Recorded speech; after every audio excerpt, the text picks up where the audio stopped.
And we're going live. And we're a little blinky. Thing keeps shutting off on me. All right, so we have Jeff is here, Vanessa Kitty is here, and Garage Guy is here. 250. Oop. Turn There that. goes Clint. Turn the sound down. Yeah. Okay, so hey guys in the side chat and Miss Kitty, and how are you doing, Andy? All good. How you doing? Doing pretty good. It's just too hot out. That's all. Can't stand it, and I need a haircut badly. 3 weeks ago, I needed a haircut. So, did you go shooting again? Tomorrow. Oh. I work all week. I don't get to go. It's the end of the year when I take my time off, or whatever days I have left. If I didn't use any, and I take every Wednesday. So, but yeah, we spent the past week loading up. But not yeah. I mean, I didn't go shooting last weekend. I was weekend before. So I loaded up all the final test rounds for everything. Now I've narrowed it down to an area. So now we're going to do the final test rounds. I had the scope I had on the 44 mag. I didn't like it. I thought that it happens to be a pistol scope. Do you remember I called you? Couldn't find the other one. That's the other one. So okay? Wait a minute. Let's see. Relish is here. Okay, so you have a pistol scope on it now? No, the scope I put on it originally was a 3-9 or whatever exactly it was, and it had no name on it. It says, "What the hell is this?" Mm-hmm. So I was doing my thing and whatnot, and I had it sighted in. It was working, but I like bigger magnification. My eyes aren't what they should be, and so I ordered a new another CV Life.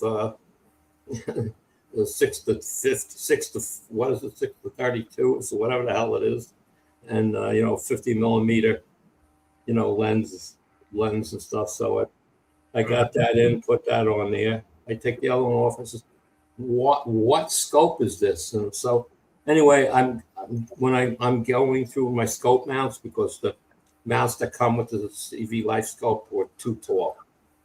So I bought other mounts, and so I opened the box where I have all my little mounting shit and whatnot, like little level bars and stuff like that.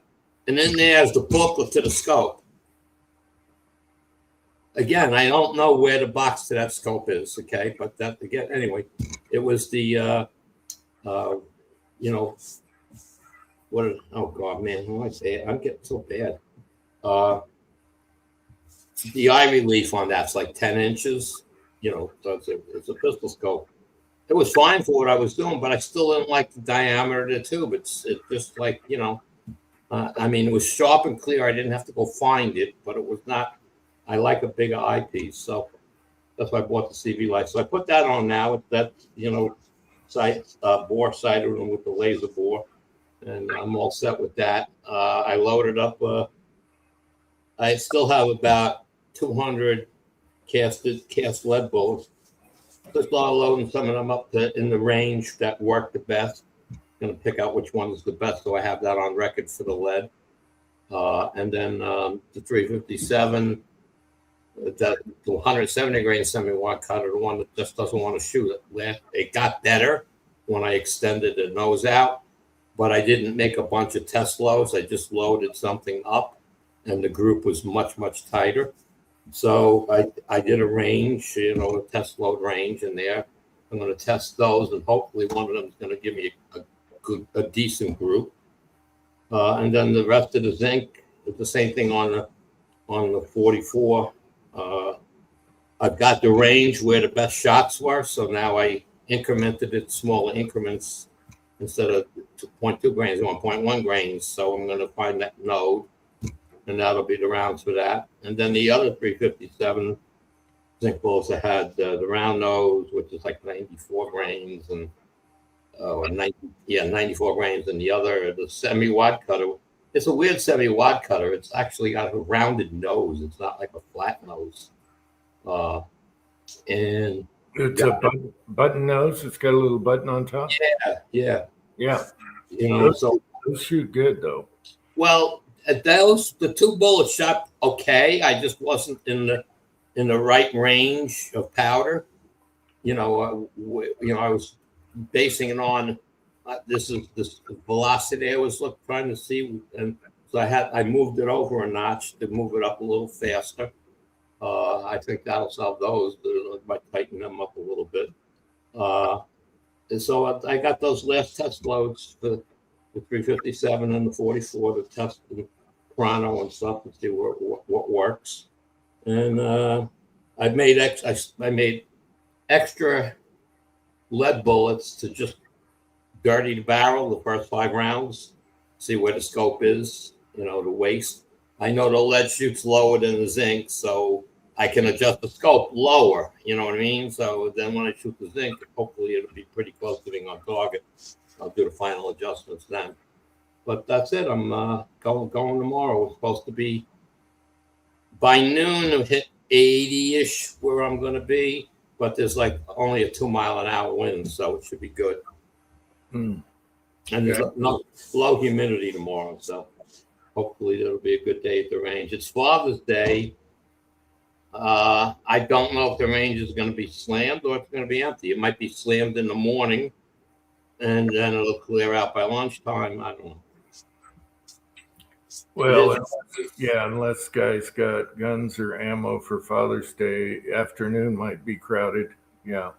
Well, I think afternoon is barbecues. You know what I mean? So. Oh, yeah. So I figured it'll empty more for the afternoon. But we have that what do they call it? The World Cup, Soccer Cup, or whatever the hell's going on over here. That's only like 15 miles from my house. And the traffic's going to be nasty. Well, not for me. The traffic's east of me. Okay, it slows down like 1.5, like the 1.5 exits after me is where the traffic combines, because people coming from the North Shore of Long Island cut across, and they cut across past me, so they all come over to Sunrise Highway, which is the other side, South Shore of the island. They're on the expressway to start, and then they come across, and that's past where I'm going to be. So I really don't have an issue. I mean, I have no traffic extra coming home from work every night. I mean, I have no well, going to work. There's no heavy traffic that I saw. It was all east of where I live.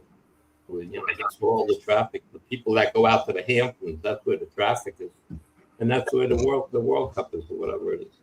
So I'm not too worried about traffic. For me, I going from south to north. I'm traveling from the South Shore to the North Shore, and then half a mile east on a country road. So, but yeah, I'm looking forward to tomorrow. I wasn't sure if the weather was going to be too hot enough, but it looks like it's going to be good.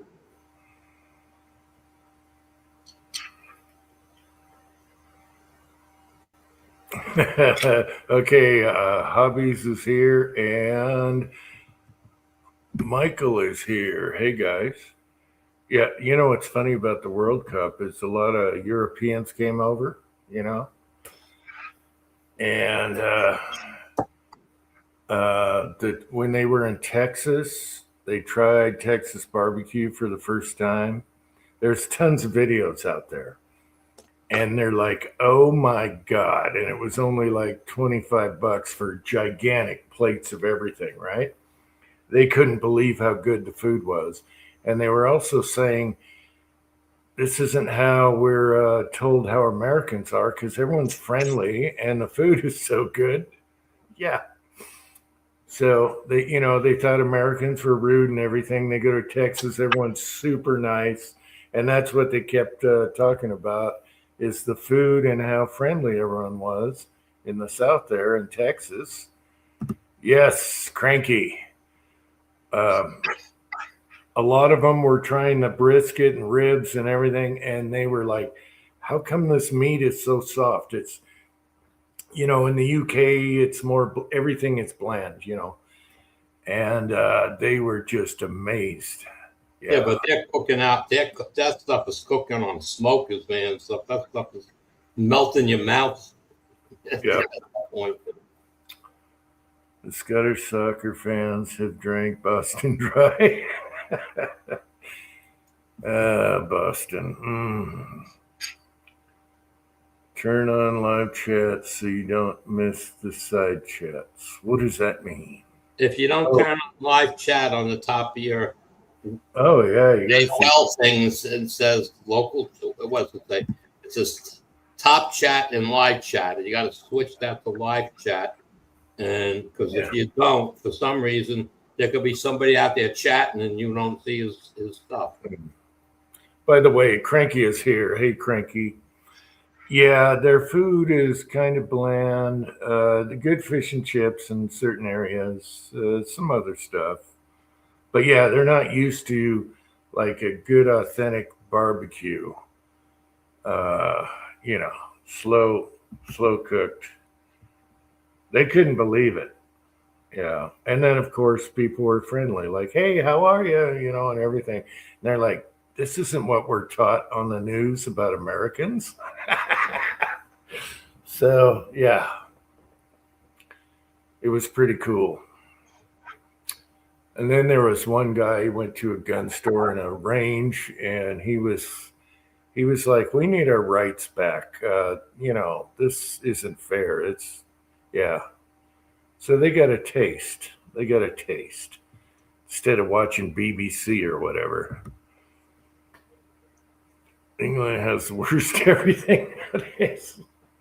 Well, actually, they're having a little scuffle there politically. So let's see what happens. I remember getting a burger. Wow. Okay. Yeah, well, they say we always have shitty, unhealthy food, but once they tasted it, I mean, people went to burger places and had tacos, and they were like, "Wow, poof." Yeah, so that's good. They go back, tell their friends and their friends and their friends, and yeah, get your rights back and start getting smokers in the backyard over there. Yeah, whenever my neighbor, he gives me an advance warning when he's gonna smoke some shit. He says, "So go buy whatever you want. I'll put it on the smoker for you." I usually just get ribs. I'll buy some beef ribs and some pork ribs, and he throws them on there, and it's like they're just like fall off the bone, flavor unbelievable, etc. So, yeah, I like ribs. Definitely one of my favorites. A lot of people are brisket people. well, if you smoke a brisket, it's great. Barbecue brisket is not the same. Yeah. Yep. And I know Cranky cooks. He can cook, baby. I'd love to have some of his Italian stallion. Homemade meatballs and sauce. Oh my gosh, Cranky.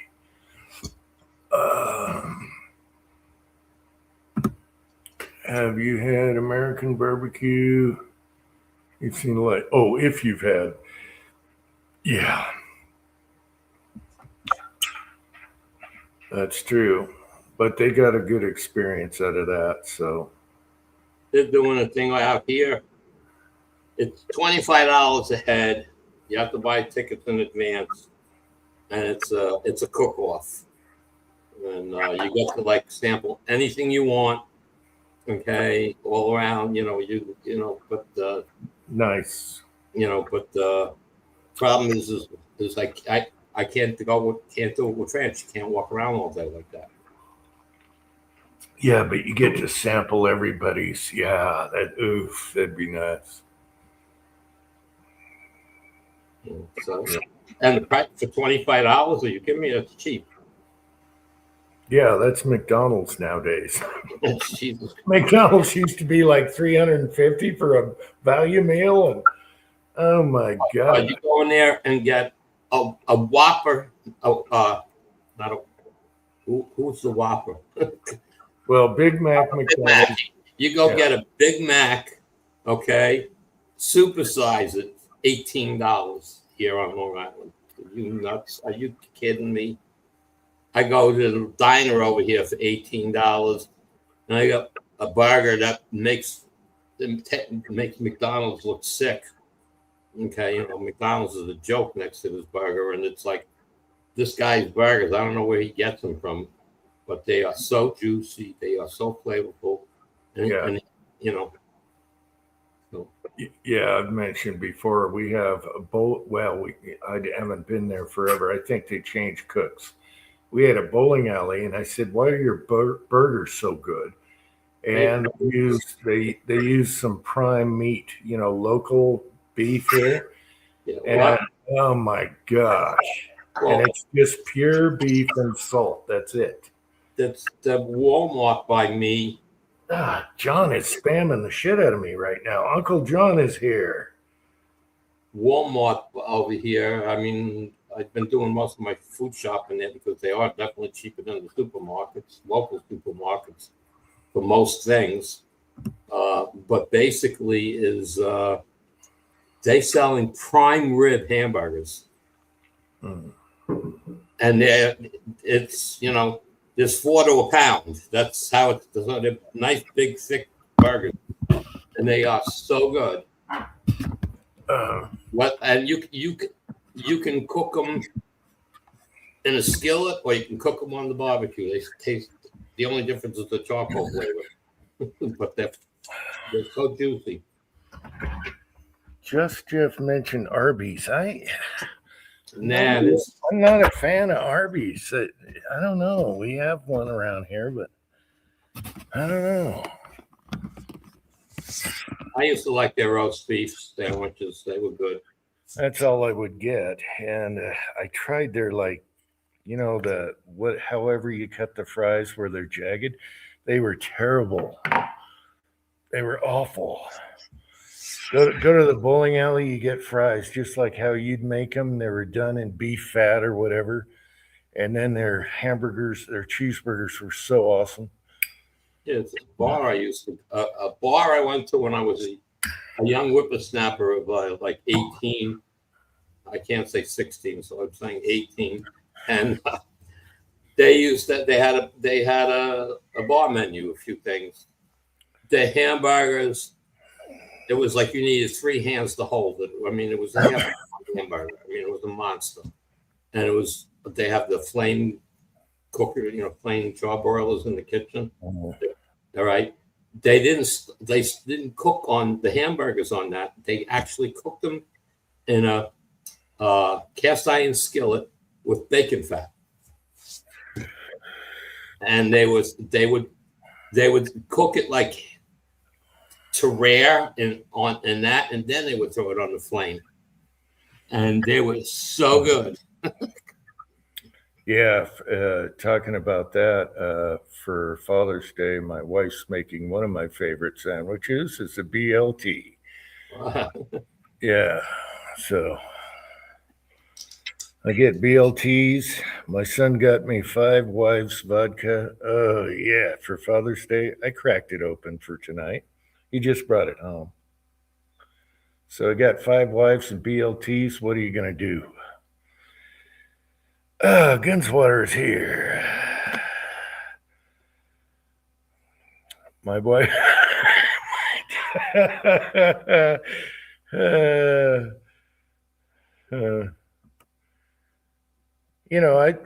I'm fine, in a pinch, especially when we were moving here. We stopped at Arby's because it's right off the exit.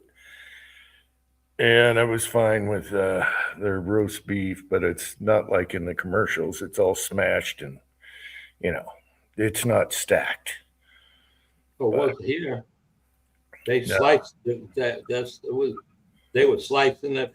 They didn't slice in front of you fresh, but when they were running low, you see the guy in the back on the slicing machine cutting the stuff up. So yeah, I mean it was fresh. Yeah, what I do is, or my wife gets me, is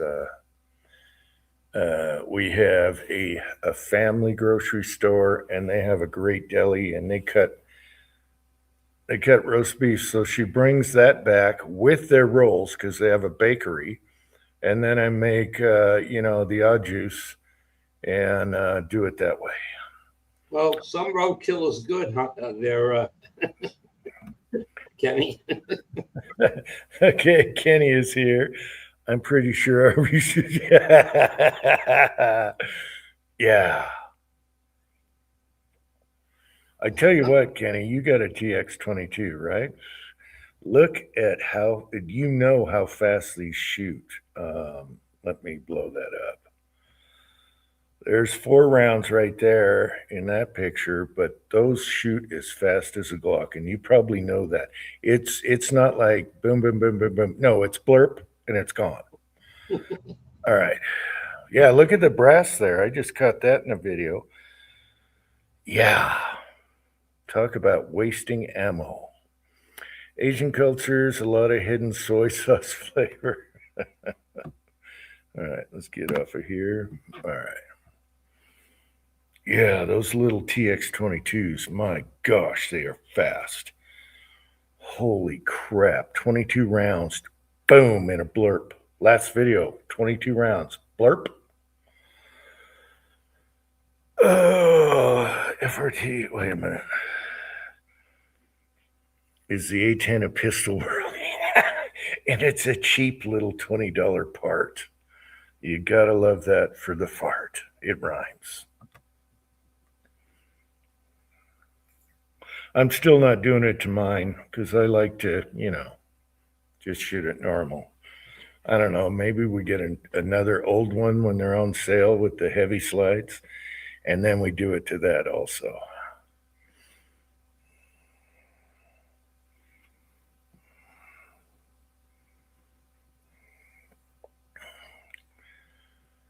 Everyone's bitching about Arby's right now. Yeah. I go to the deli. They slice up some nice rare roast beef. I stack that on their fresh rolls. Maybe I broil the bread a little bit with a little butter on it, and bam, make some au juice or whatever you call it. Dip it in that. Oh my gosh. And it's so fast. That's the quickest meal ever.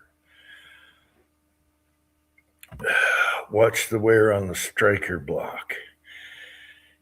Yeah, I definitely gonna have him clean it all and lube it all the time.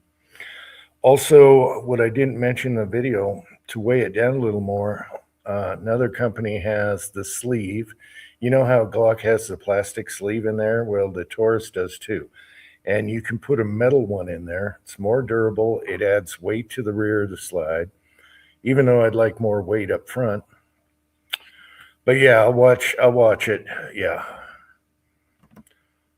But you got to have horseradish. Yes. Yes, Gunswatter. I always have horseradish with those. Yes. Love horseradish. One of my favorites. But yeah, probably, since it's Series 1, you get the old Series 1s really cheap when they're on sale. Might do one of those, but I want to keep mine as regular, I want to be able to go boom, boom, boom, boom. It's fun and all, but it just wastes too much ammo. The barrel, it's 85 degrees out. You wouldn't believe how hot that barrel got. And I said, take the little, here I have it. I'm 5 seconds away. Take the little cordless blower, right? Take the little cordless blower, and I'm having him shoot the frame and the barrel down. But he said it does no good because it's blowing hot air because it's hot outside. So, well, wintertime will be great. Just throw it in the snow, pick it up, shoot some more. I'm just worried about my cans, just getting molted lead in there and everything. And yeah, blow it out, blow it out, blow it out. The cans are a problem. I'm going to have to sophisticate my cleaning methods so super easy. My little element can, I might just destroy the finish on the outside, the Cerakote, or no, I gun coated it last time because I sonic cleaned it and took the finish off. I might just leave it stainless and, it'll turn gold with the stuff I use to clean cans now, which isn't the dip, but it's kind of like that. And boom, everything falls right off. And just leave it gold. What the hell? Just dunk it, let it sit overnight, have it in a baggie, throw it in the sonic cleaner, just shake it up a little bit. Bam, clean. No scrubbing, no mess, no fuss. I think I'm going to do that. Oil filter suppressor. No, never. No. I'm waiting for the registration to go away. For 22, we're going to do 3D printed cans. My son already has a great design. And then we're going to just throw them away and never have to clean them.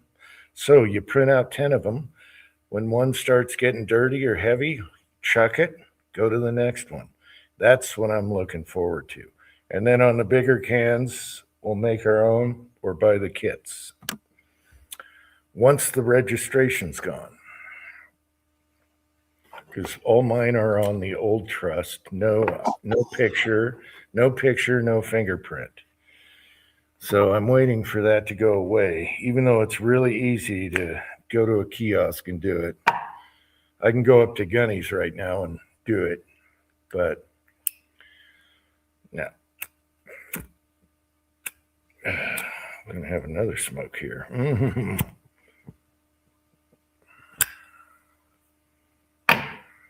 Anyway, 3D print, bam, chuck it when you're done. Nothing for, pressure or anything, just 22s. We might try a 9 can in 3D. So, good to see you, Kenny. Let me post some links again. Let me do another link because, all right, if anyone wants to come on there. So, you heard about Iran yet? Iran? Yeah. I don't like you can't deal with these people, but now you have you got two leaders fighting over this and that. And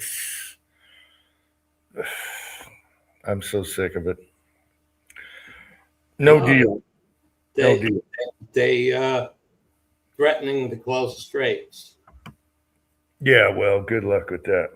Well, the response was we just closed the airport. They have that other port that's further up the coast where everything was coming in and out of there from Russia and whatnot. We just closed that. Do you know how bad the people want their freedom? So bad. And there's only, they took it over with fake votes or whatever. You only had, at the beginning, you had 20% of these radicals. And the people want their freedom so damn bad. That's what we need to do. You can't sign a deal with these people. We've talked about that. You can't trust them. They're just terrorists. All they're going to do is shut down the street every 5 seconds if they have a deal. No. Take them out. All of them. Except for the people. People want their freedom. Shit, they're fighting with even their police, like I said in the last video, are fighting with tear gas. I mean, they got nothing to fight their government with. Yeah.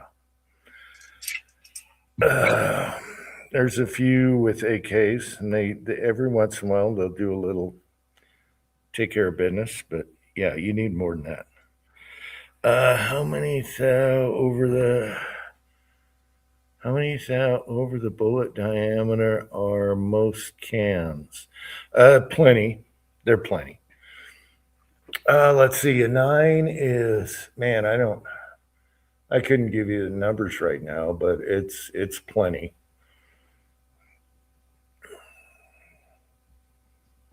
Actually, Kenny could probably tell you. I'd have to go look up and measure mine, but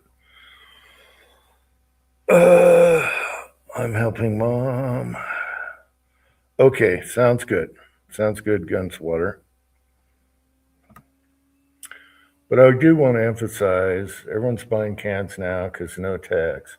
Get stainless baffles on 22s. You're going to have to clean the shit out of them. Same with pistol calibers. It just get the stainless baffles, please. Do you know what aluminum is like cleaning over and over and over? You'll pit them in a good sonic cleaner. You'll pit titanium in a good sonic cleaner. If you do it over and over again, you start pitting them out. Stainless steel forever. Heat treated stainless, which is a gold color. Just do it. There's cheap cans out there. If I was buying a 22 can now, I would get one that all stacks together, sealed, so it doesn't dirty the sleeve. Bam. K baffles, no first round pop. Just believe me. I've been cleaning my cans for 15 years. Just believe me on that one.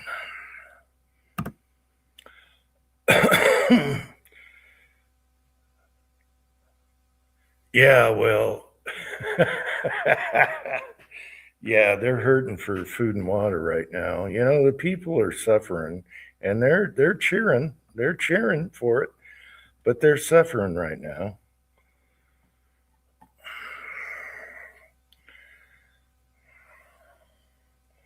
They want to be free. They want to be like America. So let them be free. You only got a few terrorists running the damn thing. Take them out. Screw Iran, yeah, but not the people. Don't screw the people. Let the people take over somehow, somewhere. Then everything will be good. Except for those damn, we just made a deal with those damn,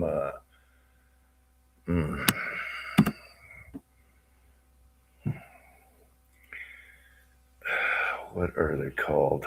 I go brain dead all the time.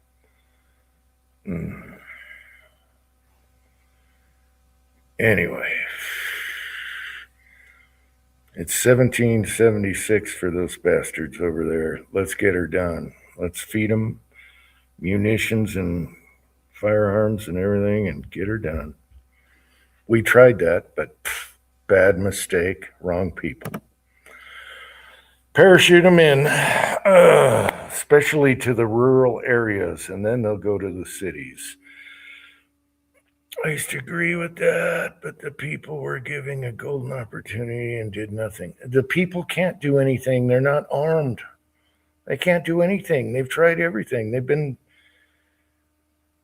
doing the best they can.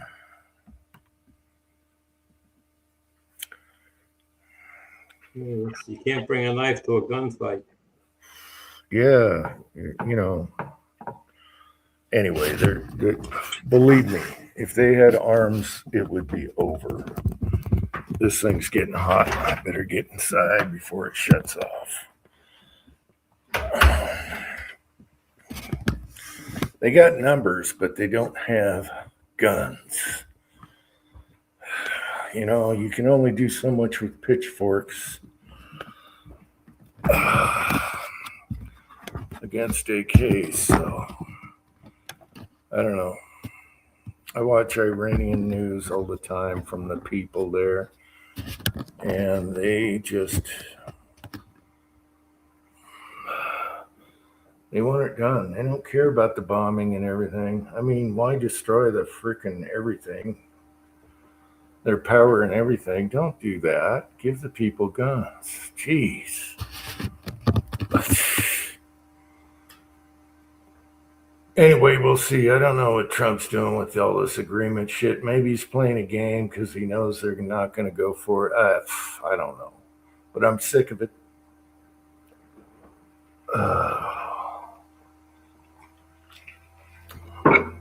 You know, I don't like the French, but they helped us in the revolution. That's what we should do for the Iranian people. French helped us big time, and I hate to admit it because I can't stand the French. Sorry for any Frenchies out there. Jeg is here. Hey, Jeg.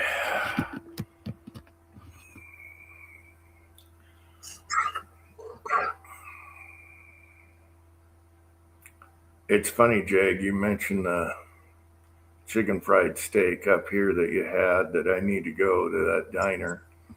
I was watching a video on ghost stories and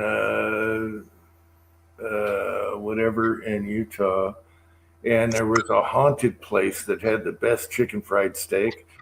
It's a haunted like diner bar type place, and they closed. I was like, son of a bitch, they closed like 5 years ago. But they had good chicken fried steak, and the place was haunted. It's been around since the 1800s. You're never leaving the mountain. Yeah, that's true. Okay, you got me. You got me. I'm not. You got me there. Ghosts and folklore. They did 3 videos on Utah. They do every state. It's super interesting. I can't remember. Actually, well, I could find the YouTube channel for that. They'll cover every state, all the folklore and weird stuff for every state. The weird, the wacky. Yeah, it's good. I've seen most states. I watch them. I listen to them going to bed, trying to get to sleep. I just listen to it. Okay, let me find the channel. It's probably on my. It's probably on my subs. Well, I unsub to them. It'll be in my. I unsub to them because I got pissed off at one thing. I don't know. Uh, Let me look at my history here. I don't know why we're talking about this, but T apostrophe F story time is the channel. That's not the guy I was thinking of, but that's where I watched the last. Yeah, T apostrophe S story time. So there's that. Let me get back to the chat here. All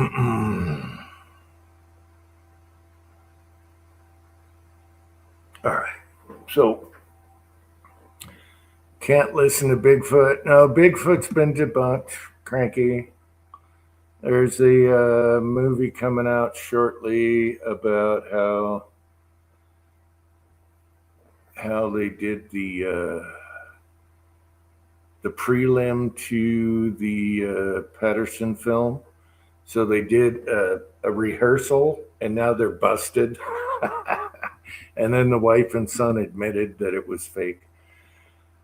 Give me 10 to charge. I'll jump on. Oh, great.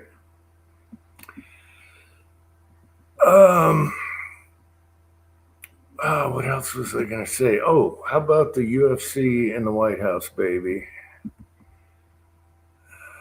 How about the UFC in the White House? The Democrats, the liberals wanted it to fail. They wanted rain. They wanted bugs. All they can talk about now, since it was such a huge success, and my guy Gaethje won against the GOAT, the pound for pound GOAT. No one counted Gaethje in. He was a 6-1 underdog. I should have put money on it.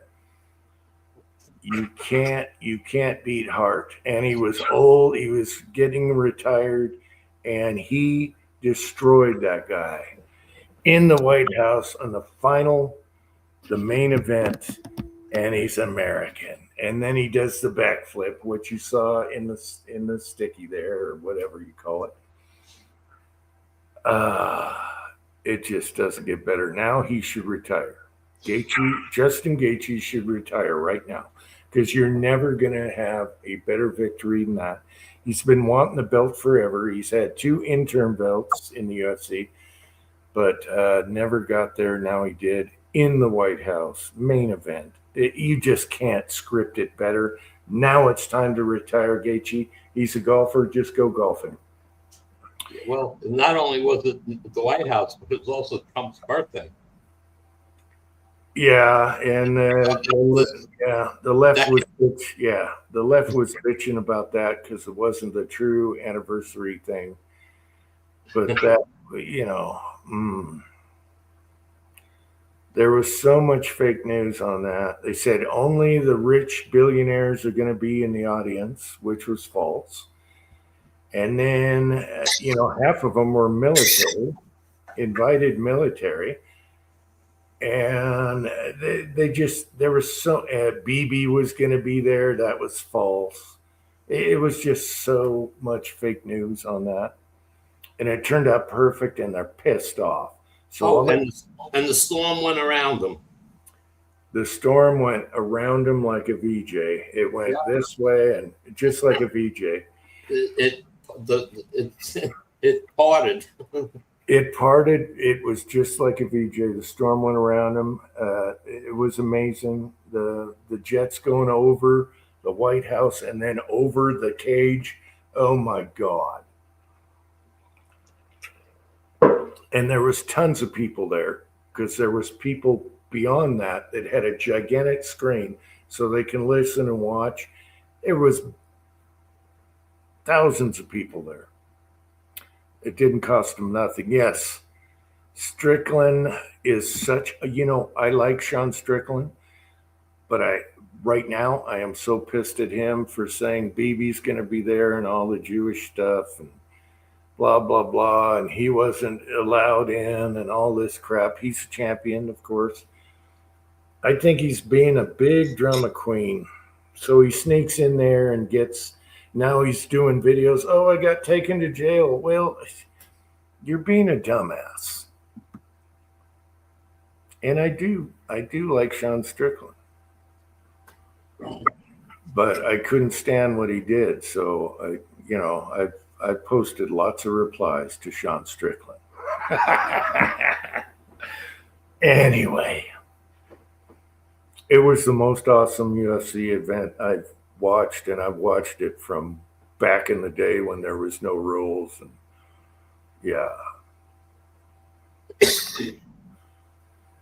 oh, it was good for America, though. It was so awesome. Justin Gaethje, his walkout, he's looking at the went brain dead.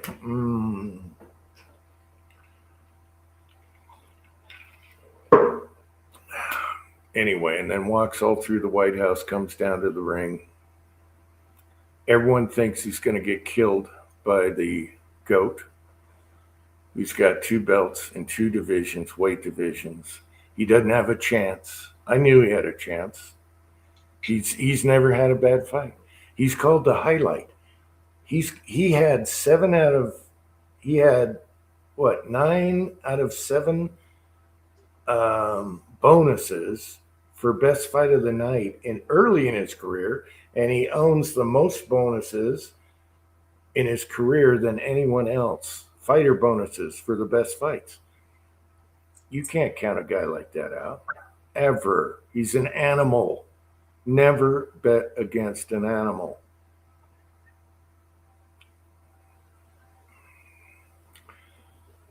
Let's see.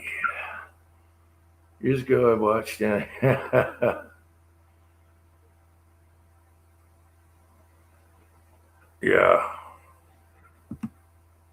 Let's see. We got Kenny here. How's it going, Kenny? Good, good. Can you hear me okay? Yep. Awesome. Always working. Tell me you watched the UFC 250. 250. Good. I have not. No. Oh my God. I know. I got it taped. I haven't watched any of it. Oh, I'm Okay. slacking on any of the fights. Okay. I heard who won, and yeah, I mean, I just haven't watched any UFC fights in a long time. Well, that's the one to watch. Definitely. I know. Well, yeah, it's in the White House, but when's that ever going to happen again? Yeah. Okay. Gunswatter said, always grinding it out. Yeah. Got some cast bullet or 44 mags loaded up, so I haven't reloaded and casted in a long time, but I wanted to shoot my lever gun again. Oh, yeah. Love 44. Oh, you shot zinc out of that one. Yeah, so that's what I'm going to work on. Basically, is a steel mold. I'm going to use Inconel. I'm going to see if I can make a steel mold out of Inconel, and then use that for zinc. Wow. So, That'll be tough. That's not going to oblong. Yeah. it's the machine time on that is like about an hour and a half. It's Inconel some tough stuff to machine. But copy that Keith bullet. That's what I did. Yeah, Yeah. I made it a key style. I don't have any issues with the Wyman steel mold stuff, and they really only see zinc. Yeah, that's what Kenny was using. He was using a hollow point mold too. 429, 421. Yeah, well, that's what I have, but not hollow point. I mean, for zinc itself, we need to get a what's that bullet casting machine that actually forces lead down, or can you make one that actually injects a little bit? Well, that machine I don't think is made anymore. That's what I was wondering. Yeah, I know you're talking. It's that Castmaster, the one that Letaco had. The one with the levers on it. As the machine turns like a Ferris wheel, Yeah. it cuts them and drops them. Yeah. What's the name of that? I don't remember the name, but I had called that company because they were making some pots, but they never produced it to sell. And I spoke to that kid, said I'm for quite a while, years ago, and he was interested in talking to me about the zinc, and I was telling him how I do it and stuff. And, I said, so everybody that's doing zinc is looking for a pot. So, to buy one of those Seikos and Lymans. I mean, I got a few of them sitting here now that work that I haven't cleaned up yet. Getting for $75, $80. And I just rewire them, clean them up, paint them, and they work great. Yeah, I thought about some kind of like an enclosure that will put the zinc spot at like a negative pressure, and you push down on a diaphragm, which will give you that like an injection mold style. Because that's all we need in order to fulfill the base. I mean, it's just the base of it, right? Well, Kenny, what I have found is temperature is everything for the base of the bullet. I mean, I'm up 890 degrees on some bullets. Some are down at 830 degrees. It depends on what the mold likes. The temperature for the mold and temperature for the zinc flow right and give you that base. I mean, we used to tap them and everything else. I don't tap anymore. Just find right temperature.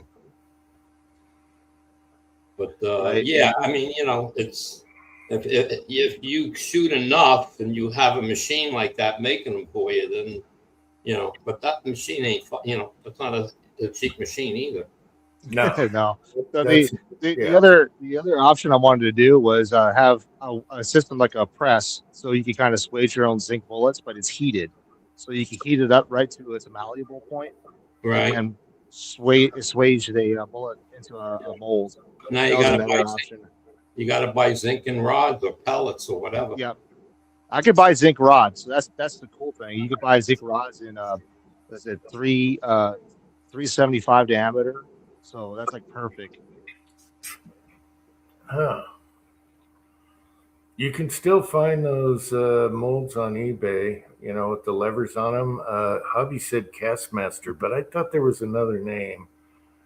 Yeah, Well, Hobbies is right. I think it's Castmaster, but I can't find them anymore.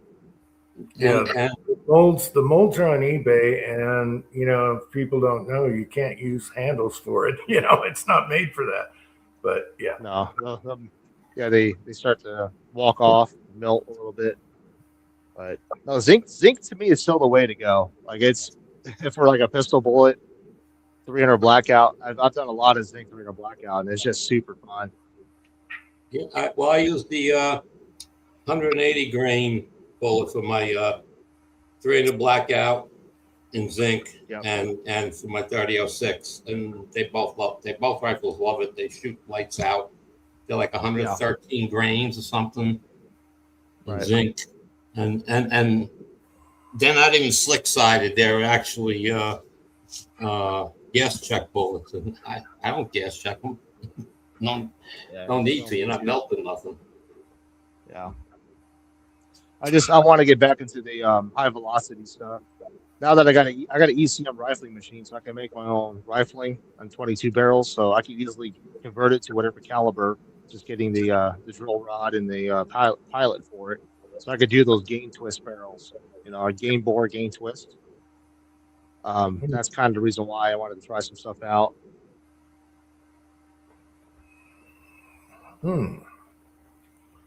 Zinc is, guys. You set the you got your lathe. Does it have automatic feed of the material? Yeah, bar feeder. I haven't had it installed yet. So, but no, the machine that I'm talking about, that's in my uncle's shop. We have a whole EMAG machine, ECM rifling machine, and a Unisig gun drill that we use to drill out my own barrels for 22. It's currently configured for a 22, but I could easily invest in the pilot or whatever caliber, a carbide drill for the caliber. And then I was just saying, cut your own bullets in the lathe. Oh yeah, Swiss. Yeah, I can do it on this machine. It could pretty much turn into a Swiss lathe. It's not really a Swiss machine, but I could definitely do it with the sub spindle. I have a macro that I made that sub spindle will grab the rod, and then I could actually do a Swiss operation that way. But that's a lot of waste. Yeah, it's a waste of machine. No, but if it's automatic feed, you're not doing nothing. You push a button, machine runs. Yeah, it just goes. I got a parts catcher. I've made my own 338 bullets that way. So you put a bar in there, and your program is proven and ready to go. You push a button, it cuts it off, feeds the bar, makes another one. You just walk away. And we made tons of parts like that in the shop I worked in, little parts. Yeah. It would be nice for doing the all copper bullets, like subsonic 300 blackout and everything, like some of the companies are doing that just flare out like talons. But that's expensive. That's expensive to make. The brass is expensive.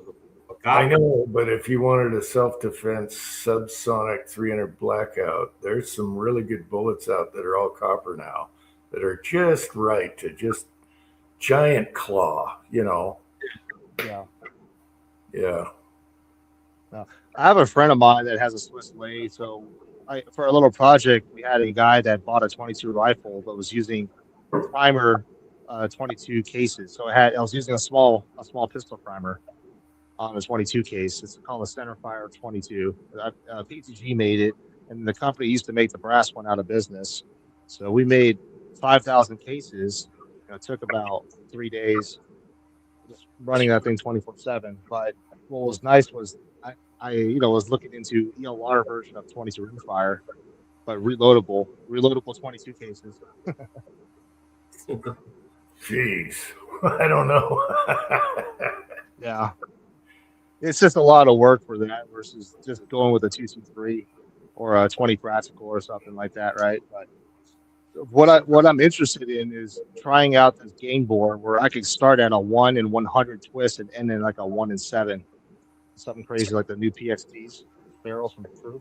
I could do that same thing on that machine. Mm.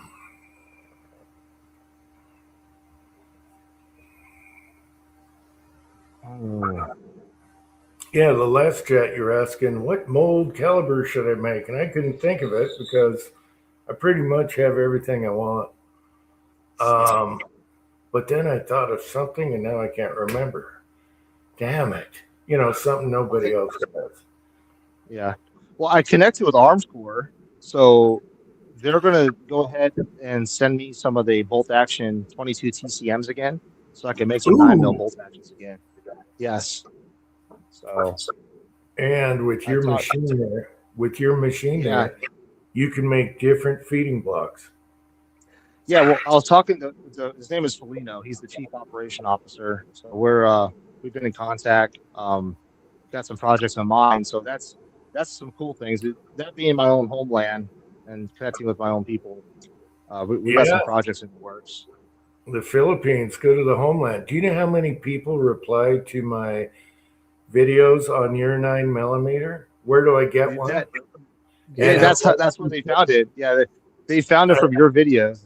And they're like, "You're that guy." I'm like, "Yeah, I built it, but yeah, Jim is my friend of mine." And they're like, "Dude, you guys gave us an idea. We're going to be doing pistol caliber bolt action rifles." And I said, "Perfect."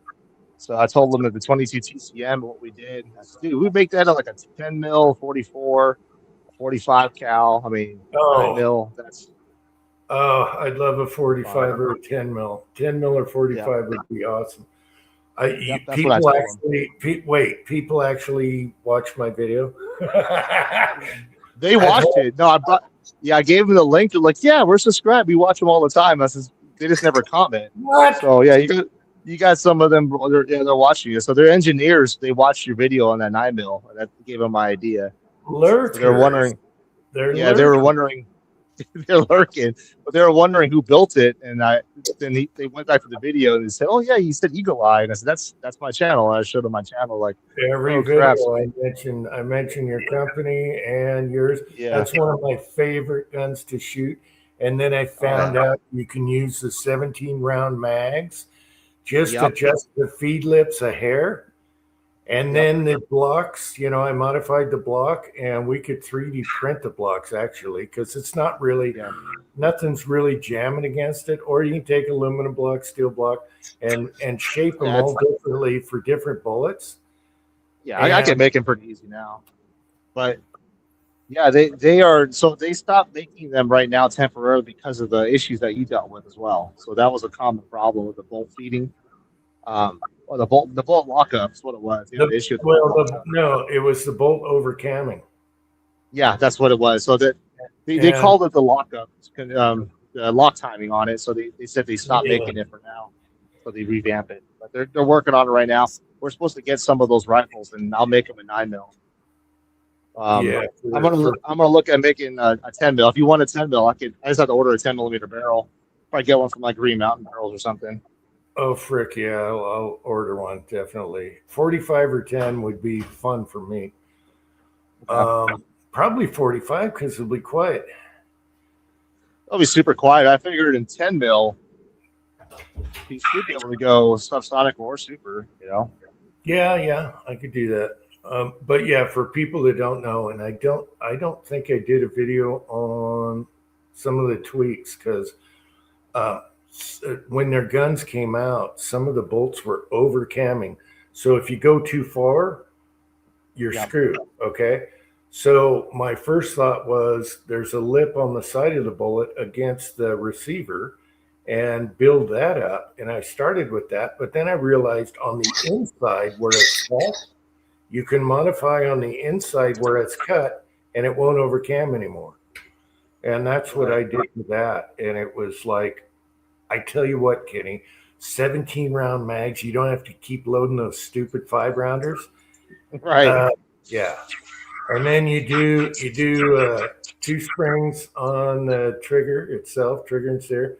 And then you do a lighter spring on the mag release so it drops free easier. Right. It's a 19, for people that don't know, it's a 1911 double stack magazine. So I changed all those and tweaked with it. And now it's just so, I love the thing. It's on my bench right now. It's on the rack. Yeah. it's just super fun taking a 9mm bolt action. Oh, It's just Yeah, well, yeah. yeah, it's hilarious. I love it. And then when I discovered the 17 round mags, and they're cheap, they're Magar mags, right? Oh Yeah. my God, how much fun is that being quiet? Yeah, in 45, what was it? The Mosin Nagant, or what was being converted? Was it a Lee It was Enfield or a one of the old it was a Mauser or something like that. Mauser? Yeah, something like that. So those are like those work, but they're not like super reliable. This platform No, where the Rock Island I think it's a TCM 22 bolt action. yeah, That's what it's called. It's a pretty good solid platform to build off of. yeah, the Mauser one, you had the small mags. It was glitchy. It was kind of real Yeah, funky. Where this thing came with a beautiful adjustable stock. I love that stock. yeah, The that stock's polymer really nice for. you have your cheek weld adjust. It's super easy, and then you got your length adjust. And it's comfortable. It's Well, and what believe I want me, to do is yeah, build a integrated suppressed barrel. That way, it's nice and like slim profile that way, and make it either 9 or 45 or 10 mil. So I got some projects in mind. It's definitely going to be in the works pretty soon. When I get another one, that might be an option just to have these machines, the spindle time running the whole time. I'll have some of those rifles available. Um, we have 2 more machines arriving, so as soon as they get wow. here, just to get kind of like stretch his legs. They're Mazak and Tegrixes. They're 5-axis machines, so I never ran one of those before. So as a small project, I could have it run those, and it should be very efficient. one of the greatest things they did on that rifle was the feeding block. The feed ramp block is one screw, and you can change the profile. You can make all you want. And instead of being fixed on a gun where if you go to change that, you're screwed, it's part of the receiver. No, it's one Allen screw that takes that thing out, and you can do whatever you want. It's a little square block with a feed ramp. And you have to change it because it was TCM, a bottleneck. And so you had to change it for 9. And I just made mine kind of like an old Browning high power to feed truncated cone, anything. I bet it would almost feed a wad cutter. It should. We threaded that barrel out too, so you could run those 190 or 200 grain, 38 special bullets. I did some tacos with it, 185, and they were subsonic, but they shot low because they were so slow and quiet. It was awesome. It was so, Yeah. but you hear that thump when you hit the dome, bam. Yeah. Yeah, so the biggest ones I've done was 185, 186 grain, 9 mil. I've converted some 350 Legend rifles, bolt action rifles. I think it was Savage. Yeah, it was a Savage to a 9mm for a guy. It just wasn't super reliable. We use the AR mags right on this rifle, so we were able to get that. I forgot who made it. It's a polymer insert that converts it to a 9mm on the AR mags, and that's the mags he was running, and it ended up working all right. Just it wasn't like super reliable. It wasn't as fun as that Rock Island rifle. I don't know what it is about that little Rock Island and those 1022 mags, or the 1911 mags. I know. I am so. I can't thank you enough for that rifle. Well, it's special. They're wanting if I could ask you to buy it back. No, he's not letting that go. Well, yeah, I'm too small of a channel, but if you get them in production again, I'll rock some more videos on that because and I'm going to tell the truth. I absolutely love that freaking thing. They get rid of the cam over problem.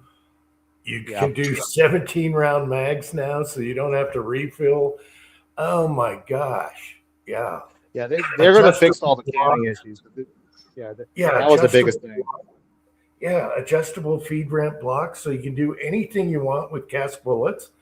It's we're gonna make like 5 of those blocks. I'll have my son do it, and I almost wanted him to put it on his hydraulic press to have them forged out. You can just punch them out, you forge them in blocks with the ramp differences. It'd be awesome.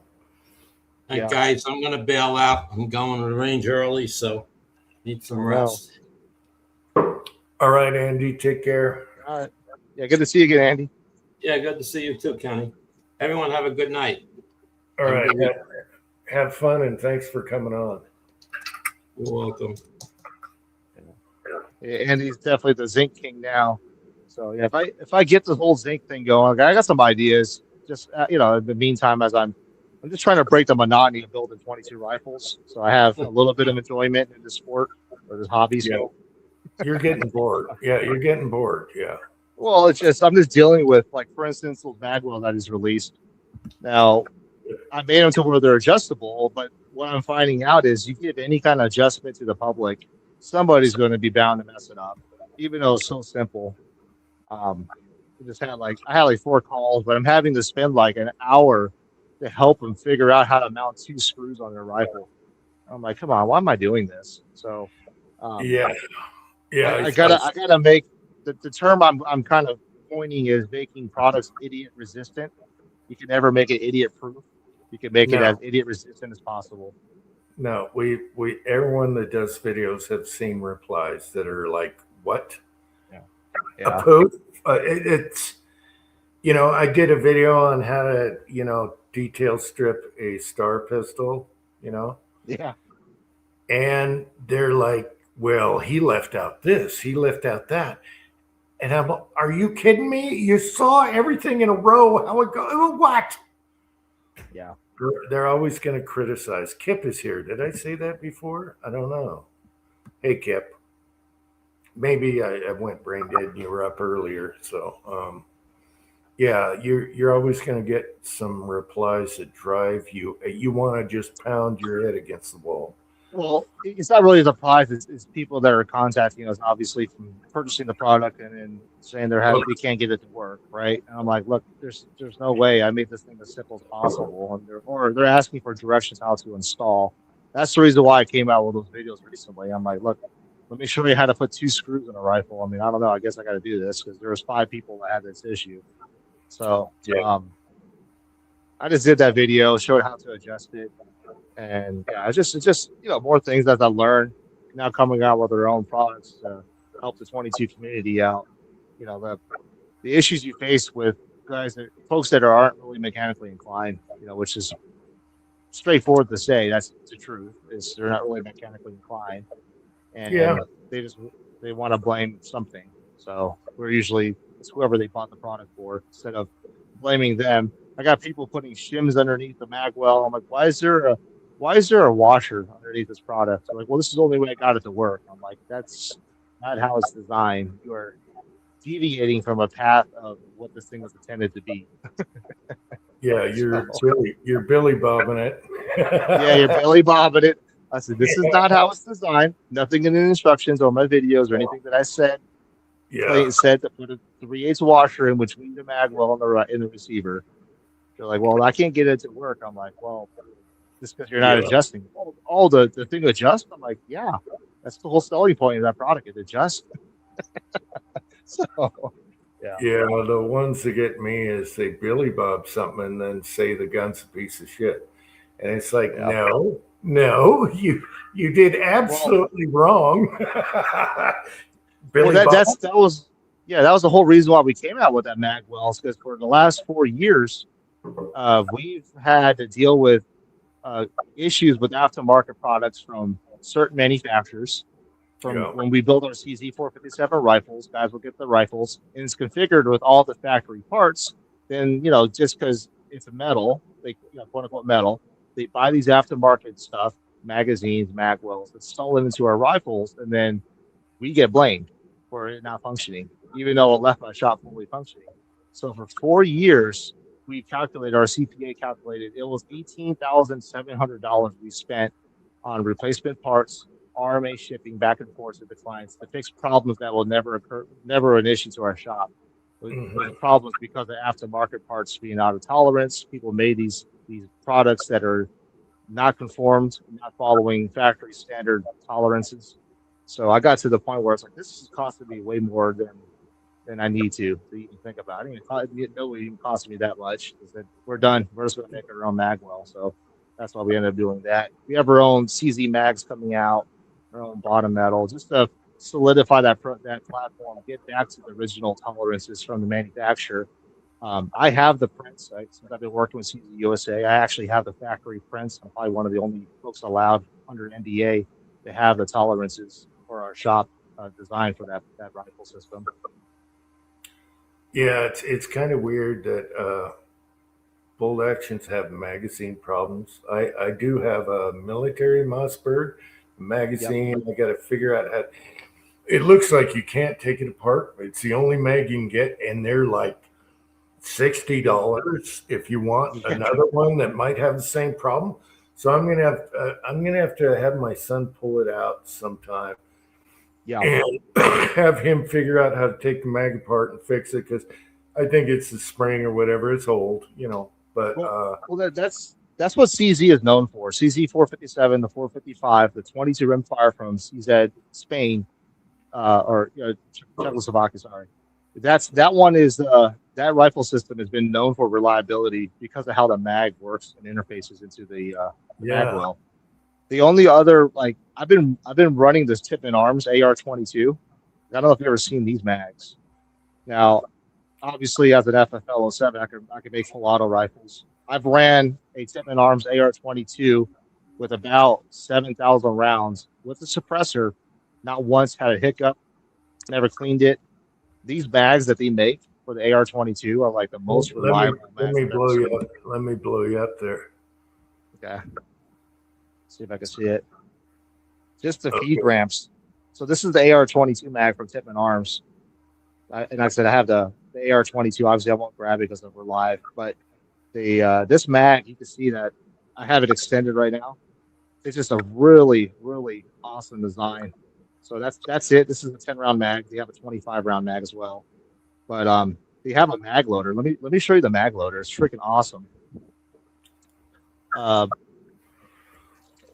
This is why I really like this. This is the Tippmann Arms AR-22 mag loader. Okay. That one has a crank also. Okay. Oh yeah, it's super simple. So this is an empty mag. Look how fast it is. So this is 10 rounds. Yeah. Done. That's it. Okay. Yeah, we were talking about that because I was going to convert a 1022 loader for those. Yeah, I'm looking at trying to see if I can make one similar to this for AICS mags for the competition rifles. But just like I'm going to run semi-auto for this year, this division. I'm running semi-auto division, and I'm just going to walk around the whole competition with one of these in my backpack loaded with 100 rounds, and then look how fast I was loading up that mag. And I'm not joking. I've ran this Tippmann Arms AR-22 full auto, not one hiccup for 7,000 rounds. Dirty and everything. Yeah, and there was two. I'm 5 seconds away. I can go show you the 1022 loaders, but there was 1022 speed loaders for the 25 round mags, whatever. Yeah. And the one I liked, which I'd never had, I had the Butler Creek, where you crank it, you shake it, and they all go in place, and then you crank it that way. And then there was a modification you could do for AR magazines. I talked about it like 2 chats ago. I never ended up doing the modification. What you do is you place it on like a plate or a board, and then put the different feed lip modifier on it. And it's kind of doing the same thing. But one I really liked, and it's a crappy company. What is the company? I'll have to go through my magazines. Not like Up Below or something like that, right? Well, no, there was another one that had, it went like this. The rounds went down a stack like a tower, and all you did was press a button instead of cranking. You press the button. And that, I thought that was a great idea, but I never got a hold of one of those. So I didn't know they made one for a 1022. You got to show me that one because that would make. We have a 1022 receiver that I designed that I'm probably going to put in production. Once I get a little bit of time on these new machines. Yeah. AR20. Yeah, the AR22. I'm going to have that product on. Give me 5 seconds. I'm always 5 seconds away. I'll show you. Okay. Yeah. So I mean, the biggest thing is having that loader. Like guys that are into 22, obviously it's all greasy and stuff. So if you're in a competition, like you're having to go from stages to stages loading mags, you're having to by hand feed it, dude. You get a bunch of grime on your fingers. It just ends up becoming a big mess, especially in the summertime. It's kind of an uncomfort. But having a mag loader like that, where you can load up 10, 25 rounds in 10 seconds, that's super helpful. So I just thought it's unique. If they could make something like this for ASCS mags, that'd be really awesome. I mean, the 22 round is it's hard to feed correctly on single stack magazines. Okay, it took me longer than 5 seconds because I was trying to think of the crappier company that had the push button, and I had their mags, but I wanted to come back quicker. But anyway, yeah, this is the Butler Creek one, and maybe I have to. Yeah, your background. Let me get my background off of here for a minute. Visual effects, get rid of. How do you get rid of it now? Well, I'll delete. Hang on. All right. So anyway, this is the good old Butler Creek for 1022 mags. Same thing. You pull the top off. Yep. Right? You throw them in there and shake it. And then you put this on your magazine right here. Okay. And then you crank it. Oh, man. I didn't know they made one like that. Yeah. But the one I really liked was the Tower of Pisa. It just comes down and you have a push button and all the rounds sort themselves out, kind of like shaking this one. And these work really good. I mean, you shake them just like the one you got. You shake them and they all go in line. And then you just stick it. The magazine will clip on there. Here's the little clip there. See that? Yeah, that was it. Clip on your mag and you crank it. Well, you can modify this for AR mags. All you got to do is change the head here. And I never got around to doing it. I have two of these. One was meant for the AR 22s. Probably Smith and Wesson. Yeah. Well, this one does do other AR mags. So like for instance, this is a crisp mag, which is a really good mag for a traditional AR-22 that's not Tippmann. Let me blow you up. This is good stuff for people watching. Yeah. So like this is a crisp mag. Like I have a CMMG mag as well. So if you have like a CMMG kit, this works. Like this is Tippmann's, but I actually found that it does work. It clips in just like a regular mag well on the AR, and you can load. Let's see if I get it to work. You can load the same thing. It's going. You know what? A little bit of a snag, but look at this. This works good. So I'm loading. This is a 15 round mag. That's 15 rounds completely loaded. So this right here, this product alone also works with other AR style mags. You know what? Yeah, I got some really cool mags from Heisei for ARs, all different kinds, adjustable. You can shim adjust for your magwells. You can adjust your feedlets, everything. I do have one of the old ones. You had adjustable feedlet. You had 4 screws on the top for adjustable feedlets. Oh shit! I don't have a background. Anyway. Well, I haven't tried it, but here's a CMMG mag. Maybe let's see if it works on this. So this is it should. Yeah, it's like a black dog. I like black dogs. Okay, it clips in. It's a little bit loose, but let's see. Oh, it's working. If it feeds, it doesn't matter. Yeah, it doesn't matter about. I got a jam there, a little bit of a jam. All right. It's going. The only thing I don't like is their like flimsy wheel lever that turns the wheel. Maybe. Yeah. versus the crank thing. I think this one's giving me a little bit of trouble, but I think I just have to hold the mag up. How much are those? I don't have time to modify this son of a bitch. How much are those? I About think 70? these are like, I think my cost, or I think I paid $50 for it. Okay, I got the Butler Creeks way back when they were on sale, so they're like 20, 25. Yeah. Gotcha. Still, It's Tippmann's version. for my time to modify one of these, because we shoot a ton of AR-22s. All right, I was gonna say, we love our pistol ones, and Right. it's almost worth it just to go buy one of those. Are they Yeah, on Midway and everywhere else, or where?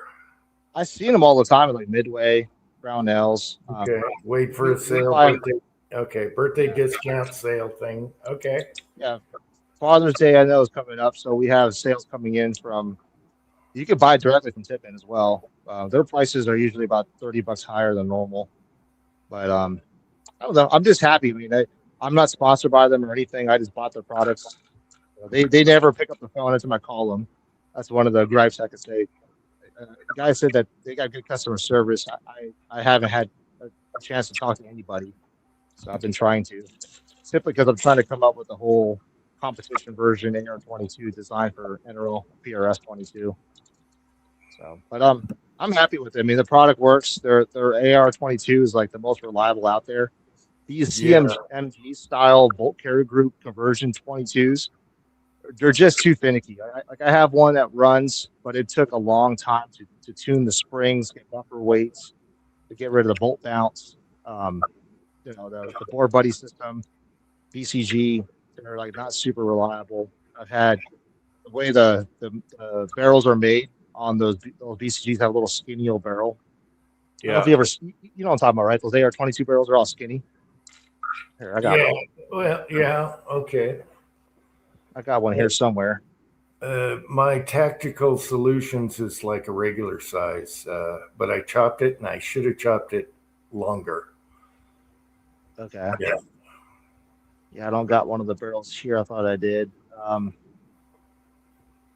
It has like a little nipple, but that just completely destroys accuracy. The Tippmann uses a barrel collar, a split collar, which then uses a barrel nut, so you can actually get a full 1-inch tang, a 1-inch barrel, all the way to just like a CZ457. So I've built a couple barrels for the Tippmann, and they're super accurate. Like you can't even tell the difference between that and a bolt gun. At 50 yards. Garage guy wants to know if that would fit an M&P 1522. They're a little different. They're a little different, yeah. This is like a traditional AR mag, so like the side magazine release, it's just like a traditional 4 or 15 mag or mil spec mag. Okay. That's why I stick mainstream, just AR-22, because all my magazines, they fit my SIG rifles, everything, I stick with one magazine that does so many guns. I have a SIG semi-auto that shoots the AR mags. I use them all the time, and SIG was getting them from Black Dog Machine, and their steel lips are awesome. And then he just drove me. He like, whoa, threw all kinds of magazines at me. There's so many different kinds. They all work, and some are adjustable. Some, there's so many options. The latest CMMGs I got from him are really thick and heavy duty, but they all feed and stick in the rifle perfect. They all work. Awesome. They all work. And I love it. Like for me, the difference for me is that I'm putting a tighter chamber. It's still a semi-auto chamber. It's designed for semi-auto, but to get the accuracy needed to compete at the level of a bolt gun requires tightening up a lot of tolerances, which that's where your reliability comes into play. It has issues that way. Is it like a Benz chamber kind of? It's designed like a Benz. So I have it almost like a straight wall, kind of like a cal-free chamber. Benz lead angle, a 1.83 lead angle. It does narrow does narrow down more towards the lead, so it Yeah. kind of gives it a squish. But it's designed not to jam, but it's designed to kind of start gripping around the band Yeah. once it's fully seated. Yeah, So- more forgiving. Yeah, because I'd once say you like, yeah, once you get past like a Benz chamber in not a bolt action, just semi-auto, you're screwed. You know, yeah, you're screwed. you get Any past, kind of jam. Yep. yeah, bullets are sticking, everything. You can't shoot stingers in them for sure, which I don't do Right. anyway. I'd Stingers, say the stingers have that's- longer brass. For people that don't know, listening, stingers have Oh, yeah. longer brass. They're not 22; they're actually longer brass. the 22 LRR or LLR. LLRR. Yeah. Yeah. The chambers that I put on this one, like if you can use CCI standard, maybe a little bit of the Wolf ammo, TAC 22, like that's like the cheapest ammo you could throw in there. You start going with the Thunderbolts or any of the crap ammo you could buy at your local Wally World, it will jam. But that's where I could say at least it's Hitman. This is the way it's designed in their bulk carrier group. It's got a really strong extractor.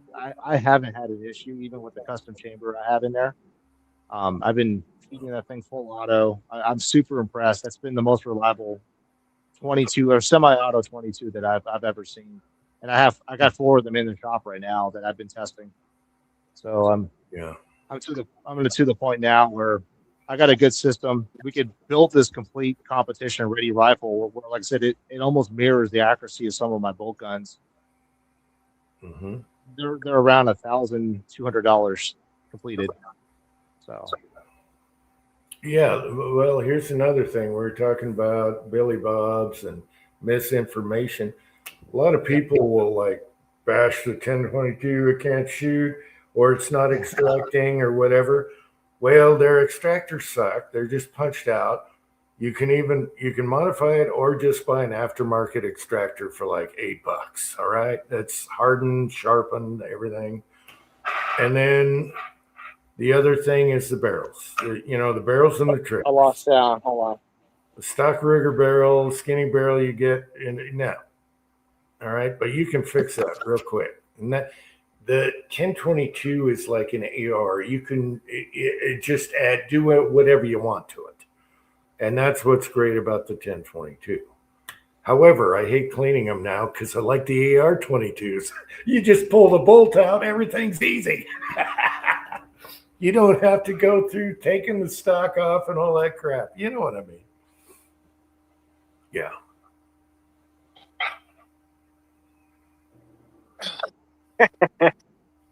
Back. How you guys doing? Uncle Jim, Kenny? Hey, Gunsmoke. Hey, what's up, brother? Well, I know. one of them My days, Bluetooth you know? went out, buddy.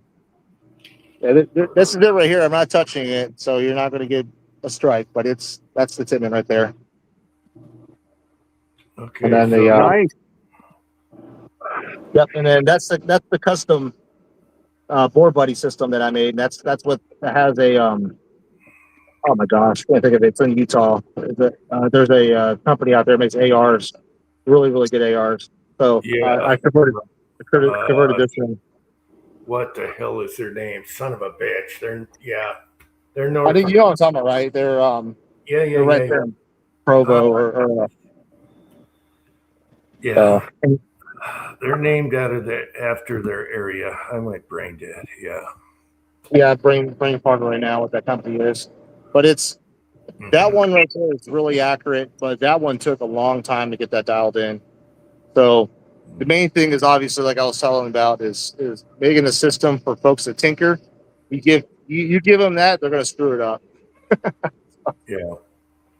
But I do like AR-22s the best because the bolt comes right out. There's no dirt, nothing. You got barrel and receiver and wipe down the bolt. It's so easy. Versus taking the stock off, taking the bolt out, blah, blah, blah. I can't get to the chamber, blah, blah, blah. I love AR-22s. I just absolutely love them. And they got a really neat one, Kenny. You've probably seen it. It goes on the Ruger pistol. Oh yeah, I think I've seen you had a video on that. Yeah. So that's one of my son's favorite. I actually want to SBR it now because it's got the stock that pulls out. Well, it has stops on it to make it legal, right? But then you Right. can hold that stock all the way. However, I can't modify the barrel because it's skinny barrel and it goes fat to the shoulder for the can. I'm going to leave it alone. Are those pistol grip things? Is that a final? I heard something going on with that. I haven't really been keeping up with that. Pistol grips on the front. The pistol brace. Is that Oh. back to? I saw No. something reading that it's illegal now again. No, I haven't heard that. I better not. Okay. No. There was something odd about the brace. I saw the guy who's the now director or deputy director, whatever he is, and he was talking about he bought a pistol that had a brace on it, and they were redefining it into a short barrel rifle, and it was kind of confusing, but it almost sounded like you're fine unless you get in trouble with it, and they bring it to them, and they're going to go on a case-by-case thing and decide. As far as I know, it was totally abolished. You can't bring it back. I've been through that. I had the original SIG brace when they changed the law back in the day. I still got it. It's a bulky, ugly thing. Let me ask my son. Hey, bud. Is there any new pistol brace rules where it's going backwards? Okay, he's not aware of anything. Okay. Well, I saw something pop up. Obviously, you get recommended video feeds on YouTube. There was like 4 or 5 channels saying something about the pistol brace rule. Maybe It's coming back. Virginia or something. Something. I don't know. I mean, it's just hard to keep up nowadays. They have some companies making products with more pistol braces on them. Yeah, that's what I thought.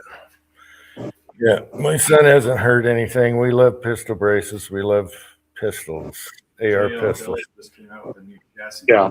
There are Yeah. has a brace built into it. Yeah. No, we love that stuff. I haven't heard nothing, but you know, it comes a time where you can't flip flop anymore, and it's just like screw you. Oh, yeah, you get your pitchforks out. I mean, you're not. Come on. I'm 5 seconds away to show you the original pistol brace that started it all, but I'm not going in the shop. Yeah. I still have one of those California compliant stupid. That's the one I gave Willie. One of those weird angled The Yeah. grip thing. stupid grip. That thing is so funky looking. It looks like something from like Aliens, a movie or something dumb. Just dumb. I don't know. I have one of those still just to remind me of never to do that again. I heard people from California said, "Oh, it doesn't feel bad at all. It feels good." No, that straight up feels like dookie. You go to shoot that thing, you're like, what is this? This is not an AR. Yeah, I know.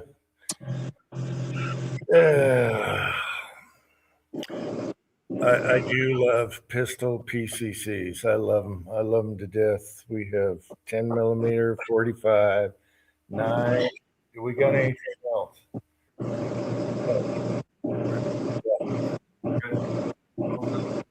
Yeah, I got all 3 machines running. I got that one's doing Genesis parts.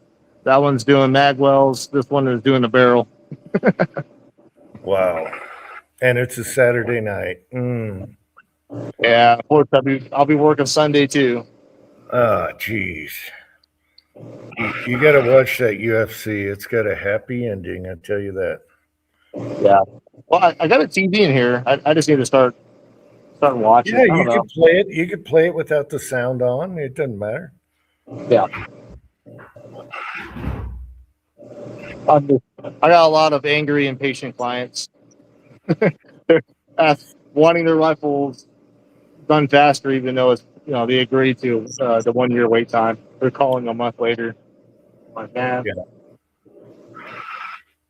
I know. I can only imagine what gun manufacturers go through with their phone calls. Well, I think people are just forgetting what it means to be a hand fitted operation. Or, like this is a small scale operation. This is a hand fitted operation. I do everything to the tightest tolerance that I possibly can. Mhm. Like even though it's using CNC machines, you guys can see as I'm working, I'm stopping, I'm checking measurements, I'm adjusting the offset. It's still a hand fitted operation, even though I'm not sitting there cranking wheels on the lathe or something, right? I'm using the machine's rigidity, the ability to make really high professional surface finishes, but still fitting everything by hand. But it takes time. I mean, to be honest, even though I have all this equipment, it takes. I can only build 1 or 2 rifles a day. That's where I'm at. 1 or 2 rifles a day on Do a you know, barrel. you know how many people wait 3 to 5 years for a 1911 from I was just going to say, yeah, by Bob from Marvel. Yost or whoever? You know, Yost would take you 3 years, whatever. You know, Yeah, 3 to 5, and they're happy. They know they get it. I waited 3 years for my SBI Infinity pistol. That's a 2011. That was 3 years I waited for that. Yep. It takes time. They got backlog and everything's hand done or whatever, and it takes time. Deal with it. You want a custom, otherwise go out and just buy a whatever. That's the thing. It's like you guys want it cheap and fast. It's like, okay, well then go buy a factory rifle. You want the barrel. The barrel take like 4 months to get, from all the process of it going to the cryogenic lab, the barrel being drilled and rifled, the material cost. I mean, all of that takes. We order in pallets of 1,000, so it takes like 4 months total. So they're right there. It's 4 months just waiting on a barrel. The actions, they're more readily available, but there was a point to where I was waiting 3-4 months too, just to get the receiver Yeah. to build off of. We have some one down south, one up north that you mentioned. They'll take you a while to get them. Yeah. I mean, and then the workload. So you can put on top of 300 rifle builds with 1 or 2 rifles a day. That's why we're at where we're at. Mm-hmm.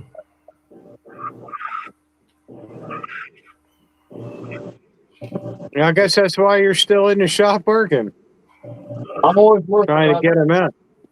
Yeah. 3 machines on a Saturday night. I like jumping on. It gives me a little break. If you don't mind, I'll finish. No, I'm glad you come on because I know you're busy. I hope you do bring back those 9mm again. They are awesome. Yeah, that's what I'm hoping. Yeah. This is what I mean by hand fit operation. Oh, you went blank. Oh, we lost him. We lost him. Hang on. Back. So, checking the pitch diameter offset, making sure I'm within tolerance. I gotta adjust this one a little bit too tight. So this is the muzzle brake on a 6.5 Creedmoor barrel that I'm doing 3/4 24. So, I mean, this is what I mean. These machines, even though we're cutting threads, and I'm mill turn the threads. I don't do traditional threads. These are actually mill turned. This is the best way of making threads right here. Barely any side force or anything. But it gets thread milled, and then the pitch diameter offset, all of that I adjust. Like I said, the hand fit operation. This is what I'm talking about. This being a Krieger barrel, even though it's 416 stainless, this is actually a tougher. I don't know if you have more chromium or wherever the metallurgy is involved inside this barrel. Compared to other manufacturers, this takes it has less spring back, so you have to take deeper cuts in order to get the tolerances on this barrel. Like comparing this Krieger barrel to like a Schillen, the Schillen is way more gummier and softer. That will dig in. So even the program being dialed in right here, just between different barrel manufacturers, it could take deeper or less cuts just by changing barrel manufacturers. Each one's got their own kind of steel. So that's what I'm trying to say. It's like if you're really doing precision work, like this guy here, he's going to be running an ELR suppressor. So suppressor he got, he had to send it back because it was when I measured the what do you call it, the percent concentricity on it, it was off like 25 thou. So Wow. it was near at the muzzle of a baffle strike, and I said, well, it's definitely not the muzzle threads. I mean, I got this thing dead on. Yeah. it was a suppressor. So he ended up having another can. So we ended up chopping this thing off from 5/8 24, and we stepped up to 3/4 24 threads. But How long is that barrel? It looks really short there. oh well, I have it. It's sunk in inside. No, this is a 30-inch barrel. Okay. You got room behind the wall. Okay. Yeah, you got this whole. Yeah, you don't even see it. It's still sunk in there, but it's all the way. It's all the way down the spindle. Yeah. Right. It's got a little hidey hole. It's got I got a little bit of room right here. It's like I don't know. I think it's 4 feet. So Speaking of hidey ho, Trent says hidey ho, ladies. Hey, Trent. Yeah. Funny. Perfect timing. But anyways, that's what I'm doing. It still takes time. I mean, I could let it go. That's still within the quote unquote tolerance, but we're looking at a class A 3A tolerance. So I have to hit that pitch diameter offset at the perfect diameter. Well, I tell you what, you did a hell of a job on my piece of crap Rossi barrel. Yeah. Well, that one I did the same thing. I thread milled that Rossi barrel simply because I didn't want to take the chance of messing up the threads because there was no room for error, right? Having to chop it off and redo it. I can't do that. Yeah. So, we only got a few thou left. Yeah. Yeah. So we mill turned the threads and I crept up on it. Same thing because I didn't know. It's same thing. It's 4140 steel or whatever that chromoly steel that they use. So I crept up on the dimensions and did 2 or 3 spring passes and it got dead on. Yeah, I was so worried it'd come under the length, and boom, you had it just right. So perfect. Yeah, that's awesome. And then the thread relief too. So some suppressors like this one did require a thread relief. A little shoulder. If it's showing up or not. Yeah. It's right here on the edge. That's because some suppressors have a full threaded portion. Some suppressors have a section where it's just non-threaded. It's just Yeah, or they'll have a chamfer. Yeah. On the like a adapter or whatever. Yeah. Yeah. What I've been doing is taking the muzzle adapters and putting a chamfer on it, like a 45 or a 60-degree chamfer, so it centers. It helps align and centers up like a taper. Yeah. I mean, that's some of the stuff I've been doing. But yeah, that's kind of what I'm doing right now. It's all about tolerance nowadays. That's freaking awesome. Way, way beyond my pay grade. Yeah. Excellent work. It's awesome though. Yeah, you don't find work like that too often. Well, I mean, I got the ability to crank out a lot of work really quick if I wanted to. I just don't, just because I take pride in making sure everything is dialed in. Well, you're OCD and you do it right, and that's the key.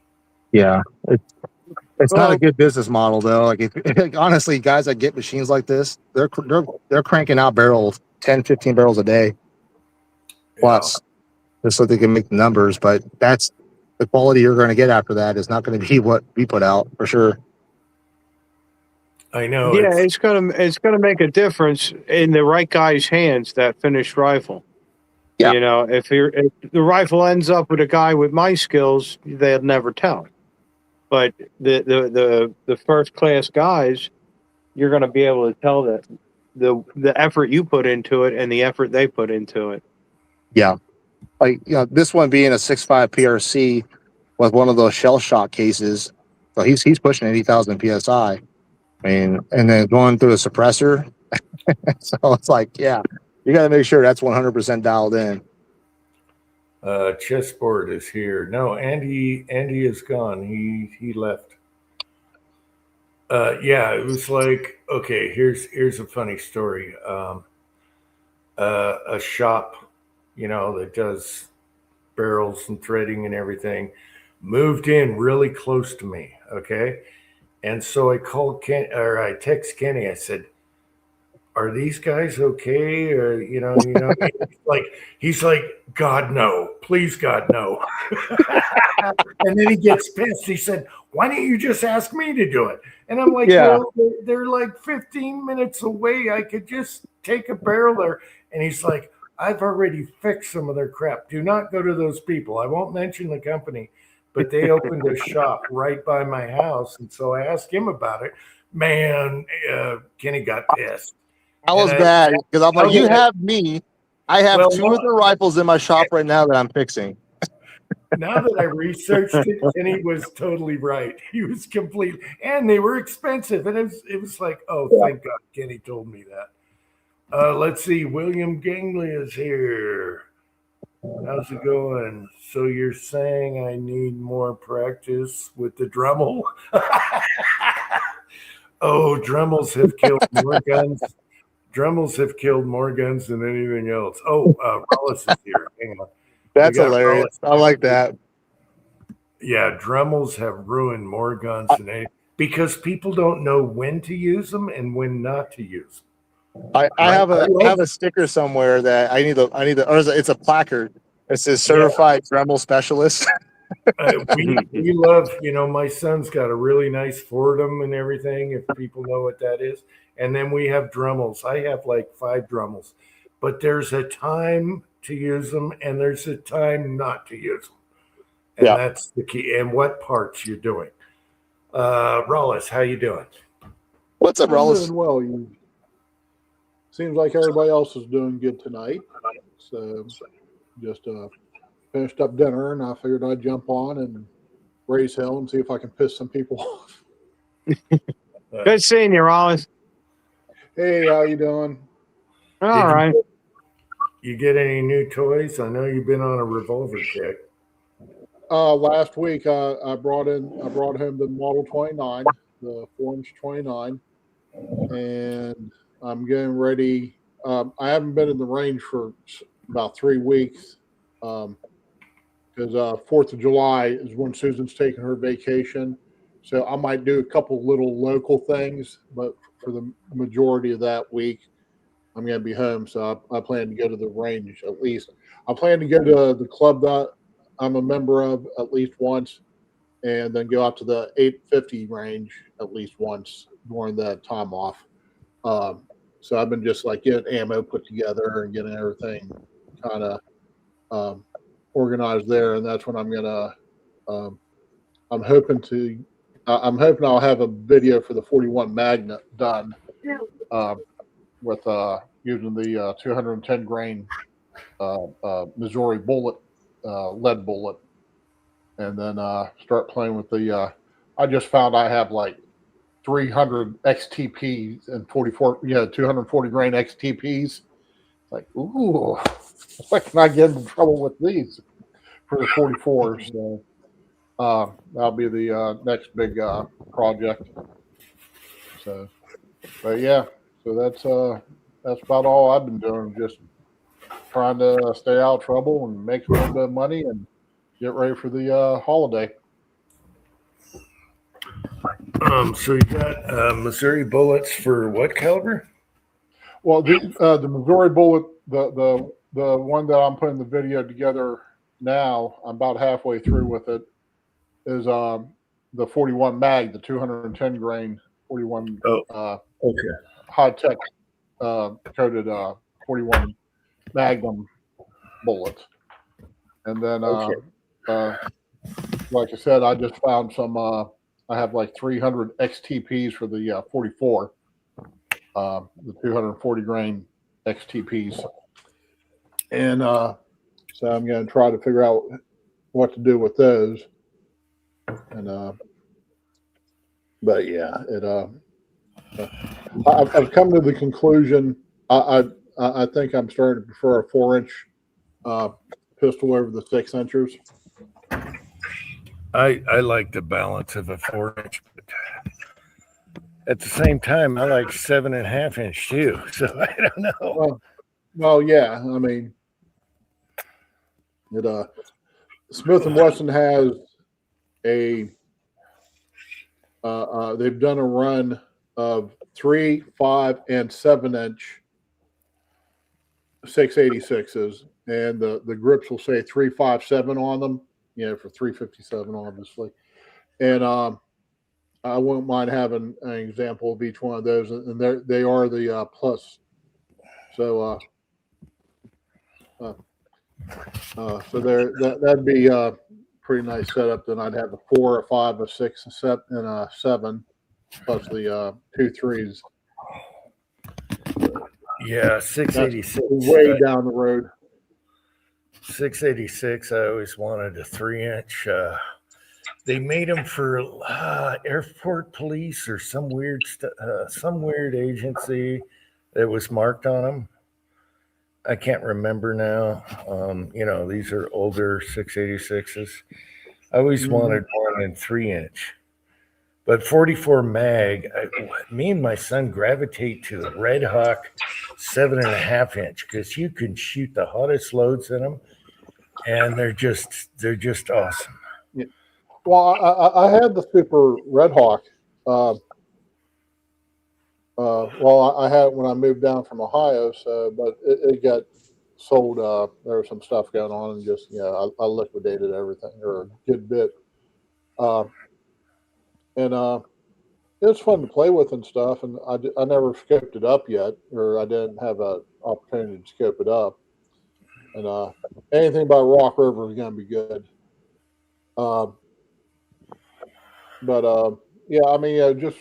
Right now I'm just on a Smith, revolver, just trying to get all the stuff that for years I would pass on. Oh, I'll get that next week, or I'll get some money together and put it on layaway, and then next, I walk into the store with the money in hand, and it's gone. So now I'm just making up for all the missed opportunities. And then Kenny, do you have any 44 mag revolvers left? Oh, you just No, I mean, I'm here. I have, what is it? Super Blackhawk. I still have a Super Blackhawk. okay. So you can do that and lever at the same time. All right. Yeah, absolutely. Yeah. 44 is still my favorite caliber. I love 44 Magnum. I love it. Yeah. I even do Russians, special and Magnum. 44 Russian is lever action suppressed. It's just, and in a Red Hawk, silly to shoot. Yeah. well, those Red Hawks are built like a tank. Well, they are. There's a Hell, reason. you don't have to shoot anybody with it. You just beat them. It's a friggin' club.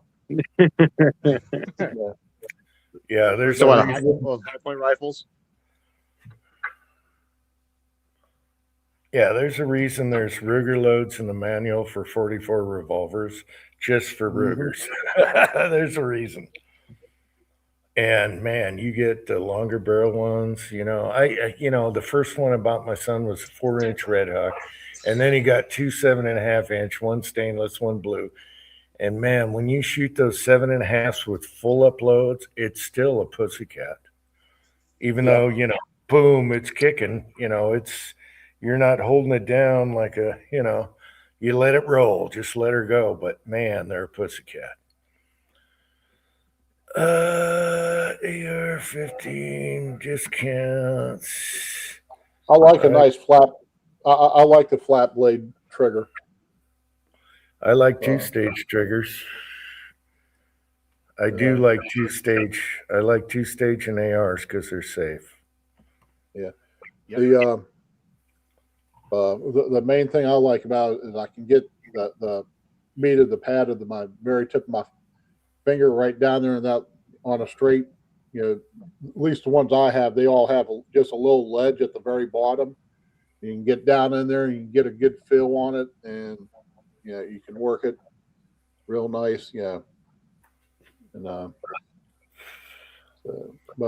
I can miss just as well with a flat or a round as Yeah, either one. I miss real damn good. yeah. That's bench rest stuff. But when I'm shooting one offhand, I don't even think about it. Right. The trigger is just the reset. If it's a 2-stage, the reset's going to be beautiful after the first shot anyway. So, yeah. I like shooting ARs offhand. Same with lever actions.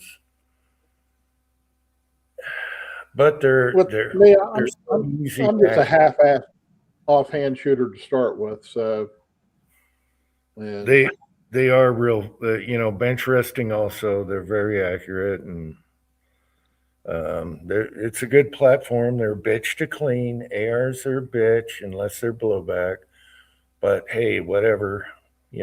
clean. Yeah, the bolt taking it off the. Yeah. Never heard of such a concept. It's just a couple push Yeah, pins. neither do I. I usually clean them when I pull them out. If they're bad, I'll clean them later. But I live in a dry Yeah, environment. when you're chipping the carbon off the bolt, then it's like, yeah, I think it's time to clean it. Yeah.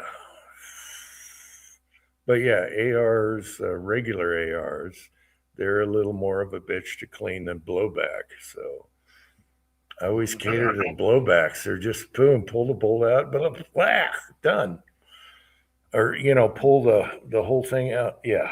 So I did put a H&R pump 12 gauge shotgun. Looks a lot like a Remington 870.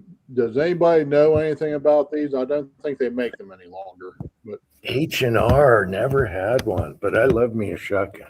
You're talking shotgun? yes. Yeah. The only Yeah, H&Rs at least- I'm familiar with are the single shot break opens. And Oh, and yeah. the 22 revolvers.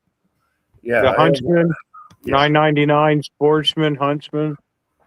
Yeah, Yeah. I had one back when I was like 16 or 17. Somebody sold me one, and it turned out to belong to the guy's brother-in-law, and he wants it back. So I'm there. Well, okay, give me my money, I guess. Yeah, I was So- thinking I was thinking pump, but yeah, the single shots, yeah, I got an H&R. Oh yeah, no, this is it's almost an 870 clone. And the thing is, the barrel's at least the barrel says it's made in Ionia, New York, which is where Remington used to Ilion? be. Ilion. Ilion, I think. Thank you. Ilion. Mm. Yeah, I made the mistake of buying a sealed 8. I don't know if you've ever heard of one of them. No, Seal 8. Yeah, it looks like an H&R top break 22. It's Oh. an 8-shot cylinder. And my God, is that thing inaccurate. Kenny, how many shotguns you got? Because you don't do much shotgun videos. I got two. I got a Rock Island VR80, and then I have just my traditional Mossberg 7. Mossberg. Oh, my brain's farting. This is Mossberg. 500? Yeah, 500. Yep. Yeah. Can't go wrong with the Mossberg 500. I got them everywhere in the house. the Yeah, the VR80. they- That one's super fun. Rock Island, really? Dude, the VR80 is what I've been using for 3-gun. So I've been local 3-gun competition. That's what I've been running. Do you you know got what one of the I mag ones. Yep, and I have it's a mid port. It's got a mid port muzzle brake on it. So it's flat. And then I run the slugs on one mag, the Bershot on the other. My first 500 I bought from a guy I was working with. Oh, such a long time ago. And he couldn't open the damn thing up. It wouldn't open up. He said, you got to slam it really hard. And he didn't want to sell it to me. And I'm like, it was like $70. So I said, just sell it to me. I'll figure it out. So when I take it apart, the hammer, you got the carrier for the bolt, and that cocks your hammer. That had put so many dings on the side of the hammer, it wouldn't fit in the slot there anymore. So all I had to do was take the hammer and put it against a grind wheel and just knock off those big burrs, and then it worked fine. I polished the front a little bit, but yeah, they take a beating and they keep on going. We got 6-shooter Texan here. Hey, 6-shooter Texan. His is 50 years old. Wow. Yeah, I've never broke a 500, and I used to be an 870 guy, but and I have 590. You know, all steel, all that military. I got the military 590, but I still gravitate to my son's. It's right on my bench right now because we were shooting it. His pawn shop, $170 shotgun. That thing is so. I did it in the video when I was testing the roll crimper. You just point it real quick, boom, it's exactly on the target. Just boom, no thinking, no nothing. Point, shoot, boom, target. You guys seen the video? It was live. Yeah, see that's like this H&R. It's on the pawn shop. You know, $300 rack, and they're only asking like $195 for it. I mean, total is going to be $214. You know, after tax and all the registration bullshit. And I'm just going to take it and give a real light, you know, sanding, and then hit it with the friggin' oh, what the hell's the name of the brand that Brownell sells? Alumacoat, Yeah, something like that. Alumahide. Alumahide. Yeah, hit it with that. I don't know what colors I'm going to go. I'd like to have bright pink just to piss everybody off. But It makes it happen. Yeah, how you get one shotgun that seems to just hit for you? Mine's a Browning A5. Okay. That's the one shotgun that I got that I hit more clays with it than any other shotgun. 6-shooter says he got his on his 16th birthday. I want to see a video. I want a video on that. Yeah. So yeah, I have a Marine loaded in the reloading room right now. It's Marine in case I hear stomping and I'm home alone. I have the sun sitting against my bench where I got to clean the barrel. Some all over the house. I love Sunshine. Sunshine's a little shorty. It's who made it? Mossberg made it for them. What's the name of the company? Damn it. Gosh darn it. I got Sunshine I bought when I moved here. I needed something here. The empty house, no guns. You know, I just came here to check the house when we first bought the house. So I went down to the pawn shop. I got Sunshine, pistol grip, Mossberg, New Haven, I think is whatever they branded it. They actually put steel sleeves in the handguard when you rack it, so it had these steel sleeves in it. And we have a whole bunch more, but yes, we love our Mossberg shotguns. And I was a 590 guy, but they don't hold as much as it. Mossberg holds more, especially full tube. So yeah, love them. they have an 1100. Looks like whoever had it set up for as a 3-gun, some kind. It looks like it's set up for some kind of competition. It's kind of randy. Yeah, everything's extended. Yeah.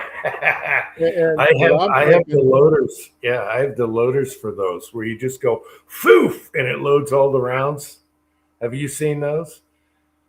So it holds all your shells and you just go foof. Right, And right. I've so seen, yeah, it's like a speed loader. I got 2 of those things. Yeah. but I'm thinking of picking this one up and just have it made in a short barrel like that 1100 you were shown playing around with. Yeah, the chop one. Yeah, and because I think that's just a neat setup. Yeah, I mean I have a really nice, it's the 1196. I always want to say 1194, but that's not right. It's 1196, which is a 1187 with some slight modifications for it, and Mhm. Tread, how is that Winchester SXP? Because they have one at a pretty good price there on the sub $300 rack also. But those are those Chinese or are those Turkish made? Yeah, you kind of got to watch out a little bit for some of those. Yeah, especially Chinese. I don't know why Yeah. they make beautiful AKs, SKSs, 1911s, but sometimes their other stuff like the shotguns, you never know. On the Chinese, I'm talking. Turkey Right. has been doing a lot better lately. That Turkish high power I bought is immaculate. There is no mill marks. That thing, as a matter of fact, I'm going to buy a TSOS Commander eventually, enhanced with good sights and everything, because the Turkish are doing pretty good. They got good CNC or whatever going on. It's a pump. Yeah, but Well, pumps don't mean reliable. You know, you can have a shitty pump. Oh yeah. yeah, but I think the Turks can probably make I wouldn't buy one of their automatics, but shotguns. But I wouldn't. I'd take a chance on one of the pump guns.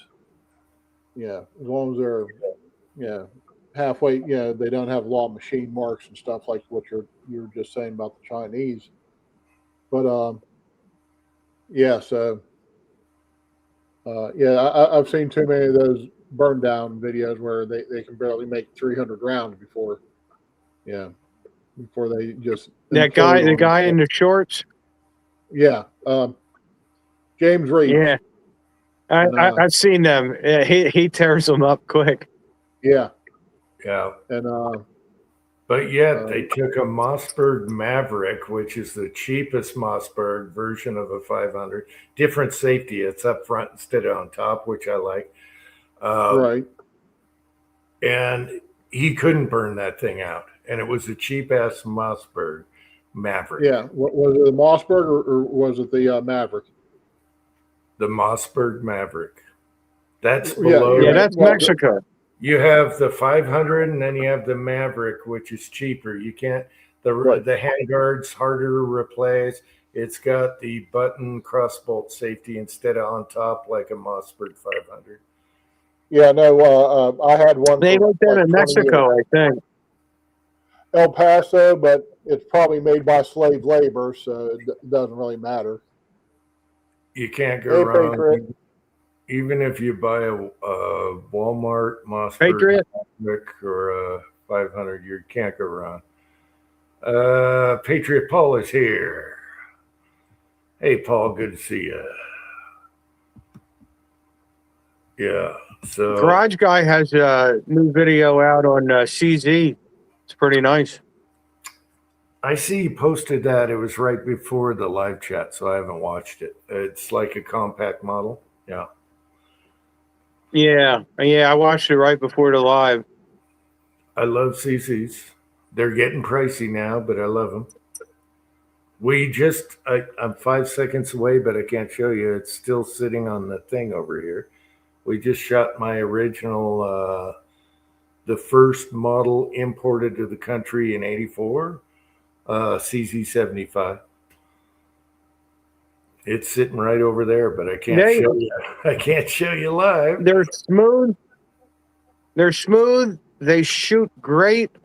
My Right. personal problem is the real estate on the slide is cut down because half of it's in the frame, and it's for my pudgy hands. It's a little bit harder for me, but they are awesome done. You got a rack over the top, and it's because it's got a low bore axis, which is good, and it's inverted rails. They copied the SIG 210.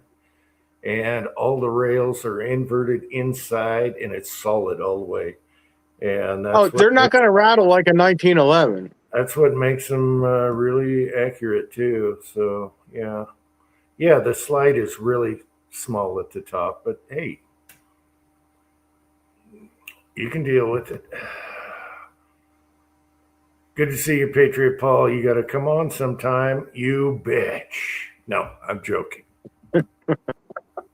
We lost Kenny, but I'm glad Kenny came on. That was good stuff. Yeah, it's always fun. He's fantastic. The work, man. That guy does beautiful work. Killer work. He even made my Rossi look like a match muzzle. Yeah. So Well, he wouldn't know how to do a shitty job. That's not in his DNA. no, he's OCD. So anything he touches is going to be right.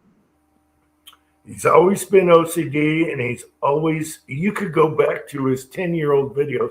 He's always trying to find a better way or whatever. Yeah. Yep, you missed Kenny, Patriot Paul. You're late for the game. Biatch? No, I'm joking. So, Now, I need a little bit of advice. I'm 99% sure I know what I'm going to do, but I have the 3 686s, the 3-inch, the 4-inch, and the 6-inch. The 6-inch, I'm going to put a Burris. Burris has I think it's a 3-12 pistol scope, and that 6-inch is going to get that. But I ordered a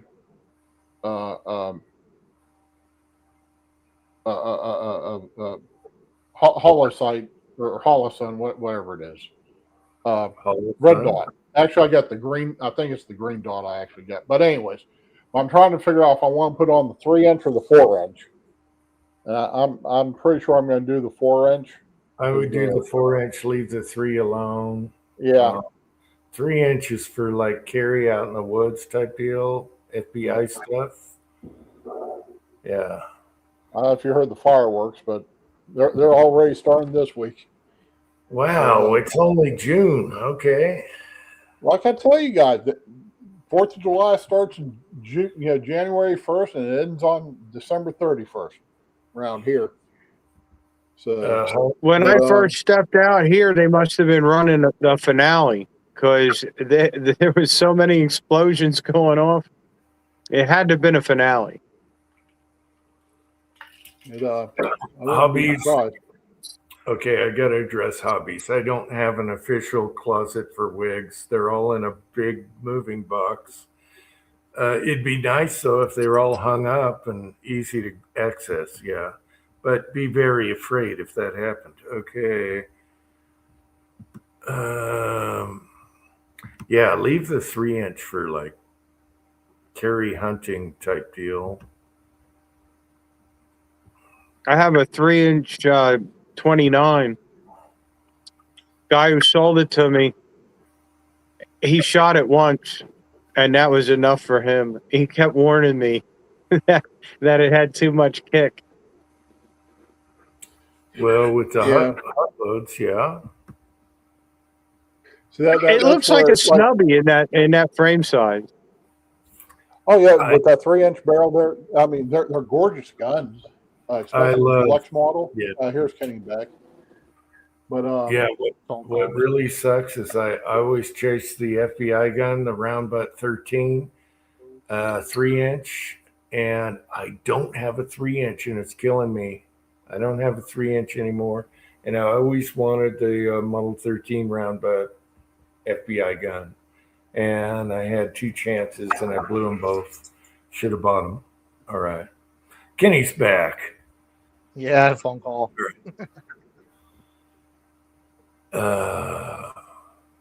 Yeah, I learned that lesson about jumping on things, and I had to eat a lot of ramen noodles.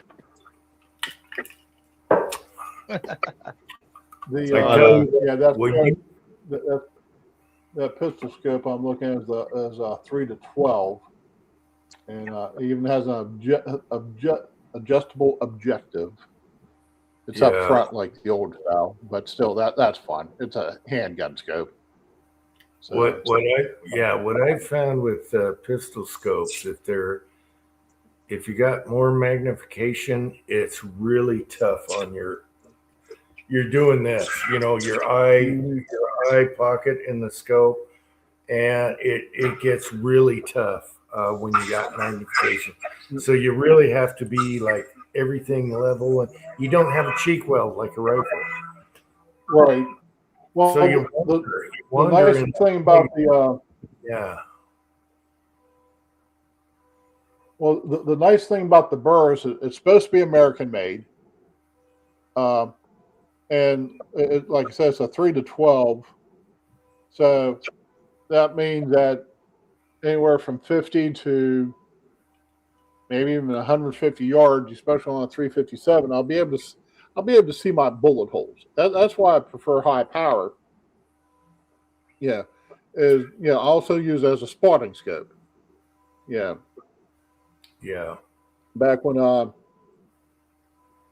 had my Yeah. last 686 that I had a scope on, it was just I think it was a 4-power Leopold, and at 100 yards you couldn't, at least with my eyesight, I couldn't see anything. I couldn't see any bullet holes till No. the end of the. I had to walk up and look at the target. Yeah, I couldn't you have to use a bigger bowl, and you won't see them, but you got a spotting scope at the range. Yeah, and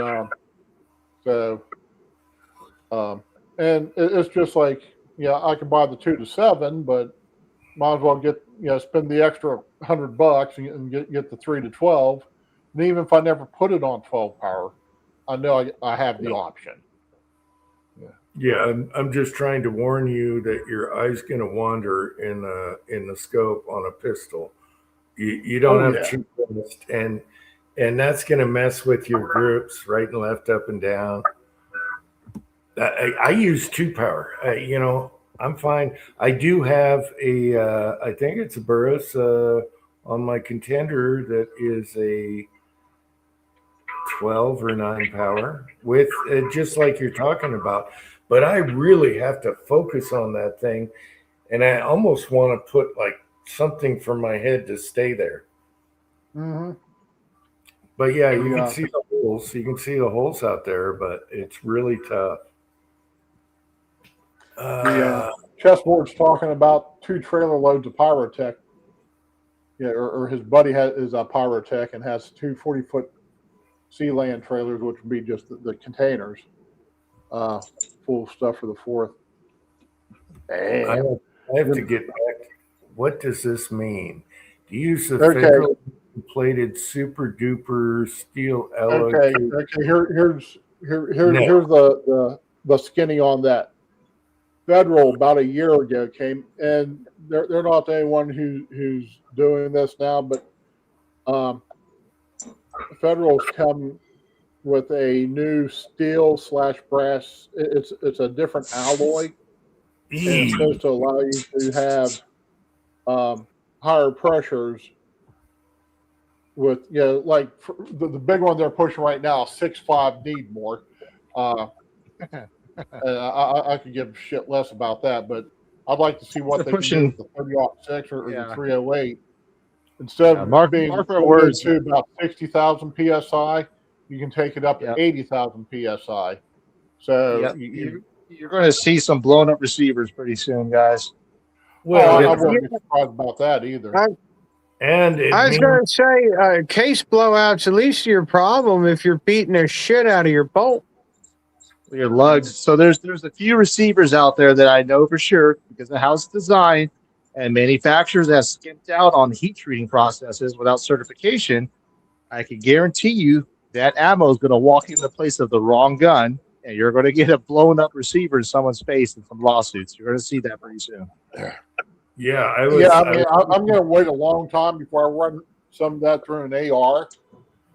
Well, I was just going to tell Patriot Paul that's more brass to sort and throw in the bad bin. you know? Man, I'm not throwing BCA under the bus or anything, but let's just say someone buys a BCA bolt action AR upper, throws an 80 psi 6.5 need more in that. Yeah, Patriot Paul, remember when they made that special 9mm case and you had to buy their special dies just to load that? This is something you have to do. Yeah, I'm not interested. No, I'm not interested. Those go in the scrap bin if I find them. Yeah. Well, I you admit to have to them. have a special set of dice. You have to have Yeah. a special set of dice for this new federal stuff. Now, I'd like I said, I'd like to see what I can do with the 30-06, because I'm that if you can get it, and like I run it in a Model 700, and I'm hoping I'm everything. thinking they didn't learn from that company that was making the 9 brass that was supposed to be tougher and all that. And then you had to buy Shell shock. and they flopped. They flopped. Where are they now? It's the same thing now. Why didn't they learn from them? They flopped. I wasn't going to buy. Well, yeah, but that was also 15 years ago too. Whatever Yeah. happened to the plastic cases? Remember that plastic ammo I Oh had? yeah. I used to have. Yeah, I used to have some plastic case. What was it, 9 or 38? And it was like, what the hell? And it's really soft. It's like the pipe you use for water now or whatever.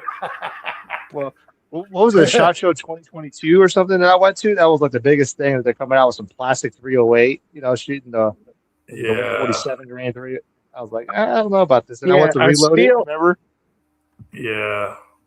A steel head in a plastic case, and $50 a box. Yeah. I wanted to buy a box just as a curiosity, but it was $50, and I thought, this is a stupid idea. Yeah. Yeah. Well- I don't get it. If you're going to do something new, make it practical and make it something new. I'm just saying, those Namco cases, the 80,000 PSI rifle cases, I'm telling you right now, man, you're going to start seeing that ammo get put inside some rifles, and you're going to see some people having blown up rifles pretty soon. There's some AR bolt action up there. I can tell you right now. BCA. There's a reason they sell their stuff dirt cheap. Well, they have to abide by a certain. I mean, and they probably a company that big enough should have some kind of insurance. What is it called? Product insurance, right? I'm hoping they would, or they get the testing done. There's obviously a certain amount of lugs you can have tensile strength. The problem with it is that you still have an aluminum upper receiver, and then you got their new bolt action. It has a proprietary lockup 2-lug design, but they have the older ones which are using the AR style. AR style locking lugs. Those AR style locking lugs aren't capable of handling 80,000 PSI on a repeated basis. So I don't know. Patriot Paul's been saying,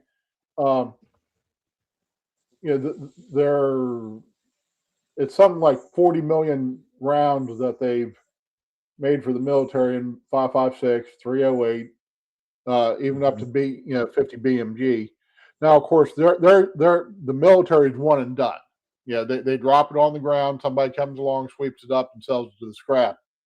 So, I'm not worried about one cycle.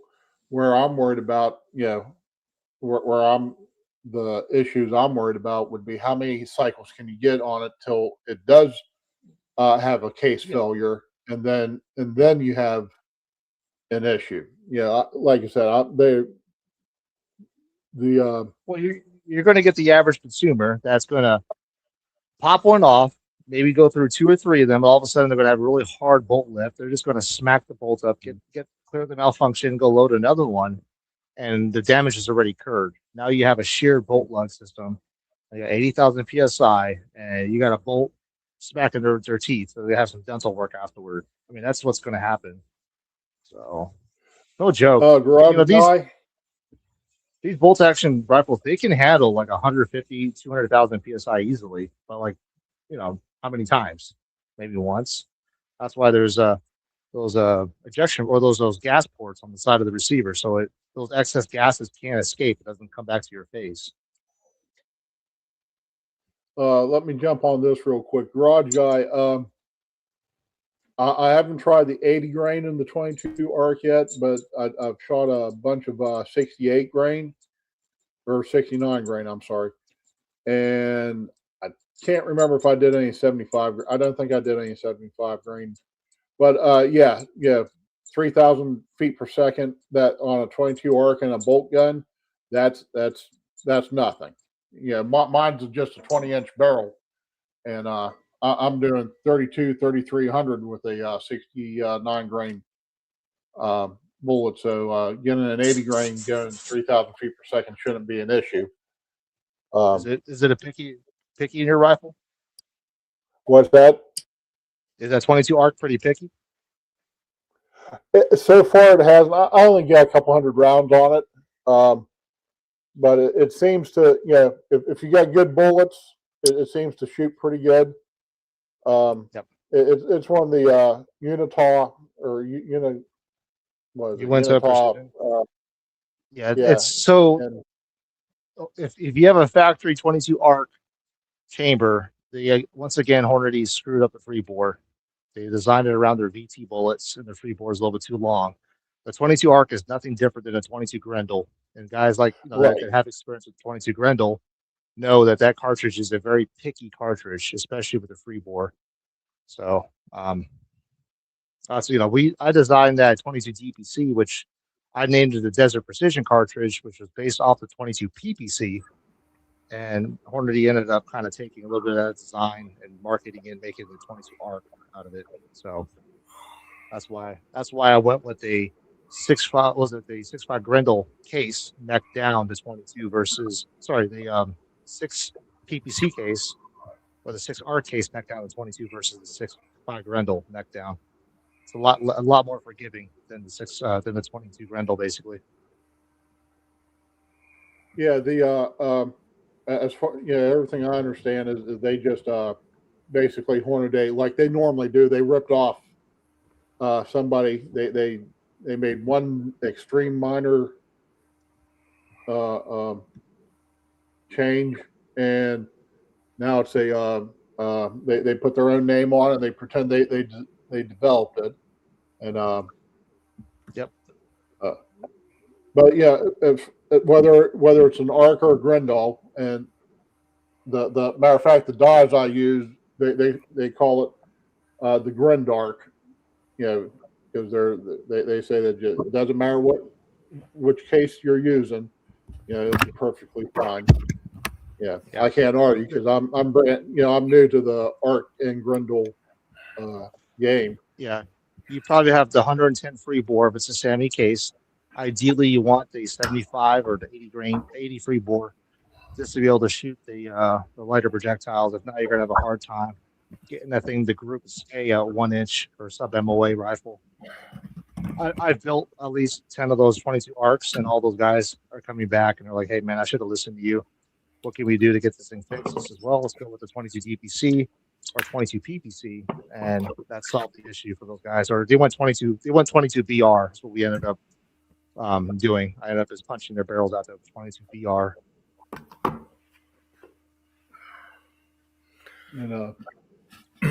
Yeah, it's just nice having. Well, like I said, I have it set up, with the Unitaw, so it's a AR bolt gun.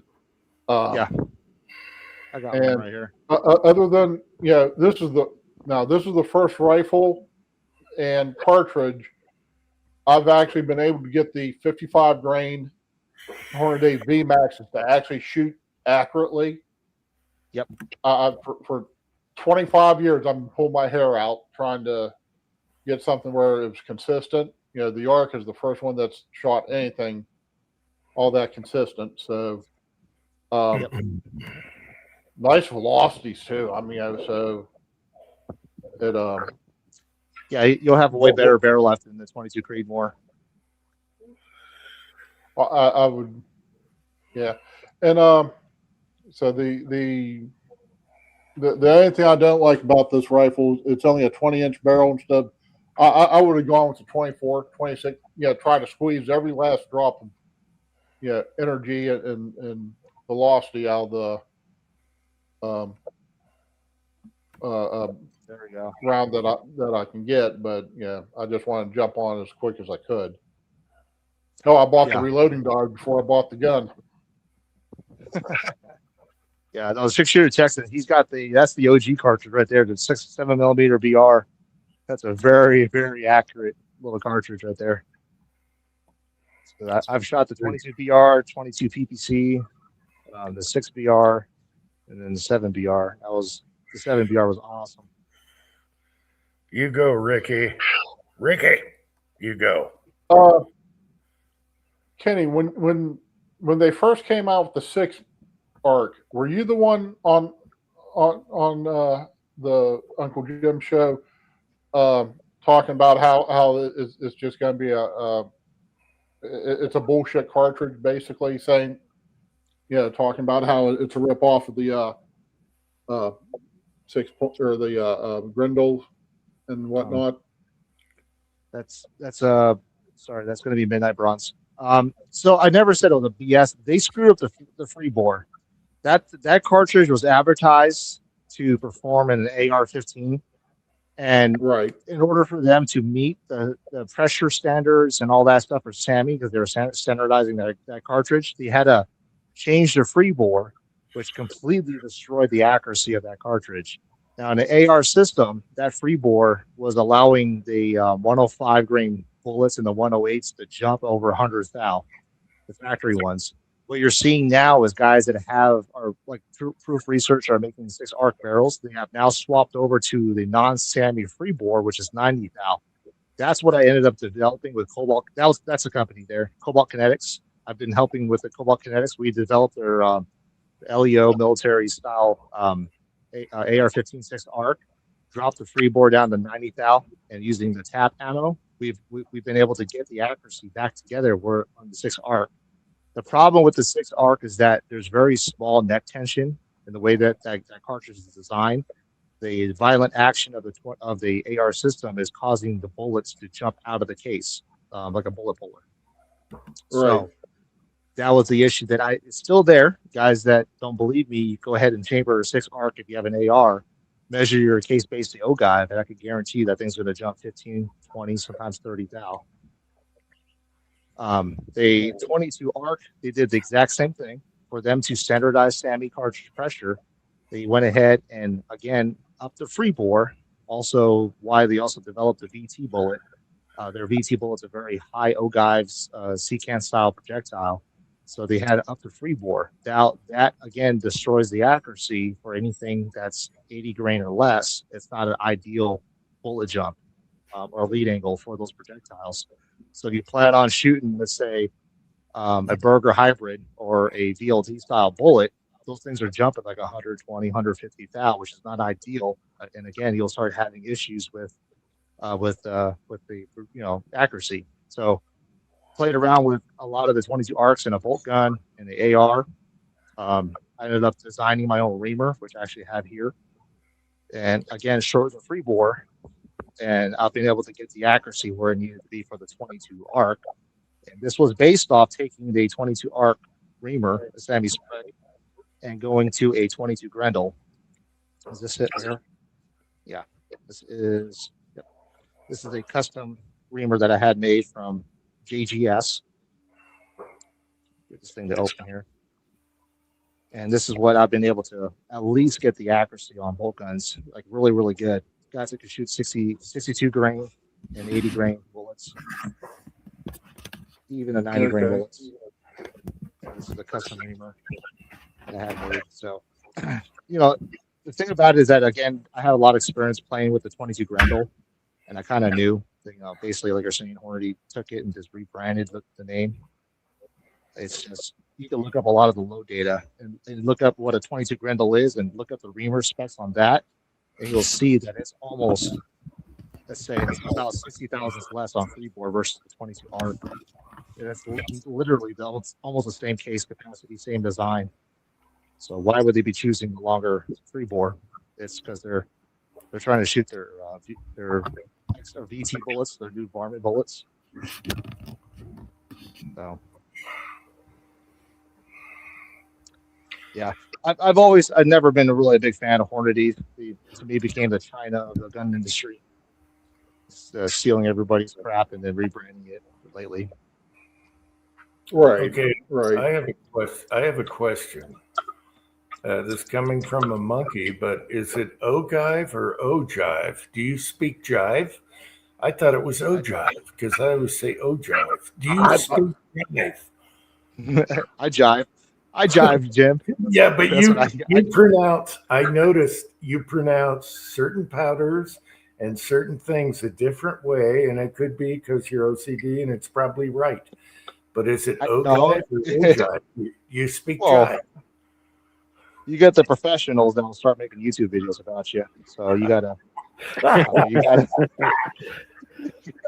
So I'll start trying to correct you and use that as a one up. Because I don't know. Hodgdon, you say Hodgdon, and then now Yeah. we got ogive, and there's a bunch of stuff I could go through if I researched. I But don't you're probably right. I don't know. I think it's Ojive. I don't know. I when it's listed on Google, it says OGIVE. So Ogive, you can say Ogive if you wanted to. So you don't speak jive, ogive. I speak jive. I say jive. I say Ogive. I mean, it depends. It depends how the conversation goes. If someone wants to correct me, and I'm like, well, then go Ogive yourself off then. I'm just being a goofball. You know that. Oh, absolutely. You understand me. So I do. you get. Yeah, I don't know if it's Ogive or Ogive. That's been the question that I think was that one channel, Winning on the Win. I think folks were asking him, hey, how do you pronounce this correctly? Or I think it was Speedy Gonzalez. I think he said Ogive. and jive. And jive. And jive.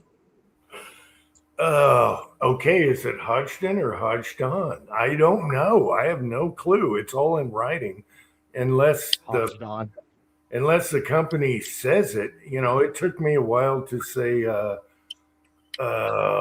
What's that good ammo? Damn it. And brass. Fiocchi? Fiocchi? No, Fiocchi. I always had Fiocchi. Sailor. No, No, what's the Stellar Beyond. Stellar and below? What? Yeah. What is Stellar the and most, below? most expensive 22 out there? That company. I went brain dead. Lapua. Lapua versus Lapua. Lapua versus Lapua. It's Lapua. Which is it? It's Lapua. That's how you pronounce it. Okay, Lapua. Lapua versus Lapua. I always say poo because I like poo. That sounds like an Indian tribe name there. Lapua. Lapua. All right, and then you got the Anschutz thing versus so Lapua. Well, no, Lapua. When the Okay. NRA convention came to Philadelphia and I went, I actually asked Leupold, is it Leupold or Leopold? And they said, well, you could say it either way you want. We don't care.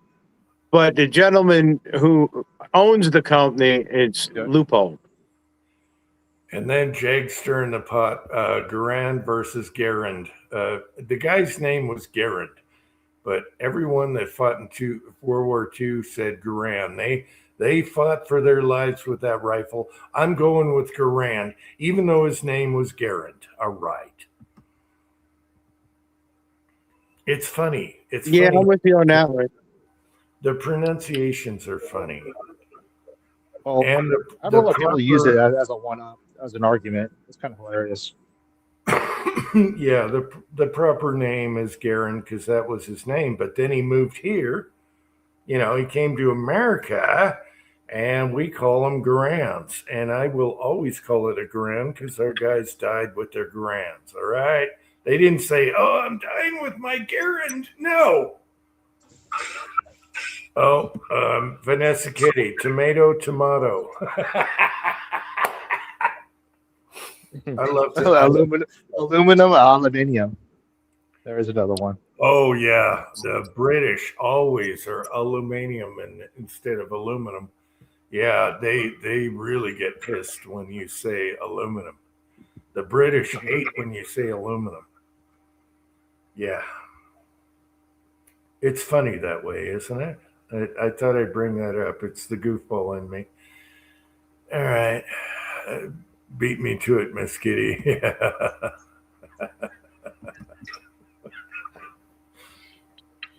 That stuff makes me laugh. And that's why we're here. Oh, What else can we call wrong tonight? What happened? Or right?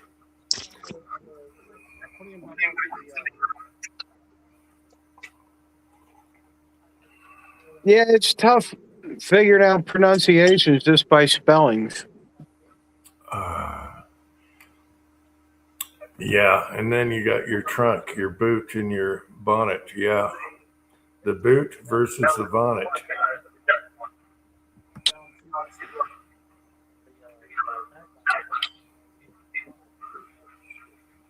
It's a boot time. Kenny, you're too far from your mic, or you're talking to someone else right now. Okay.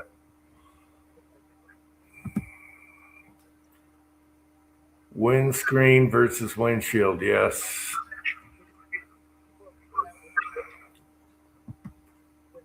Did you watch Freedom? Oh, of course I did, Tread. Are you crazy? Of course I did. I'm huge UFC. It was the most awesome UFC I ever watched. Justin Gaethje beating Topuria, which was the GOAT. It was the most amazing fight ever. Topuria said he was going to take Gaethje out in one round. And Justin, all he said was he went through all his arrogant BS. And all Justin said was, I'm going to rearrange your face. And he rearranged his face. He still won't show his face on camera now. So, yes, I watched UFC 250, of course. Of course I did. That's my favorite sport.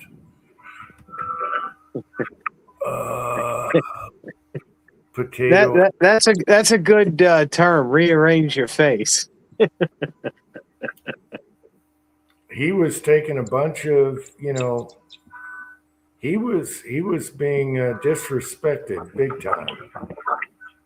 And all he said is, I'm going to rearrange your face. He's still in the hospital. He can't even open his eyes.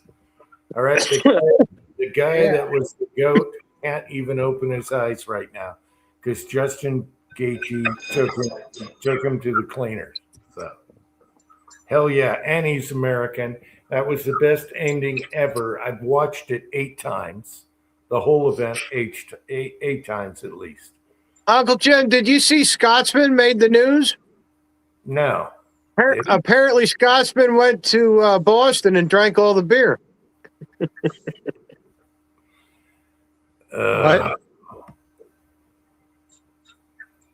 Well, he should hang out with the old Westies gang.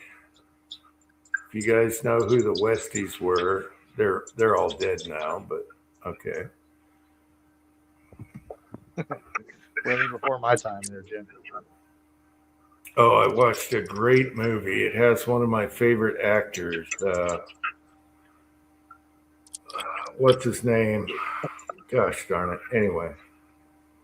I don't want to knock you off track, but I watched that movie. Which one? The Hitman movie? Yes. I watched the Hitman movie. I was a little disappointed with the parrot because I didn't see the parrot piss her off. I just saw the parrot with like a stick in it. I know. I sent that to Pat because she couldn't stand the parrot anymore, but yeah, but they didn't show that part of it. He walks in and the parrot's got, I don't know, it looked like a shish kebab through it. The parrot talked too much. Yeah, that was you enjoyed it though, right? The British humor. Oh yeah, it was a good movie. It was freaking awesome. Yeah. So I watched another movie the other night. Gary, what's his name? He was Gary. Anyway, the only Gary I can think of is Sinise. No, the guy that shook the pills and took one during the Professional. The guy in The Professional, the head cop guy. Shook the pills, sniffed the guys. You know what I mean? Gary Oldman. Oh. I watched a movie. I love Gary Oldman, right? I watched two movies the other night and I didn't know who was in it. And both of them had Gary Oldman in it. And last one I watched, Gary Oldman was a pimp. He had a big scar down here and a weird eye. And he was a pimp. He only lasted the first part of the movie.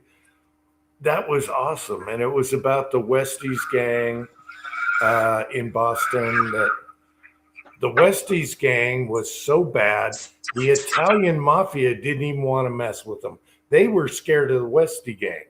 Okay. They were so vicious. And then, yeah, Gary Coleman, Ullman, whatever. Anyway, so I'm watching this movie and I'm like, son of a bitch, that's Gary Oldman. It took me 10 minutes to figure out that was him because he totally looked different. And then the movie before that had him in it also. Totally awesome movies. Off the wall, they were free. Oh, it was awesome. I love that. When you find a movie and you're like, I've never seen this. This is awesome. It's like that Hitman movie. It's just awesome. Yeah.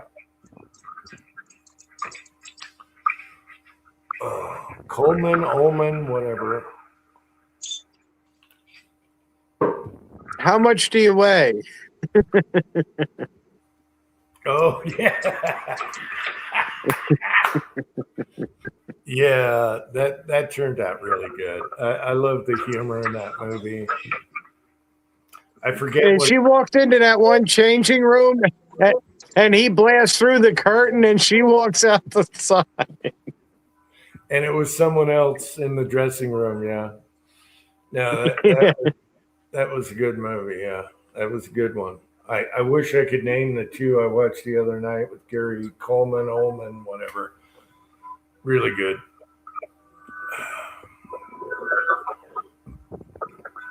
Is this too loud, Jim? I got the machines running. If it's too loud, let me know. Yeah, no, you're fine. No. Your mic is fine. Not noisy.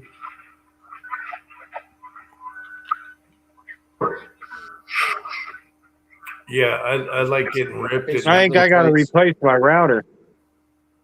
Oh, let's do a close up on that. What was that? Yeah, that's Jewels great. or what? No, Let's that's see. the little plates, little side plates that I'm making for our Magwell. Oh, So here's okay. a little side plate just facing it off. So let me show you what it looks like. What we call off 2. Takes 4 minutes to do. So this is He off say, 1. oh my God, he say, wow, nice. And That then was- when it's finished. So all it is this little, for the Magwell, little side plate. Yeah. Nice. There we go. Finished product. Gotta Cerakote it. Very nice. Yeah. Okay, he saw nailed it. State of Grace was the last one I watched with Gary Oldman in it. He saw. How do you know he saw what I'm talking about? He always does. Anyway, good movie. I think it's free on YouTube or one of the others. Good to see you. He say we were talking about you earlier. Magazines, AR-22s. Yeah. Oh yeah, he's an AR-22 guy. I forgot about that. Yeah, earlier in the chat. Ooh, That was another word we had to learn how to pronounce. what? He say. He say. We thought it was he saw. He saw or he say. I there a think Y He in say. yeah. No, SA is say. He say if you haven't been watching, we were talking about pronunciation of Ojai versus Ogive and different powders and everything. And Gunswatter just got me with he saw. It took me He saw. Yeah, it took me to forever to say he say. I always thought it was he saw, and I wish it was because I like saw. I don't know. Anyway, Where's the Y in that? yeah, I'm surprised he knew what movie that was. That was an off the wall movie. I'm surprised. That was awesome. The ending, but it was fun watching it, and it's based off a true story. Even though they changed like 3 of the characters, kind of, And they also, Hollywood had to tone it down because the Westie gang was so bad, they couldn't show what they really did. They were vicious. Again, the Italian mafia was afraid of them. And this is a small gang in Boston. Yeah. All right. It's not Hesaw. Dude, I've known that guy for saying Hesaw or pronouncing Hesaw. It's he say though. Yeah. Where's the Y? I don't know. I don't know. It's just a long A. Yeah, chessboard. Yeah, it had Sean Penn, Ed Harris. It had a bunch of stars in it. And I started watching and I'm like, okay, I'm going to keep going here because the more the movie goes on, the more stars are in it. And then it was like, whoa, that's Gary. That's Gary in this thing. Either way is fine with he say. He goes both ways. Oh. Early in the vid, he say, we were talking about the mags he sent me, all the different ones. And Kenny was showing the quick loader for it. Who makes it again, Kenny? That's Hitman Arms. Tipman Arms loader. Yeah. That Yeah. thing's awesome. Yeah. You go through so much 22 just because of that stupid thing. I know. And then, then I showed him this one. But I kind of like the Tipman because it just fits and you don't have to modify the 1022 one. Yeah.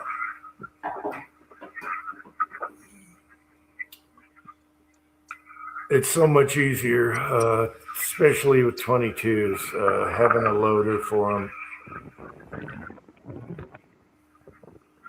I don't know, man. That little AR is like 500 yards and in. It's a perfect little gun. Cheap ammo. You can plank with it. Yeah, I love 22 ARs. I love them. I love 9 and 45 also.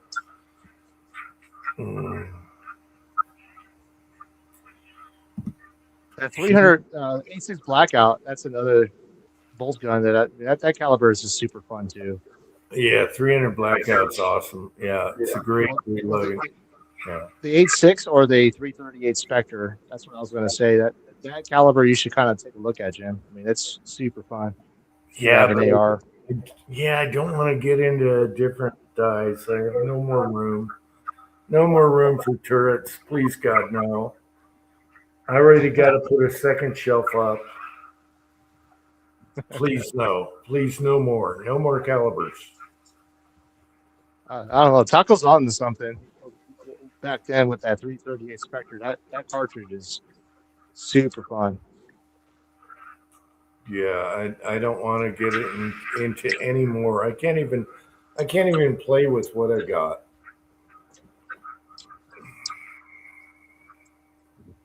Working on the desk with a chop saw. What does that mean? Chopping the desk or cutting something? I don't know. Maybe he's cutting brass down. Oh, we got West Covina Dodge is here. Hey, Pat. Hey, We're having a really good chat. There's a lot of info in this chat, which is really good.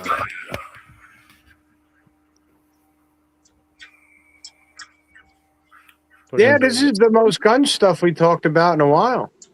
Yeah, I know.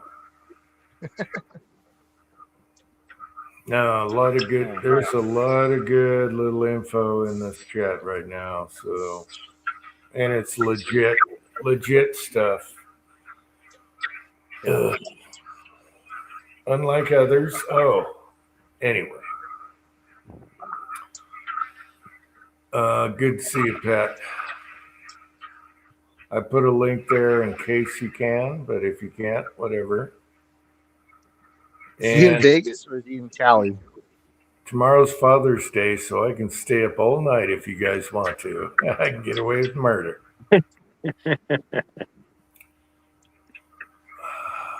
Boy, this year's getting shot in the ass quick.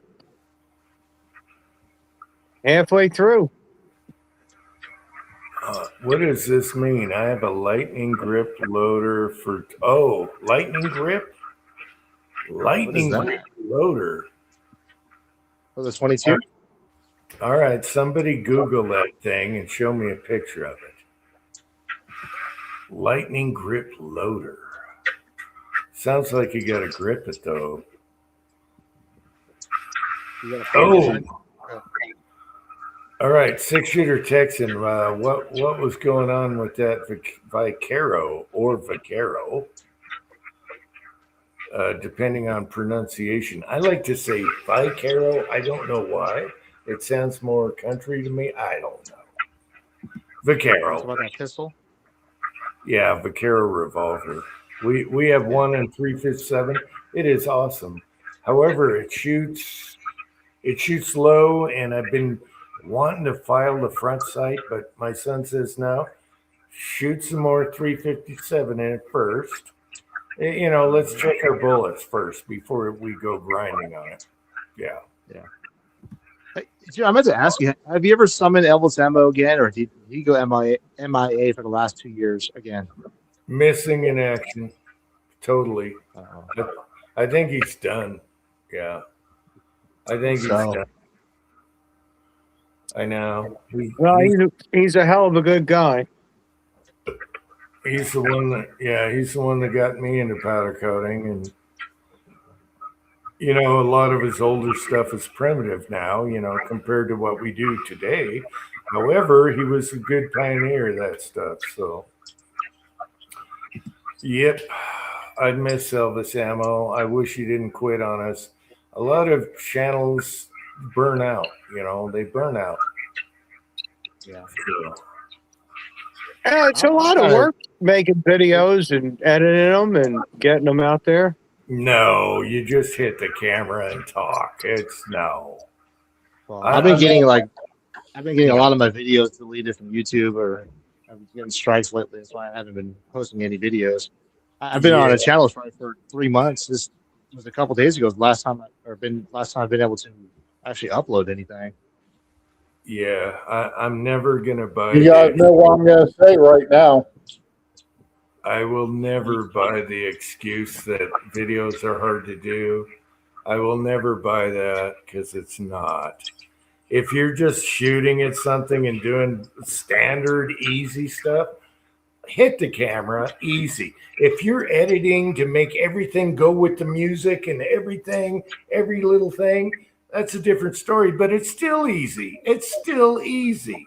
Don't tell me it's work. I don't want to hear anyone say it's work at all, ever. It's pretty easy. You just can't film, like, for me, you can't film like what I'm doing right now. Like that, this right here gets deleted and you get a channel strike.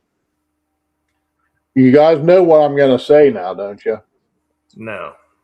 Rumble. Nah, dude, I've tried it. What's the views on that? 300 views. I mean, no many people go on Rumble. Oh, Yeah. Rumble. Okay, that's what you said. It's starting to pick up. The biggest problem with Rumble is the interface. I think that keeps Sucks. the views down because people would rather go to the easy YouTube. But YouTube's big problem is the stupid commercials. Yeah, that's why I don't run commercials on my channel. But Rumble, dude, you get like commercials every 15 seconds on Rumble. Rumble does have, well, see, all that's picked by that can also be scheduled by whoever the person is who's doing the uploads. But hey, Thor's, they've done a big improvement on the interface. I mean, I was watching Rumble. Joe Rogan's on there now. Also, you got a lot of lot more bigger channels are coming over. Yeah, it's just not as user friendly. I never could. I have a Rumble account. There's some videos that automatically posted there, which I need to delete because they picked the wrong ones. I could never get used to Rumble. I don't know. I know it's American, blah, blah, blah. Maybe I'll try it some more, but man, Well, just bing, like bing, I said, bing. they don't. You know, everybody complained about getting their stuff deleted. But Rumble, I mean, they'll as long as you're not killing people, doing snuff films. Yeah, they're yeah, pretty much, yeah. Rumble is like what YouTube should be. If you had YouTube, Rumble's like what YouTube was. The Yep. the YouTube that we all complain about not existing anymore. That Rumble stepped up and, Yeah. and they took it over. And we should be supporting them because they're supporting us. If nothing else, just put when you get done doing your YouTube stuff, put the same damn thing over on Rumble. And it's And we shouldn't. What pisses me off about Rumble is those ads. And like you're saying, if those content creators are able to turn it off, why am I seeing the same videos like I watch on YouTube? There's like 4 times the amount of ads. I don't want to sit here looking at a Breva commercial or some crap that's on there. I'm sick of that. Hate ads. Maybe I'll try Rumble again, but it's harder to use. It's funkier. I'm just stuck in my old ways, and I wish YouTube would be bought out by Elon Musk, who has billions of dollars now. But is he a trillionaire? Why doesn't he buy YouTube? That he would already be. has X. So I'm waiting for Musk to buy YouTube. There's my theory. He already has X. I figure if he does anything, either he'll buy Rumble, which I doubt because Rumble's gone public also. Well, I mean, they're public, so I guess he can go in there as a hostile takeover. But he already has X, so he's going to turn to X. If he's going to do anything, he'll just turn X into a regular video platform also. Yeah, I have an X account. I think I have one post on it. I didn't even have an X account.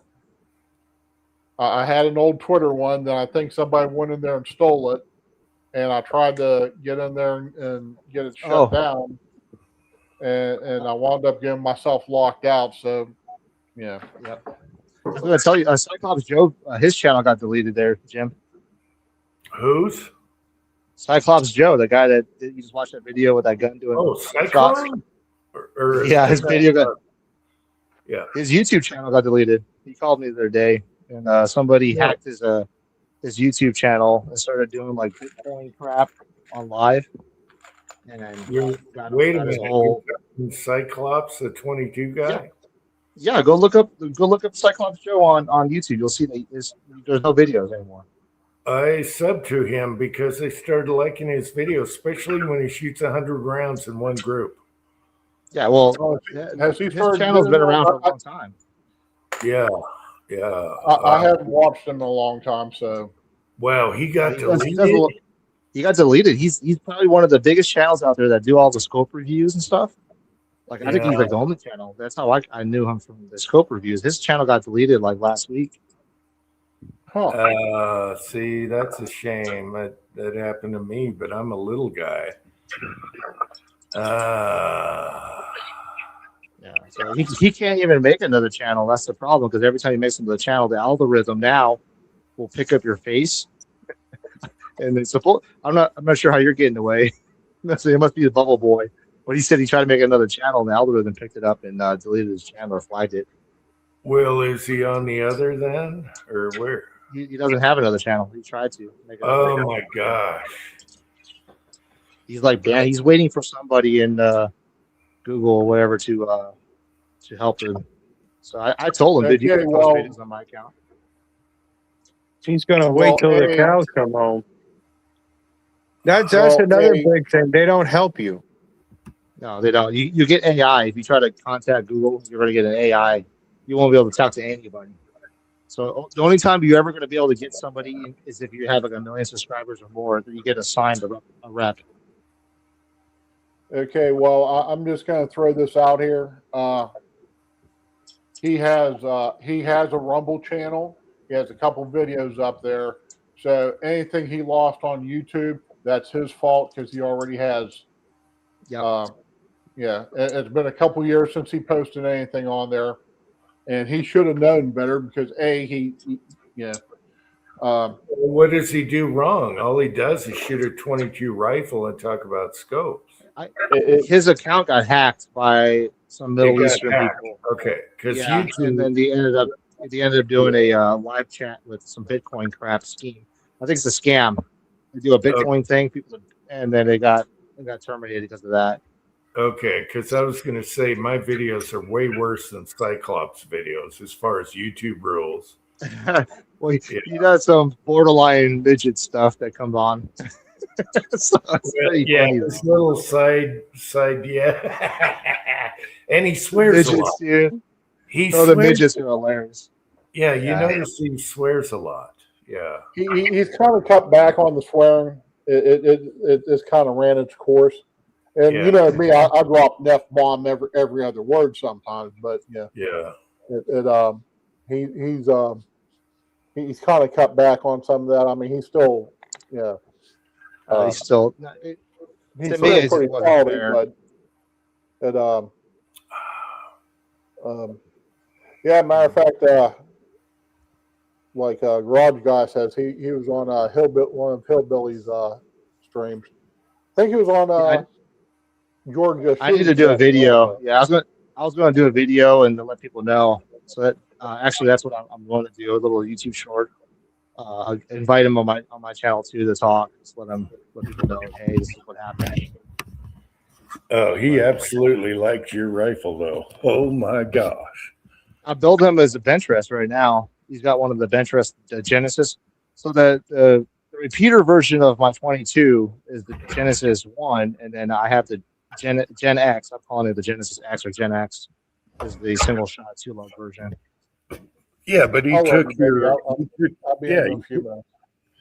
he took your original and shot 101 rounds in one group, which I like to see because anything can happen with wind and everything. Boom, little hole right there. Yeah, it's like 0.3 something at 100 rounds. 0.3. That's nuts. And I started liking the guy. You know, I've seen him a long time ago and everything. Now and then it pops up. But once he started doing stuff like that, I was like, okay, this is different. I like that. Nobody shoots 100 rounds in one group at 50 yards and keeps them in, you know, because there's all kinds of factors that can happen there. Yeah. Well, and he proves it. You know, he walks up to the target and stuff. He'll show people because people call him out. Like, you know, people that do to me so I don't do any more of those 22 challenges. Someone tried to say my 1022 that I lied about it. So I don't know if I ever showed you that video where I did a rebuttal. I walked right up to the target, right? I was done shooting.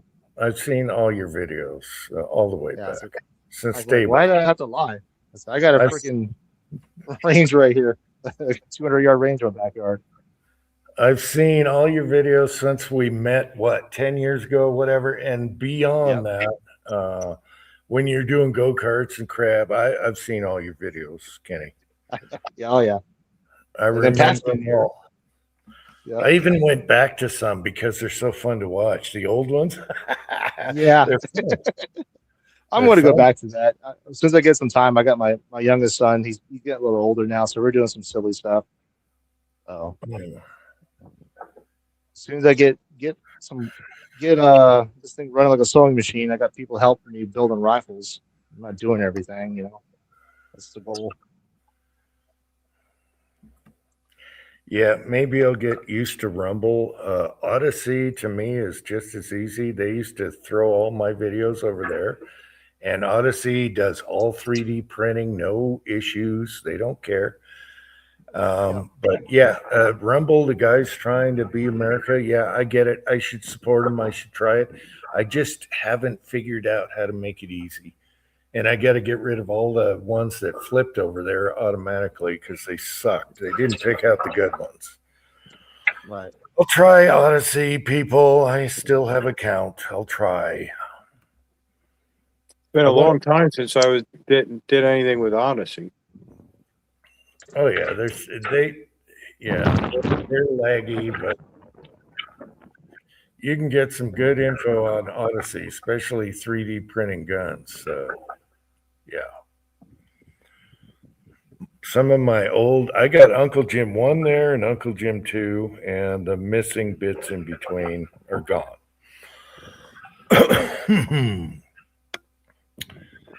And then they stopped, YouTube stopped allowing people to auto load to others. So that's what sucks.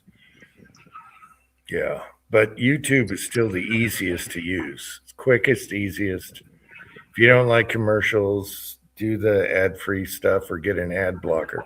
My son uses an ad blocker. He doesn't see any commercials. Anyway.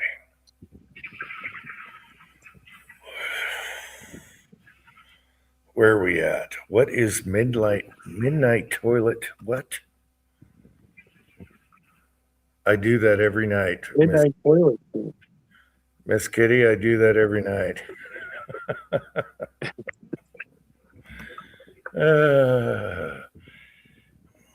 What is? Yeah, I miss the garage pops.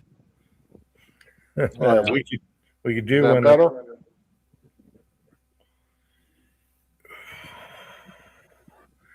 YouTube, yeah, Google doesn't like. Yeah, Google sucks. YouTube sucks. We all know that. I wish Elon, now that he's a bazillionaire, didn't he make it? He's the richest guy in the world. Buy frickin' YouTube. Let us talk. Well, he has to pretty much take over Google. Let him take over Google. That would relate to YouTube. He might have $1 trillion. Yeah, he might be worth $1 trillion. A lot of that is stock. Yeah.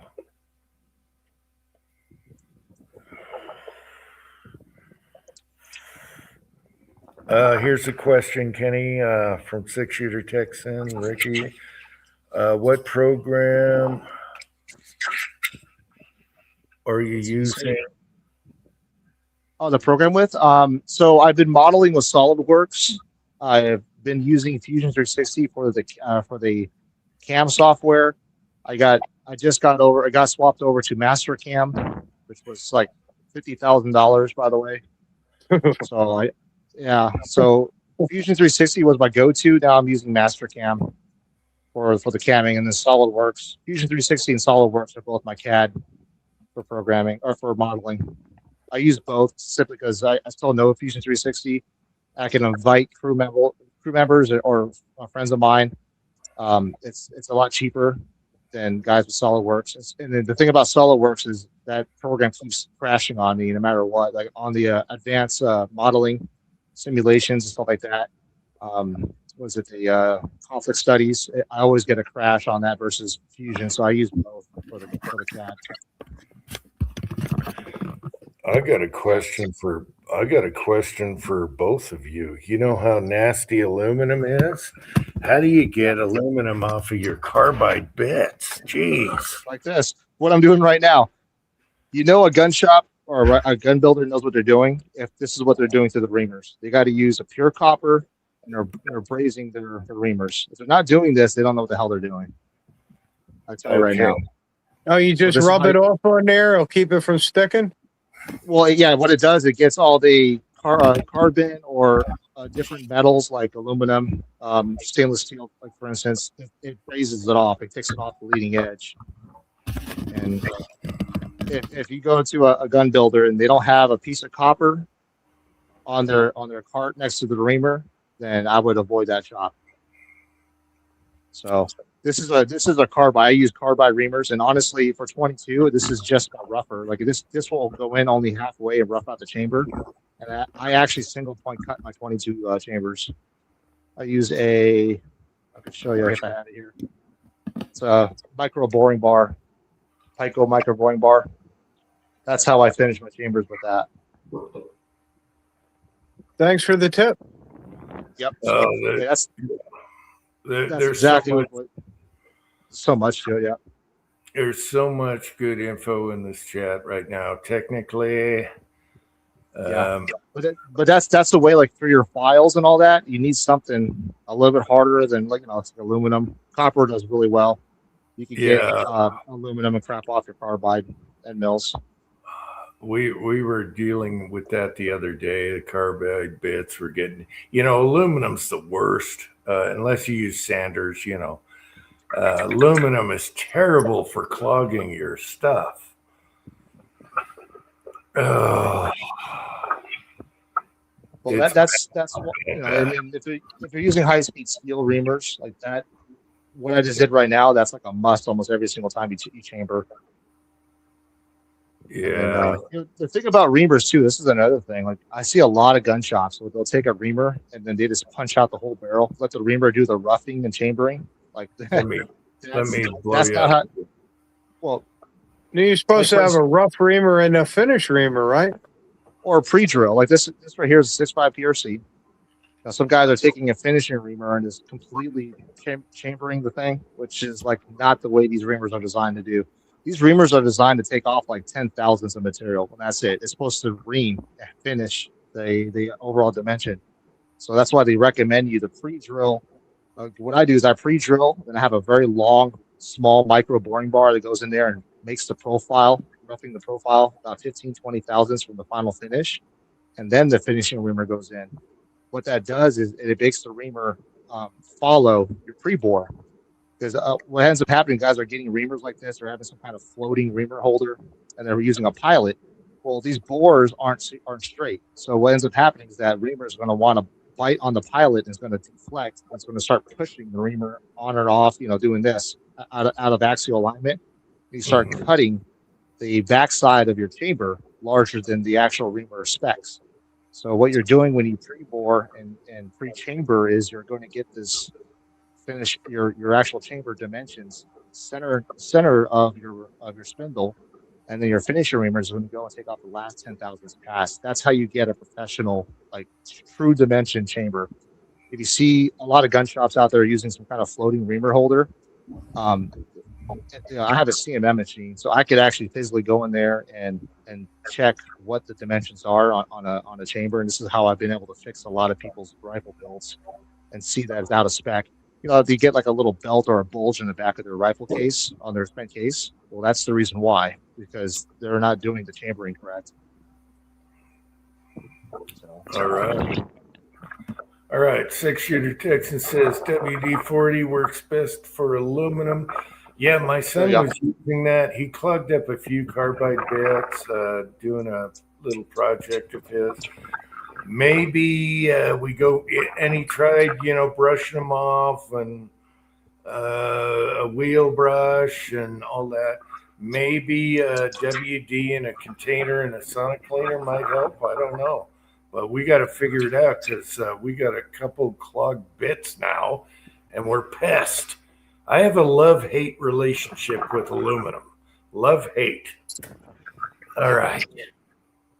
And that's I only ever chamber reamed one time. I bought a Blue Sky import M1 Garand, and the chamber had a step in it. And every piece of brass that went through that gun, halfway down the side of the case, it just shrank a couple thousandths. So I bought a barrel, and the barrel already was rough chambered. And the reamer I got from Brownells, it had a rod that went down the barrel and screwed into the front of it.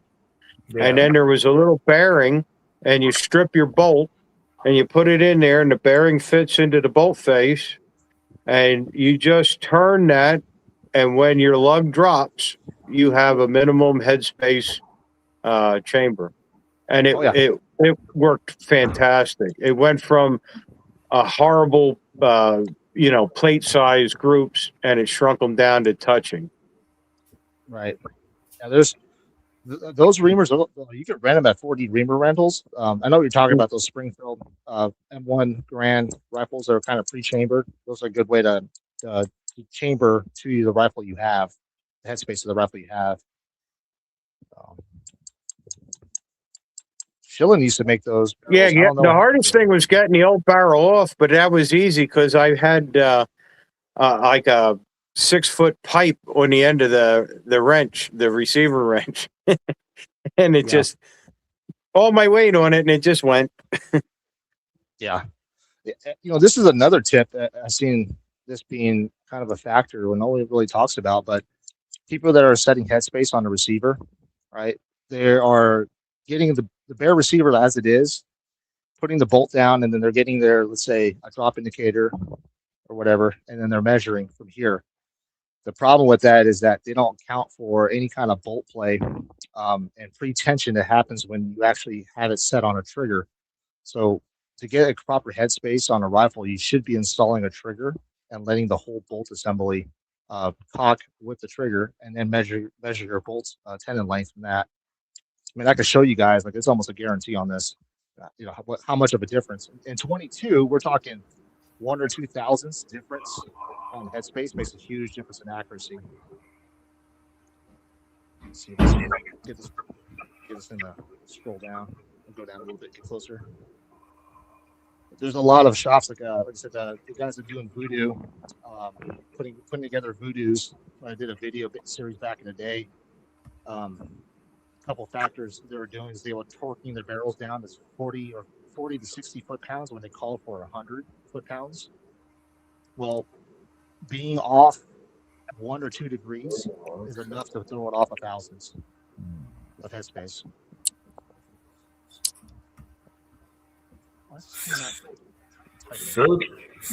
Sodium oxide. Hang on.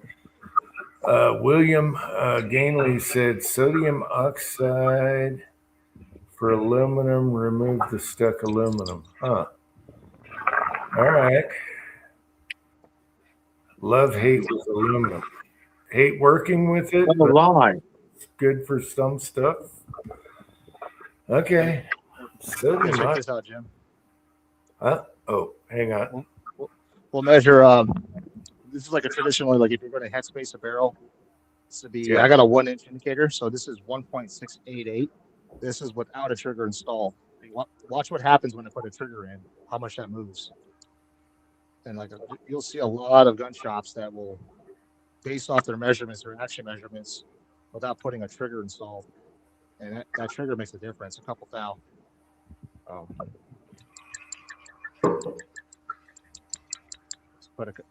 Get a trigger here installed real quick. There you go. So now the trigger, it cocks and everything, right? You can see it. It will fire. Oh, hold on. It's sticking up a little bit. But not having a trigger installed in the action is one of the biggest issues I've seen. A lot of the gun shops that are building 22s, they don't do. So trigger's installed. You can see it. It will fire. And then now when you measure it,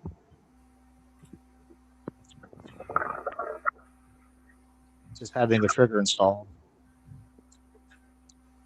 Come on.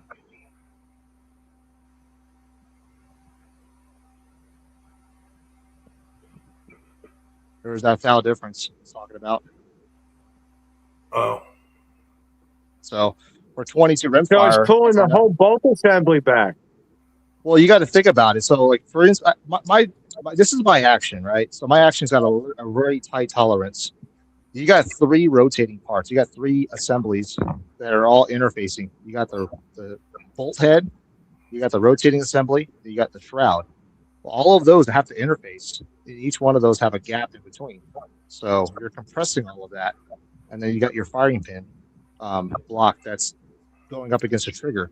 Well, that firing pin block is cocking everything backwards, and then now you're pushing. You should be preloading everything this way, and that's going to change your measurement. If this isn't cocking, then you're not taking the preload tension off your interference fitment. So most actions, like mine's a lot tighter. I'll move about 1 thou, but if I get, let's say for instance, I get this action. I mean, I could probably show it on this action. This is a center fire action. This only has, well, the same thing. It's got 3 interference fitment. Floating bolt head, 1, rotating main body, shroud. Those are 3 interference fitment parts on an action. So I can measure this and show you that. Let's say, for instance, I go to the top of the bolt head here and take a measurement, and then put a trigger installed. You'll see that it changes also. I'm going to have to set up this gauge a little different. But yeah, this is something that I see a lot of gun shops, a lot of gun builders, they fail to do. They don't put a trigger installed on the receiver, which changes measurements. So let's say for this case, it's 1.777, right? We'll go ahead and we'll install the trigger and see if that changes.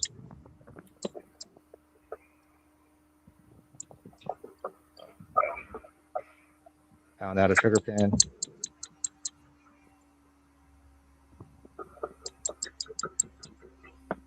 So we'll put a Trigger Tech Diamond Series trigger in this thing.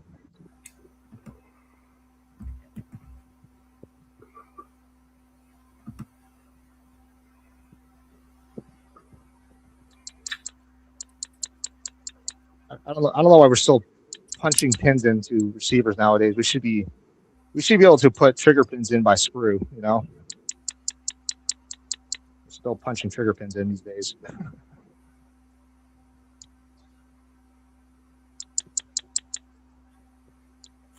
I'm surprised you don't have a vintage ball peen hammer. Oh, I do. My son left that out in the middle of the yard.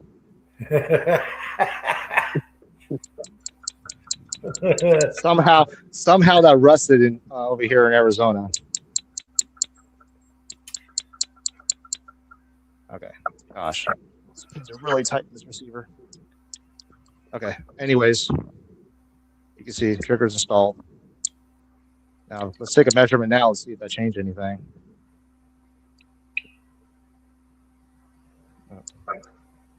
So same thing. Take a measurement to the top of the receiver. There we go. Down and a half. Yeah. Wow. So that's the difference. I guess that would also affect the firing pin strike too, wouldn't it? Everything. It affects everything. When you're trying to do precision work, that's the little tolerances that you have to account for. Like look what the fired. So that's the fired position, relaxed position. And then when you cock it, it changes.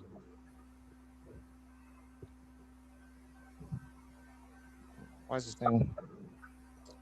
All of a sudden, it's calling me a liar. Yeah, Well, it keeps changing. You're live. Yeah, you're live on YouTube. Yeah. So there you go. There you go. So again, a thou. So a thou and a half. It changes.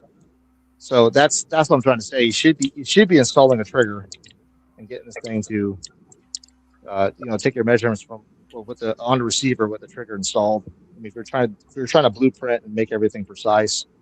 And on top of that, these receivers, the lugs, a lot of guys they don't put any kind of grease behind their lugs. So even though it's nitride coated, it does wear a few 10th thou over time. You definitely grease your lugs. Yeah. Yeah. So a lot of folks they fail to put a grease back there. So I mean, again, you gotta accommodate for that. So if this is going to be like a competition rifle is going to go through, let's say 4,000 rounds in a year, like that's why I do chamber tight. And when they're brand new, I chamber to where the go gauge does go down with a little bit of resistance. So it's right at the minimum. And then as the rifle wears in, it being brand new, things stretch, things wear in. You'll get that 4/10 thou, maybe 3/10 thou excess movement, and it puts it right exactly where it needs to be. Mm. So, I know Ricky probably he's listening. He knows, he follows me. Well, thanks for that, Kenny. Yeah. This is why This shows. OCD rules. Yes, I'm not super. Well, I am kind of, but I'm not super OCD. I am on certain things. But yeah, that's where OCD rules. Well, it's just when I have precision in the name of my shop, and these like for 22, those 1,000s, 2,000s of play. I mean, that's a huge difference. That does make a difference on accuracy. Yeah. Well, it's simple concepts. If you don't spend a lot of time thinking about it, you're going to miss this stuff. And that's why it's really good to talk to somebody like you that, has already gone through that kind of stuff. You explained it. It's simple as shit. It's like obvious once you know it. But when you don't know it, you're not even thinking about it. Yep. Yeah. I mean, there's just a lot of like, you could take any of these older receivers, old Remington 700s, if you have a lot more play, that tolerance stacking adds up really, really fast. And that's what I was saying. If you're trying to get squeeze out all the accuracy you can, like 22, like every factor counts. Like anything affects that that little small bullet. That's why there's a lot of gunsmiths out there that don't get into 22 because it's just one of those calibers that just like, number one, you can't control the ammo, so you're really stuck with, okay, what is Lapua putting out, this month? Two, when you build a rifle and you start having fail to fire issues, it's usually due to headspace problems, and that's what I've been fixing over the last 7 years doing this, is fixing other people's crap.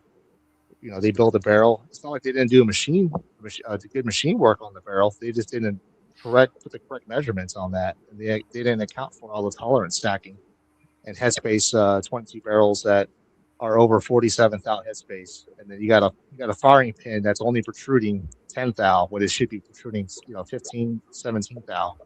So all of that stacks up to where now you have a situation where now you're over headspace. You got a firing pin that's barely protruding enough. And then you also have a firing pin that's worn out. People forget to replace firing pin springs, and firing pin springs over time wear out. Like they just sag. This is what they do. Yeah. So, Okay. William Gainley says, oven spray cleaner, easy off yellow cap, is mostly lye to remove aluminum. Here's a funny story. I used to have my grandpa, I bought it from my grandpa, Nova with white wall tires, right? Had, I don't know what it had, 20,000 miles on it, whatever. White walls. If you want to clean white walls, easy off oven cleaner. Bam! You know how white walls are a bitch? Just spray it on, wipe it off. So if you have any old school white walls out there, I used to do easy off oven cleaner on the white walls. I had to throw that in for goofball. For sure, Pat, Chetford, what? Okay. Anyway, easy off does have its uses. And if you got white walls, give it a try. Makes them bright white again.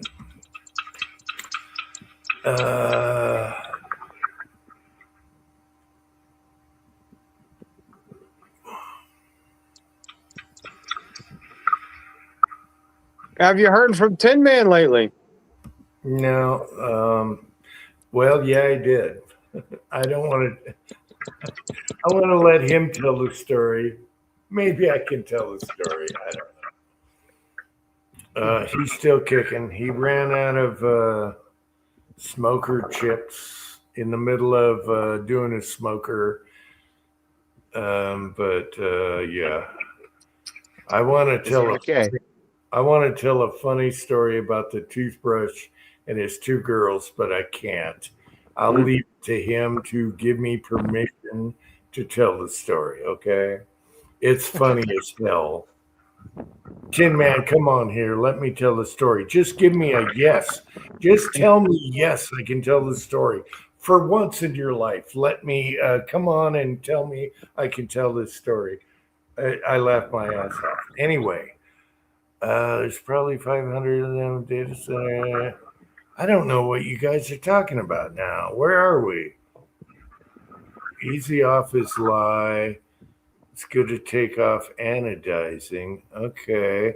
You know what? If we have any easy off in the house, I'll try it on those carbide beds.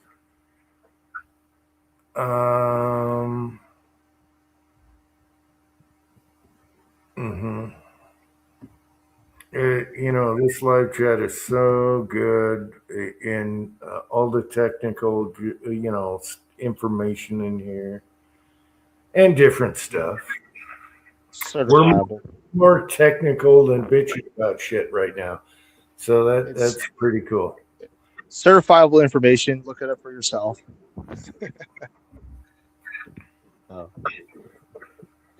All right, they're talking computers on the side. Okay.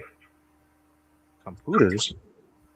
Yeah, Patriot Paul. Anyone that has white walls, at least the old stuff when I was back in the 70s, It cleaned white walls right now. You spray it right around there, you wipe it off, and you have the beautiful white walls again. Does anyone even use white walls anymore? Uncle I Jim got is a jig that sprays it on. yeah. Now everyone's giving me shit. Jim looks squirrely or whatever. All right. I think he's referring to look at the squirrel. Take your attention away. You know what? I saw like 4 or 5 of them, lately. Front yard, backyard. I think it's time for cleanup. Aisle 3. Yeah, Get that FRT out. we got squirrels running amok right now. The big ground squirrels, the big ground ones. They're almost like, they're almost like Soda can launcher, one of them. Yeah, they're almost like prairie dogs. That's what our squirrels look like. It's your golf ball launcher. I want to see one of those things get clocked. Well, now that you mention that, he's doing a hand grip on the pop can launcher. The can launcher for your pop cans, and you don't want to waste pop or beer, so you put them in the freezer with water, and they're awesome. So he's been working on putting a handguard on an aluminum handguard. He was putting what do you call it? Grip up front. Because you don't have to worry about SBR rules. It's a can launcher. It's not a gun. So he's putting a vertical grip on one of those right now. So yes, we'll can launch something. I want to do a milk jug test with a can launcher. That would be hilarious. Oh. Jim, stand to the side with a shotgun and see if you can knock the can out of the air. I know we were going to do that actually. We were going to do that. Never got around to it. We also have a launcher and a thrower. I haven't done any of those. Yeah. But yeah, launching a can and shooting it with shotgun would be awesome. But those things fly. They go. They get out there. Yeah. My neighbor has a golf course in her front yard, and I have one of those. I try to just, download one of those blanks. I download as low as I possibly can. It still launched it all the way to my other neighbor's house, almost hit their window. Well, that's our problem is the ammo, the blanks, because they're kind of hard to get, and you need that crimp top. And man, if you could make a crimper for those, we'd be really happy. Because I can make a crimper. I used 4 grains of red dot. That was way too much. Yeah, a lot of people said red dot is great for blanks. Yeah, that's what I've been using. Yeah, so I used 4 grains of red dot. It launched that sucker at least 300 yards. Yeah. Here I am. I'm trying to do a video where I'm trying to do a hole in one. He's got a nice big old golf little golf hole right there in the front yard. It's about 200 yards away or 150 yards. Well, it launched it way over 300 yards. Yeah, and for the I have a Ruger 22 pistol MK2. Yeah. Yep. And we use the blanks for driving nails from the hardware store, and they have different strengths. That thing launches them. We're talking a 2-inch barrel, because I had it chopped and threaded on a can for the golf ball. Oh my God, that is so much fun. And it's cheap. You can go to the hardware store. However, 223 blanks are getting kind of rare. We have 1 bag left, but Preacher wanted to know where to get some more. And I looked into reloading them, but it's the crimper that gets you, the die. Well, I could probably make one, but I have to be a 2-piece where I can make it looks like a pie cutter on top. Yeah. And then, I don't know. I need to look at one house design. I kind of get the general idea, but I don't want it to cut the brass. That's what I'm thinking. It's tough. How do you cut the little steps in the die? know? My turn mill would do it. Yeah, you just go in there with a chamfer bit, 45-degree chamfer bit, and turbulate or fourth Jim. axis. It'll cut it. Well, I tell you what, there's a market for it because everyone, everyone doesn't want to pay. They're expensive as hell just for that crimp. Jim, try loading the neck with paraffin. Yeah, but then you get it on the, it's It won't be much. It won't be much paraffin. You take you know how they make those covers for a stove? They're like little pans. Yeah, but You melt your paraffin in there, and just make the depth of the Yeah. paraffin just the neck. Yeah, I know. We thought about that. We thought about even little plugs, but Yeah, it's it doesn't build enough pressure. Yeah. It splats against Yeah. the golf ball. You got to have the pressure, and it splats against the golf ball. So you got to have the, they got it right with the cramps. Jim, what I ended up doing is 3D printing a plug, like a bullet. So it goes all the way. That's what I've been doing. Then you do your roll crimp, So 22 crimp. So it hits the golf ball and leaves the barrel and everything. Yeah. That's what I've been doing so far. Is I 3D print. It's just a flat bullet, and you do a little roll crimp, your taper crimp. So Okay. that works. Okay. I haven't seen any issues, it messing up the golf ball or anything. The chat's going crazy. It's hard to keep up now. Floral foam works great. Floral foam. What? Floral foam? Like for That flowers. green shit. The stuff you stick stems in your flowers, the green stuff. Okay. Yeah, but you got to have the pressure. You got to have that crimp. And you got to keep it clean because it's hitting the back of a can or a golf ball.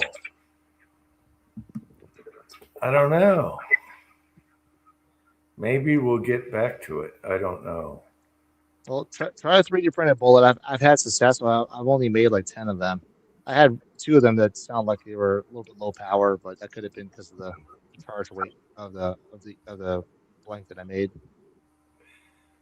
Okay. In the back of the can's concave, I think the wax would hit that and just splatter and stay in the bottom of that. Well, Hey, you got- it messes up the tube thingy, but Mm. I wanted to help Preacher out because he's like, damn, I can't. I gave Preacher a golf ball cannon adapter for an AR, and he absolutely loved it. But then he couldn't find any blanks. He couldn't find any more. I think I gave him some when he was here, and he Boy, couldn't they find used to be more. plentiful.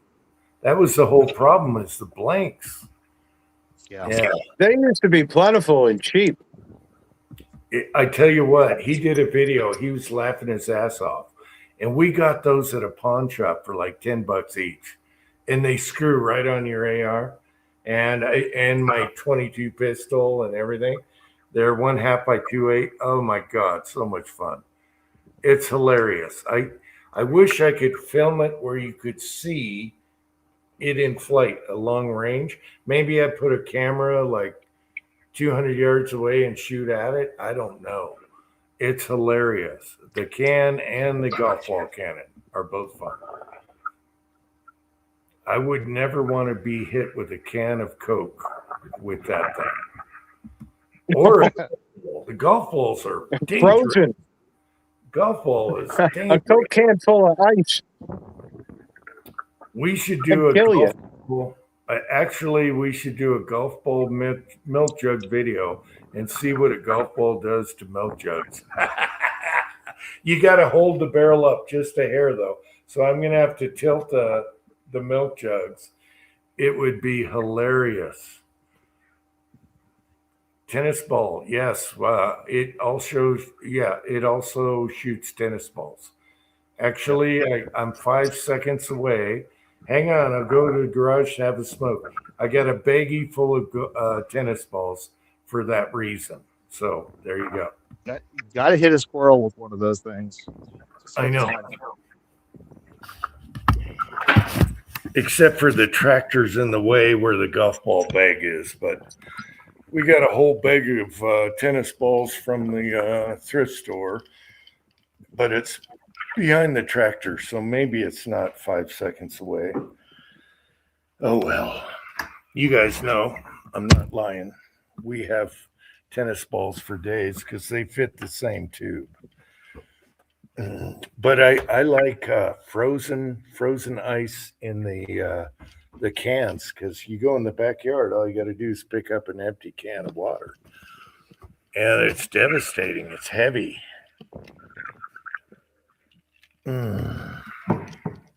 How's your bullet recovery been after the snow? Trying to get all those your You lead know, back.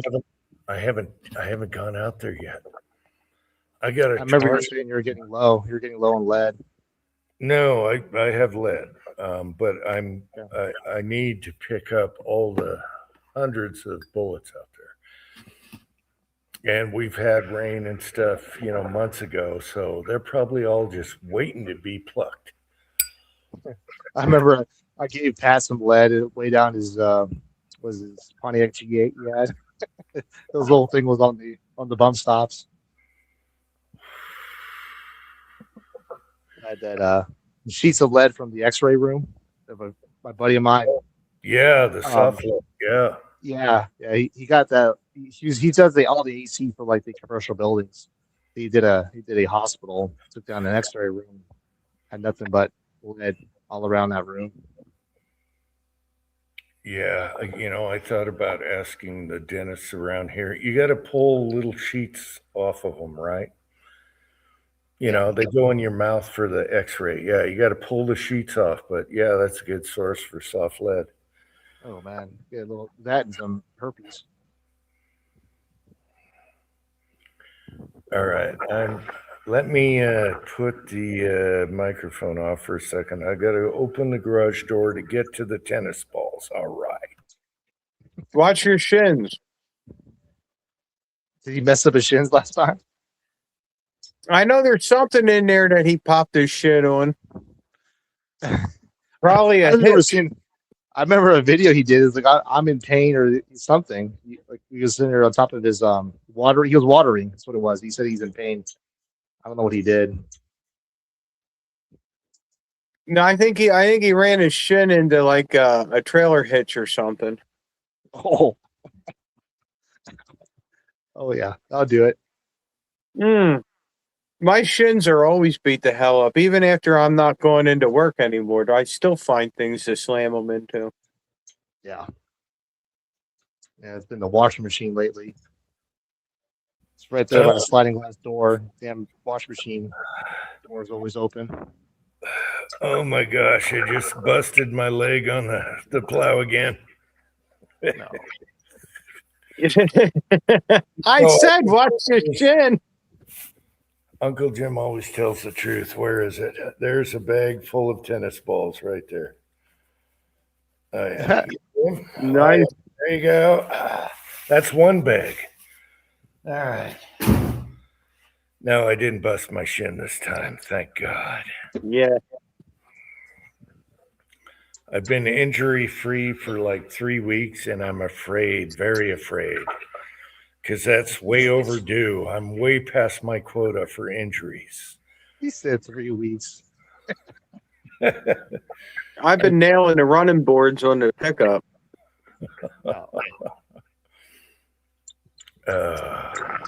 Yeah, we got to do a tennis ball launch, can launch, and golf balls and milk jugs, just to see what a golf ball does to milk jugs. That'd be hilarious.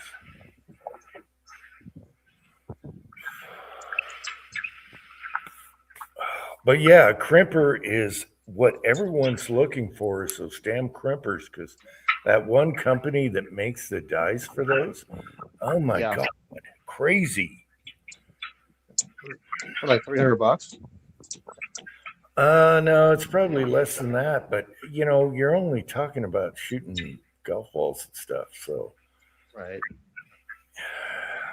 I don't know.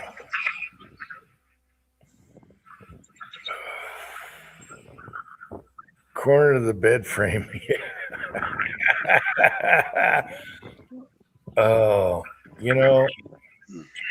All right, here's a good story. My wife ordered the best bed ever. Beautiful, beautiful wood. However, it's got wood sticking out the corners at the end of the bed and then beautiful corners. I can't tell you how much I bashed my knee on that freaking bed. And every time I wake her up, son of a bitch, this fucking bed, I'm going to get the sawzall out and cut them off. And she's like, don't dare you. No, you don't. No, bad no. And that's a true story. I wanted to get the cordless and just saw those suckers off. There's two little things that stick out the end. Every night I go to take a piss, I hit my knee on that thing. All right. Oh yeah, it goes underneath your kneecap. You can feel your whole kneecap move. Oh yeah. And she gets pissed. Don't you dare touch that bed. It's beautiful. It's beautiful, King. It's beautiful, beautiful wood. But my God, why did they stick that out at the ends? Lord knows I'll get. Got a pool noodle on it. Well, my worry is I get an intruder, I grab the shotgun, and I hit that on my knee. And then he donates a shotgun to the intruder. Yep. Yeah. That thing's going to get a blast. It'll be shot off. That's my biggest worry. So I train myself to walk outside and around when it's dark because I hit that thing every so often. Oh my gosh. Put some foam on it. Yeah, put a tennis ball on the end. Maybe I'll tape a tennis ball to my side. Yeah. I'll tape a tennis ball to my side. The baby proof it. Yeah. Put a pool noodle on it.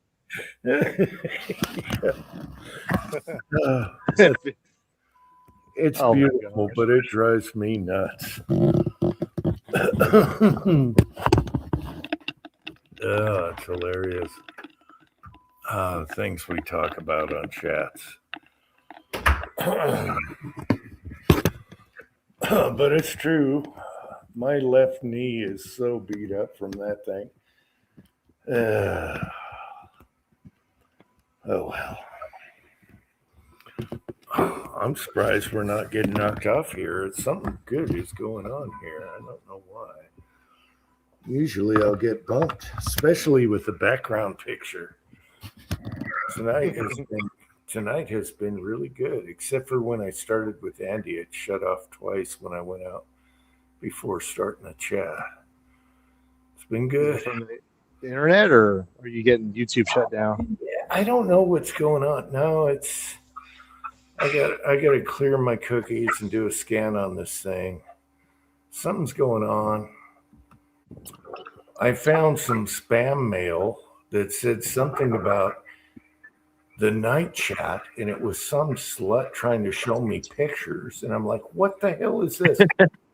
I found it. I didn't find it in my regular emails. I found it in my spam. So someone is trying to.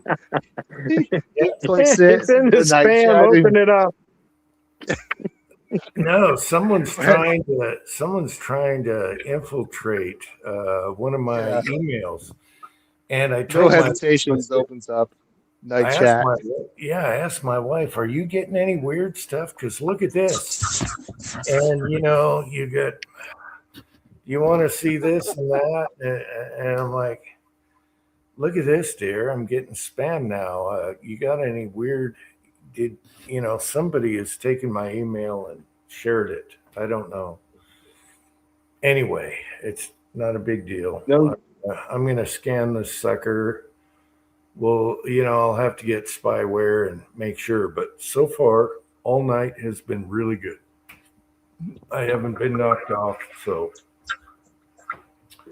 I think that's might be a culprit. I don't know. I'm not a computer guy. I'm a Safari guy. iPad stuff. Munitions handbook. I'm trying to keep up with you guys now. Yeah, it's really funny though. That bed just, and every time I hit my knee, I wake her up and bitch. Oh man, it gets ugly. Yeah, I gotta have my 10-minute tantrum. You know. One time I'm laying on the floor grabbing my leg. It's like, oh, she turns the lights on. I'm like, being a baby. Yeah, good stuff. If you buy a bed, make sure it's not sticking out in the corners at the end. Okay. Yeah. Start sleeping on the couch.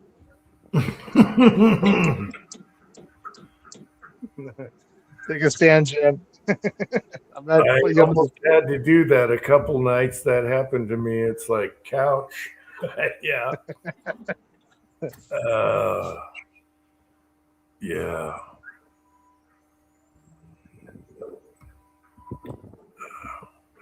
Yeah, a new cat did that to me a couple days ago, where I got up just to get this water, and my cat goes swipes me from underneath the bed. Freaking, basically just trips me. I got startled, so I stumbled and just went head over heels, bashed my knee and everything. I was just on the floor for at least 15 minutes because of my damn cat. Yeah. Yeah. Minnie is black camo, and she'll get in front of me in the dark. I'll like go to the kitchen at night, trying to be stealthy and quiet. And I trip over Minnie because she walks in front of me and stops. I said, this stupid cat does. I said, Minnie, I'm going to kick you like a football, field goal. And she's done that to me a few times. Yeah. Because you can't. Yeah. I got to show you a picture. I got this Tiffany Chandelily. That's the type of cat she is. So it's all black with a little bit of brown on it. So our white cat, unfortunately, had to put her down. She passed away 5 months ago. She had skin cancer. It got to her ears and everything. It's typical for white cats. She was the one that got under the crawl space and everything. So that's the one that fought roosters and everything. Yeah. Yeah. That's too bad. But this one is just, she likes me. Like I'm definitely her favorite, but she's like she's got a life skill of like 1 star. Super stupid. No. Okay. She goes outside for like 5 minutes. It's 107 degrees outside. She's back at the door like, a couple minutes later or 5 minutes later. Yeah. Pawing to get in. Yeah. Pat says, sorry, Kenny, good cat. Yeah. I remember that. Yeah, I remember her. So you have another one now? What color? She's all black. Yeah, I call her Bojangles. Okay. So she's all black. She has a little mane, like she looks like a little lion. But she's mostly an indoor cat. But, she's got those really deep yellow eyes at nighttime. You're like, what the heck is that?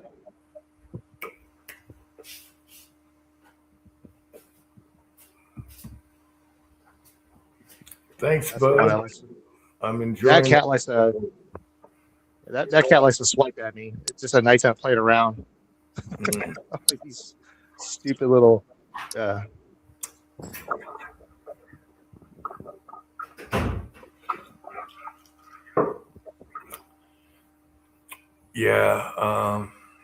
Let's see. Vanessa Kitty, my orange cat. Oh, shoot.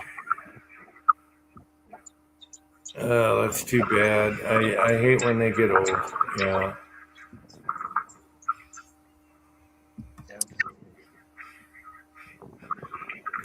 Yeah, my Shih Tzus are 9 years old now. Yeah, the pets when they go, it's tough. It's really tough. It's tougher than people sometimes. Yeah, your favorite pets, they can be tougher than people. Yeah. Yeah. That's our last one. That one took care of all the rodents. We had rattlesnakes that were always dead around our porch. So Yeah. man, I got Yeah. a lazy Actually- one. So this one doesn't provide. Then I'm just going to make it fat. That's what I'm going to plan. Yeah, cats are actually good with snakes. They're agile and they know how to, I guess it's built into them. They know how to handle snakes. Yep. My I parrots are, saw a thing on that. I saw a video on cats and snakes, yeah. and it comes down to how fast they process shit. And Yeah, it's cats' like 10 times, brains 10 times run faster. faster than the snake. Yeah, they're like mongooses. They are, cats are, what an animal design cats are. They are designed perfectly for everything.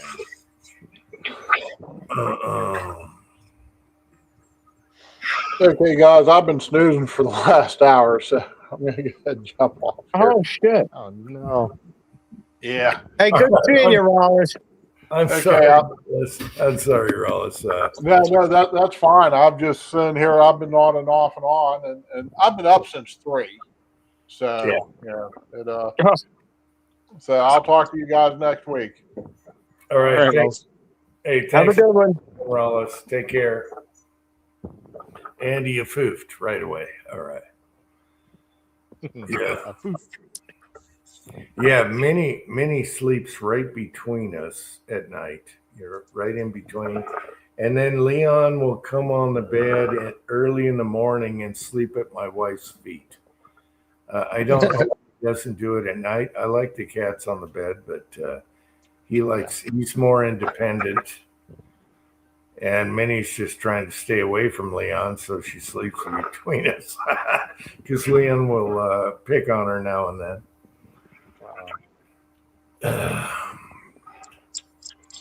Yeah. I'm getting 2 rifles done today. Thanks, Jim. You always get me productive. 2 what? 2 rifles are getting done today. Oh, Rifle. all right. Yeah, good. You're keeping me productive. That's better than what I did tonight. I mean, I don't know. I just remember all the live chats I always go on. For some reason, I get like a bunch of reloading done or something. Yeah, we get Tin Man and other people on. They're all reloading, Pat, in chats. Yeah. I just sit and do nothing. I don't want to go in the reloading room and make noise. It's harder to, respond to the live chats and everything, the side chats. Yeah. So I just sit.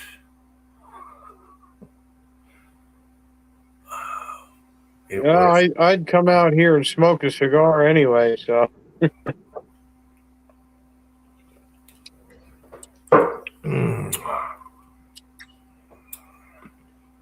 So did you finish that batch or that pack that you got? You got a pack of cigars last time. Before that was Christmas. Oh. No, there's still. I like to let things sit for a couple weeks, even maybe a month or two when they come, and let them settle down and acclimate before I try them. Just Chef says, I miss the gym streams from the bench. Wow, that's been forever. It's too complicated. I can't reply. I can't get the camera right so you don't see other crap in the room. It's just too tough. I'd rather sit here on a leather chair and call it a day.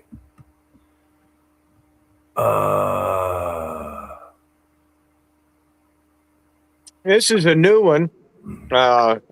Tobacco Knot Maduro. It's not a bad cigar. It's pretty good. Madura is South America, right?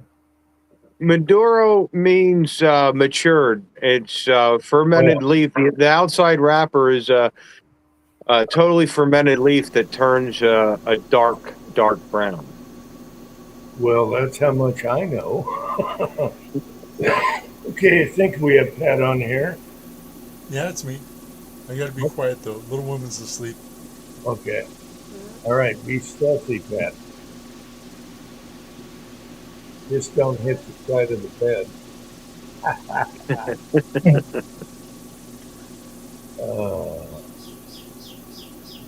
Thanks. Oh, I hear Hey, birds. Pat, what are we looking at? Yeah, what is that? Is that Pat? Uh, Pat's on? Oh, there's yeah. Pat. Yeah, that's the NVIDIA V100 module. Oh, dang. Yeah, my headset died. Sorry. Module? I'm guessing a video card or something, or a video processor. Yeah, There's it's kind of like that, but with no outputs to a monitor or anything. So you use it for screwing around with AI, or video editing or something like that. But yeah, they used to be in a giant server farm, and then Progress. They're twice as fast as any video card I can afford for less than $2,000, and they were $100. Hey.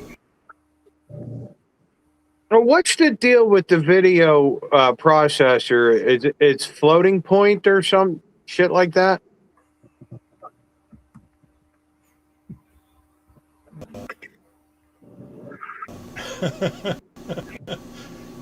Oh, it's nothing like watching but apology video day after. That's even but Yeah, but the apology This mo- videos afterward, yeah, it was hilarious. Uh, The day after, you was it the got- day after the? What was it? How do you title that thing? Well, The next maybe meeting? maybe we should do a drunken chats, whatever. Yeah, no.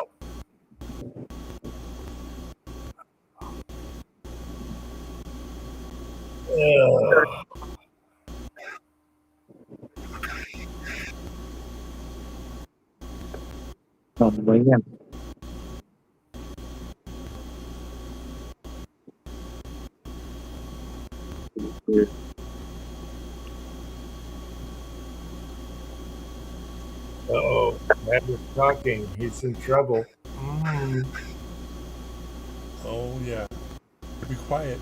You guys can hear me, okay? Can't you? Yeah, Yeah.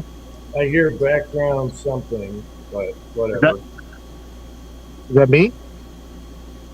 No, No. it's Pat. Oh, he's got the turbo fan going. No, that's the AC in the corner. You're running a virtual machine, right? Yeah, 4 of them now. But I'm on Linux for. This is native Linux and Firefox. Mm. How come Gunswatter knows about everything? He's an Little experiment. tiny bits. He's Little experienced. tiny bits about a lot of bullshit. It doesn't matter what subject you know about it. He's a prestige fellow. I have no Well, clue. you think about it. I was at the right age, and I had a decent job when computers first started to come out. So I got in when you could still understand what the hell was going on.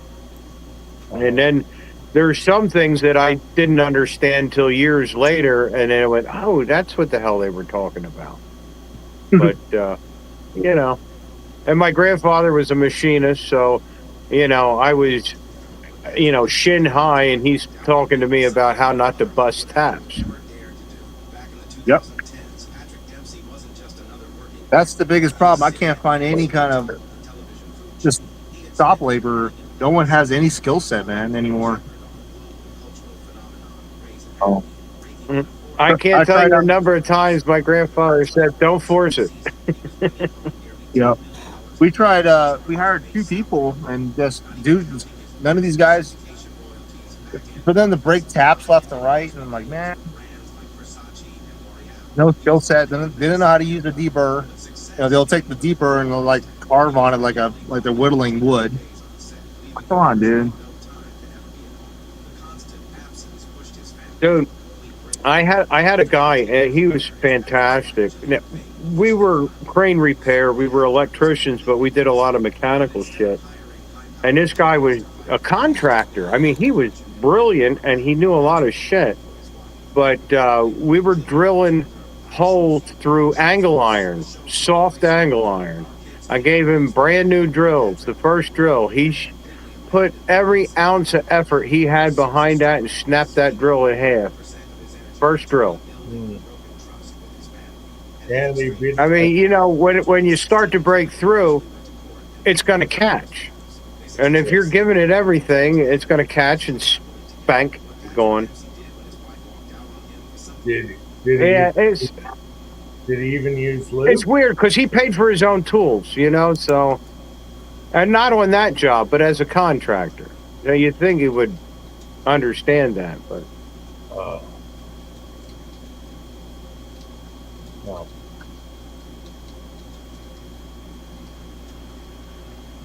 Did he bother to use lube when drilling through metal?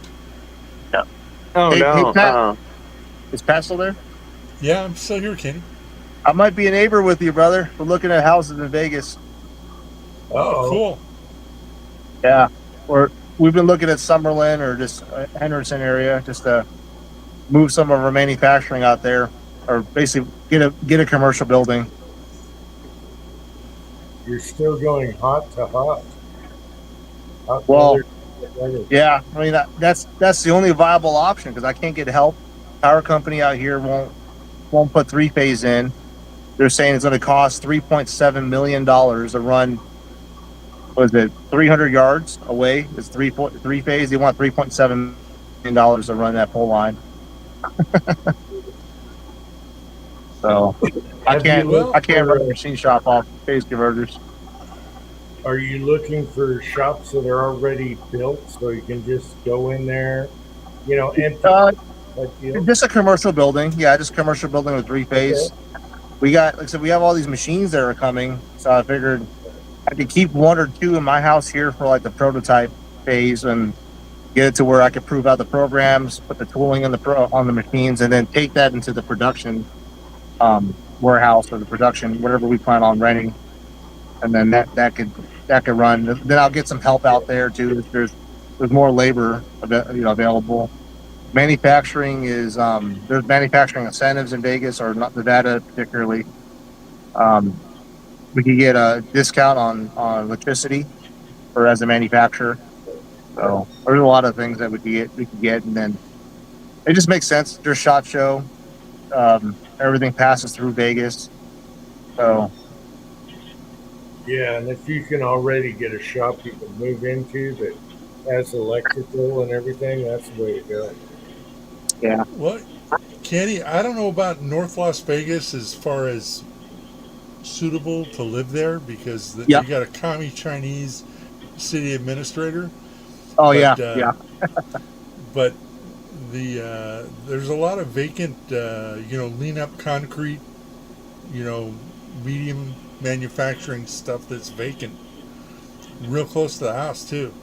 So they built it about 10 years ago, and so the first wave of out of businesses have happened, and now it's vacant out there. Sounds good. But okay, I'll take a look. My wife is like Summerlin, but that's not a good area. Then you're saying because of the. Okay, so Summerlin is a nice place to live, but not a nice place to manufacture. Gotcha. So, so if you look at the real shitty areas, excuse my French. Yep. North Las Vegas has a lot of vacant medium manufacturing stuff right now. The only trouble is the interest rates are too damn high.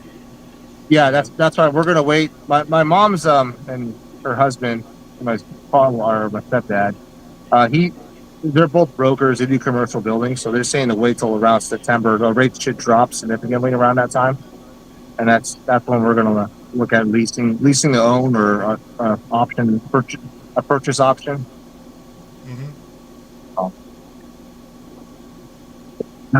Anyways, we'll have a house there and then a house here, so we can go back and forth, kind of like what you're doing. Well, the invitation's always open. If you need a week in Vegas to snoop around, no problem. Yeah, I appreciate it. Yeah. I was going to call you to let you to see, get some thoughts, in that area. Definitely around September, we're definitely going for it. We got 2 Mazak machines, which they're $450,000 a piece. That if they're going to be dropped off here, I have them holding it right now. I'd rather just put it into the facility out there in Vegas. It's coming from Vegas anyway, so if they have it there, if I can get a facility out there, then that'd be great just to have it dropped off at the facility instead. Yeah, so I hope you buy, because moving machinery is a pain in the ass. Yeah. I still got my Class A license, so that's how I got this last one in. I ended up getting my neighbor's lowboy semi-truck tractor, big-ass Peterbilt, and just drove all the way to friggin' Phoenix, picked it up, drove all the way down here, and we rented a huge panhandler and forklifted inside of the garage here. Oh. They wanted $9,500 to move the machine. Nope. I got a Class A. I could do it myself. All right. Well, it's good to see you, Kenny. It is. I was telling Jim, every time I get on these chats, I get a lot done. I don't know what I do. So, it's good luck.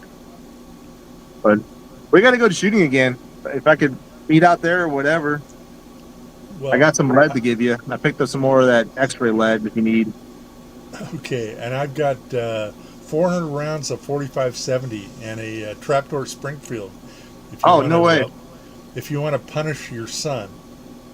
Yeah, he deserves it. He needs it. It's been pissing me off lately. That curved buttstock with a metal butt plate, man, thing hurts. Yeah. He's still shooting all my damn ammo. Every time I go reload 9mm, I get a canister full at 9mm, I go back out, it's just one day, it's gone. 500 rounds.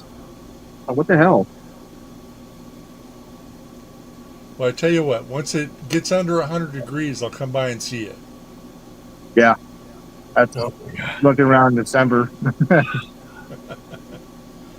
Oh my God. You're not going to believe what just happened. Pat, You're not going to believe what just happened. I go up to get a ice and a refill. I go up the stairway. Pat knows from the basement up, the rounded stairway. And I take a left turn and I hit an old antique chest on my knee, the corner, and just blew my knee out. After we were talking about hitting your knee on the bed. So Pat knows. Pat knows. Yeah, the main level going to the basement. I come around the corner and we have an antique chest there with sharp edges, and I bang my knee. And my wife and son's in the kitchen making spaghetti right now. And my wife sees it and she starts laughing. She's trying to hold back. She's like this. Oh my God. I think you're going to need some of those skateboard shin guards Oh and knee my pads. God. I have a dent. Let's say that. Right on the left kneecap. Oh. It's funny though. We were just talking about it. So yeah, that hurts. you definitely need the sumo suit. And then my wife says, "Well, remember when I stubbed my toe on your chair yesterday?" I'm like, "No, you don't understand yet."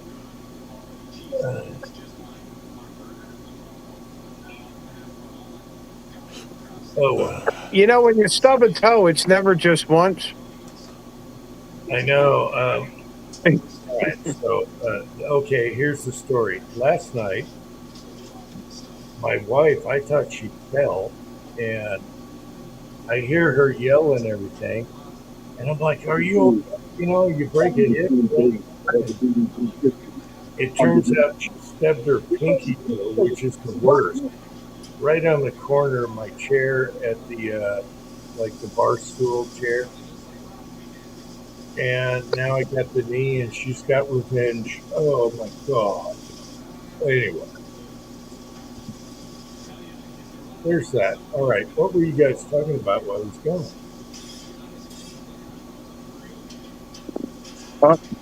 Vegas. Vegas. Hey guys, Thorzax is here. Hey, Thors. you know, somebody was just saying something about stubbing your toe, and you got on the whole thing about hitting your knee. And okay, on my couch, I have a Sealy couch. It's a very nice couch. It's, you know, really, really a nice couch. All wood construction. It's just really a nice couch. The thing is, it has clawfoot, you know, posts, you know, for the feet. The thing is, though, is they put one right in the middle of the couch, underneath there to support it. So if you're not watching what you're doing, you're walking over to the couch, you stub your toe right into that damn thing every time. I mean, I don't know how many times I've danced the dance. I know. And oh man, Jim, there's no level of shooting your nerves to the sky than doing that. That pisses you off. I mean, I literally thought, you know what? I'm going to make a video. I'm going to go and get the 038 Magnum. I'm going to flip the couch upside down in my, you know, in my living room. I cut that thing off. Man, I'll tell you, man, I know exactly what you go through. My son's laughing his ass off. He's got a full bowl of spaghetti, and he yelled out, "The shin knocker!" just now. But yeah, every furniture should be rounded. Oh my Yeah. god! Yeah, clawfoot, you know, post on the, you know, feet. Those are nice looking. They're nice looking, but man, they are hell on the. And you know what? You never stub your big toe. It's always the middle toes. So it when you stub your big toe, yeah, that hurts. But when you stub the middle toes, your whole foot hurts. Your ankle hurts all the way up to your ankle. I mean, Well, okay, all right. This is a true story. My wife, I swear I heard her fall and everything. And this is a 3-finger no shitter from Jen. No, this is no shit. The other night when she stubbed her toe, I thought she fell and it was a disaster or had a problem. And I thought it was an emergency. And it's late at night. So I jump out of bed and I said, "This better not be over stubbing your toe." I said that exact words. And she comes in and tells me she stubbed her toe. Don't make me get up over a toe. And sure enough, that's what happened. That is a true story. You can ask her. I can go up and have her. I believe it. Right That's now. the way it happens, Jim. That's the way it happens. You vision it, and then it happens. I don't can know how prove it it. happens. You can I vision can it. prove in it. your I can head prove it happening. like I can prove it like the tennis balls. I can go up right now and interview her, and she'll tell you the same thing. And I'm like, I better not be getting up over a stub toe. You better have a broken hip or something. I can prove it. I'm 5 seconds away. I can prove it.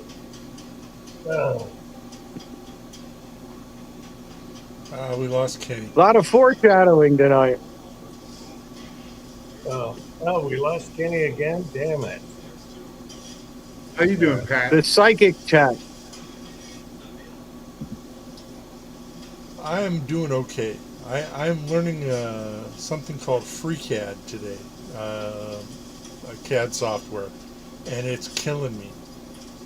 So it's back to that as soon as I get off here, watching tutorials and learning how to do it. I need to make a case for this thing.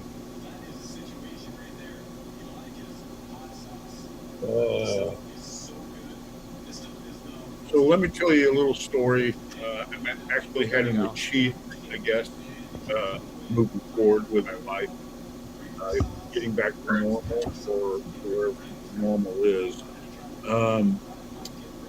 This last winter, I had a pretty good sized tree limb come off one of my trees, during a storm, and it fell on the next door neighbor's yard. So the next door neighbor, he just threw it in my yard. Well, at that time, I just got out of the, retirement home right now. I was just getting back into, living on my own again. And I couldn't do anything about this tree limb, so I just sat in the backyard. I mean, big one, 3 inches in diameter, huge one. So anyway, my friend Ralph, I was looking at it, I said, I got to do something about that. He says, no problem. I got an electric chainsaw. Come over here and just we'll cut it up, no problem. I said, well, I got a chainsaw in the garage. I got a big lumberjack saw, but I also have a smaller Husqvarna. But for some reason, my Husqvarna I go out there trying to start it, just wouldn't start. So anyway, I went ahead and mixed up some fresh fuel before it's 40-to-1 fuel, and I dumped the old fuel out of it, put fuel in it, and when you know it, two poles, and it started right up. The little Husqvarna just revved right up to the throttle. So I went out there and I cut that up myself. So I actually used my chainsaw, which is cool. I got to start my chainsaw, and that was something I could do a year ago. A year ago, when I was still healing up here in my shoulder, I couldn't pull that pull rope. So I've had some, there you go. That's the big husky. That's a big husky right there. All right. Yeah. Hey, I was in the garage. I was 5 seconds away. Whatever. All right. I know is I got to I'll tell get you what, let's organized because I'm like a half an hour away from everything I got. Continue on. Well, I'll tell you what, my O3 bag, it's a little big for doing, limbs and stuff like that. That's for cutting big. But yeah, my little husky, it's got a 20-inch bar. It's a 325 pitch chain. It's a nice handy saw, and like I said, 20-inch bar. It'll cut just about. It'd be a good firewood saw. The guy with out there cutting firewood. It's nice and lightweight. It's easy to handle. So that's the reason why I kept it. But yeah. So anyway, I'm moving forward. Got my saw going. Went ahead and cut up that tree limb. Felt pretty good about that. I haven't been able to do that for a while. I went out and mowed the lawn the other day. That was never achieved. So anyway, moving forward with my life. Yeah, I think the last chat I talked about the tree covering the driveway, couldn't get out. Oh We yeah. took the husky and took care of it. Yeah. Yeah. Sometimes you just got to break out the big saw and just get it over with. Every time I find my Craftsman chainsaw, it's upside down in the case, and the bar oil runs into the muffler. So in order to start it, I got to take the muffler off and soak it in gasoline and get all that oil out of it, or it won't exhale. You can pull on that son of a bitch all day long, it won't start up.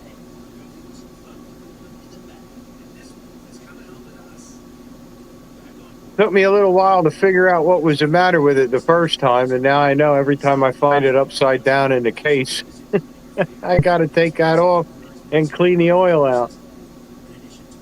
How does it get upside down in the case? It slides off of whatever I have it parked on. Oh, I'm not very organized. As I say, Jim's 5 minutes away from everything. I'm a half an hour away from everything. Yeah. I got a little spot. I have a little spot underneath my workbench, and that's where I keep my saws. You know, I got a little. I got one of those. Restaurant serving trays. You know, the aluminum serving tray, or you bake stuff on and stuff. And I got that Yeah. underneath there, and I saws on top of that in case the oil leaks out. Yeah, because you borrow oil, it's always going to leak. All right, you see this rack here? Let's let me get off of this. Yeah. Let me get off of this. And I still got to do my big 38 Magnum. All right. And we have the Big Daddy on the bench, but let's see if I can do. Where are we? All right, there's one. And what a beast! Look at that thing. Look at that Let thing, me- man. Let me What a turn on. beast. Let me turn the lights on here. That's the outside light. No, that's the outside light. Damn it, too many switches. Anyway, we have them up here on the racks. Look at the size of that thing, man. That thing's huge. Let's go down the line. It's hard to do it live. There's my big Steel 38 Magnum. We got McCulloch's all the way down My here. God. I'm going to hit my knee on something. That's just Holy the top. shit. That's just the Yeah, top. I got an 038. And we I got an got- 038. Just looks just like that. Oh, you can see the rack from there. Hey, there we go. There's a good picture. And then look at this monster. Let's see if I can get a picture of this. This thing, McCulloch. is long- Yeah. this thing is longer than I am. And look at the saws on the wall. Oh yeah, old school. See that? Damn. Yeah. We're kind of saw people, but yeah, there's just for people that don't know, there's the saw rack on the top, and we have Good Lord. many more in boxes. My son, he's a hoarder. All right, back to visual background because everything sucks.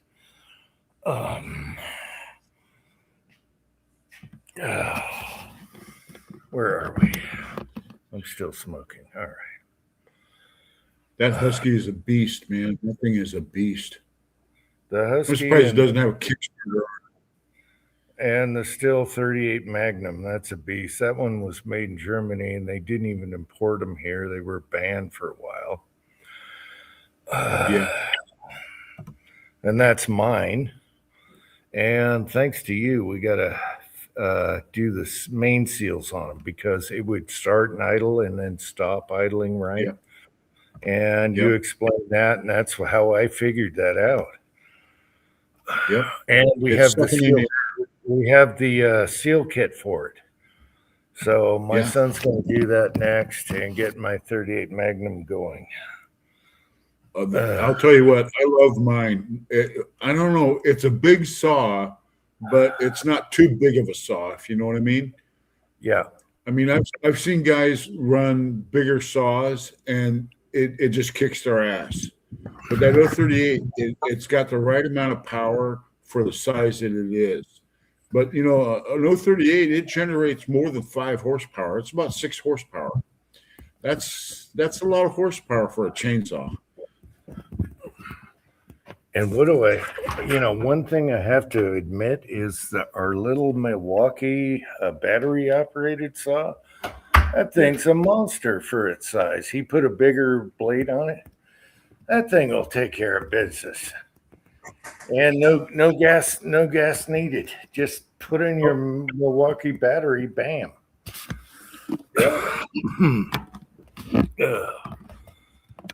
So anyway, sorry about that. But I was there. All right.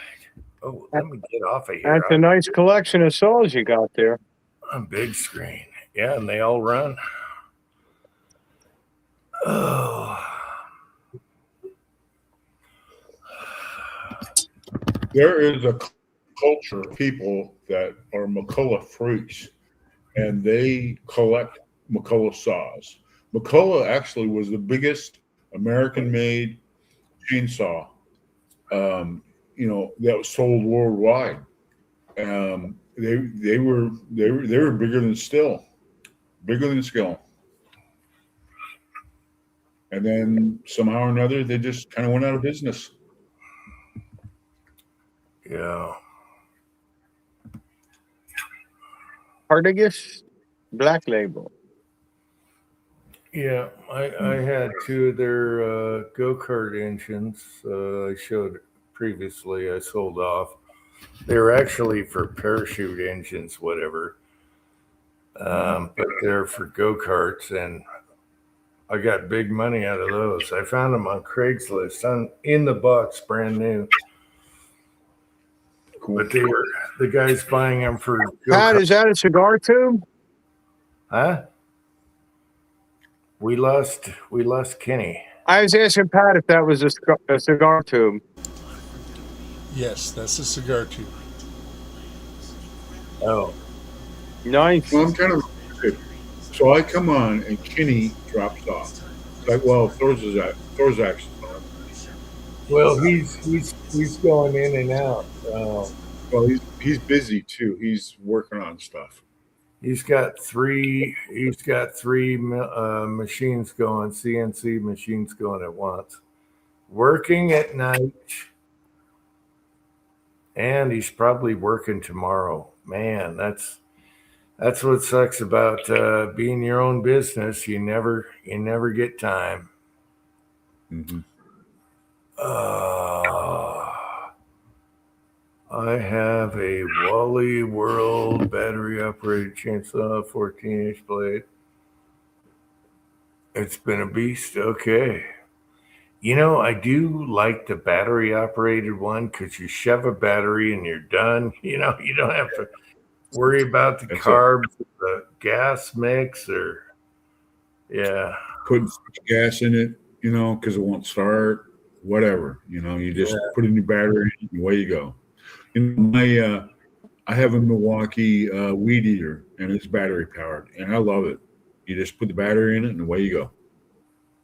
Yeah. No gas to mix, nothing, no pull start, no nothing like that. You just go. That's it. Yeah. So I guess Kenny is messing around. Well, he's not messing around. When you start getting into manufacturing and you have to bring in three-phase, that could be a big deal. And a lot of power companies, they'll charge you for the hilt to that, you know, to have that done. And he's right. You can't just work off converters. You know, it'll work, but the real way to go is to actually have three-phase in your shop, you know. So, Yeah, you know, if he moves, that'll be awesome. If you can find a shop that's all set up, you know, it's kind of hard to do, but yeah, it's going to be awesome. lots of empty shops up here in Washington, as you know, because of our millionaire tax. A lot of businesses are saying that the hell with this place, and they're moving. They're moving out of Washington. Yeah. Yep. Yeah, because of our communist governor. Enough about that. Yeah. Kenny is kicking ass on the rifles he's building right now. He is kicking. Well, I wish him nothing but, you know, I pray that God blesses him and that his business just keeps expanding and he's able to hire some good, reliable, you know, people, you know, to work with him, and you know, his business continues to grow. You know, that he just gets blessed that way. That's my prayer for Kenny. You know, that he found his niche, he's jumped off into it, and he's 100% in, and you know, he ain't looking over his shoulder. He's going forward, and yeah. I wish him nothing but, you know, best of luck with that, you know, and nothing but blessings. You only got one life, man. And, you know, when you're holding the dice in your hand, you make a chance and, you know, make it happen. You know, hey, go for it, man. You know, I spent 40 years doing the same job, you know, working at the same place, and I didn't get anything out of it. I didn't make, you know, work for the government, you're not going to get rich. You won't starve, but you're not going to get rich. So, yeah, if you got a chance to make money and make a better life for yourself, you and your family, and have a business that's operating and making you good money, hey, go for it. Go for it. Looks like Jim got kicked. I wonder if that battery took him.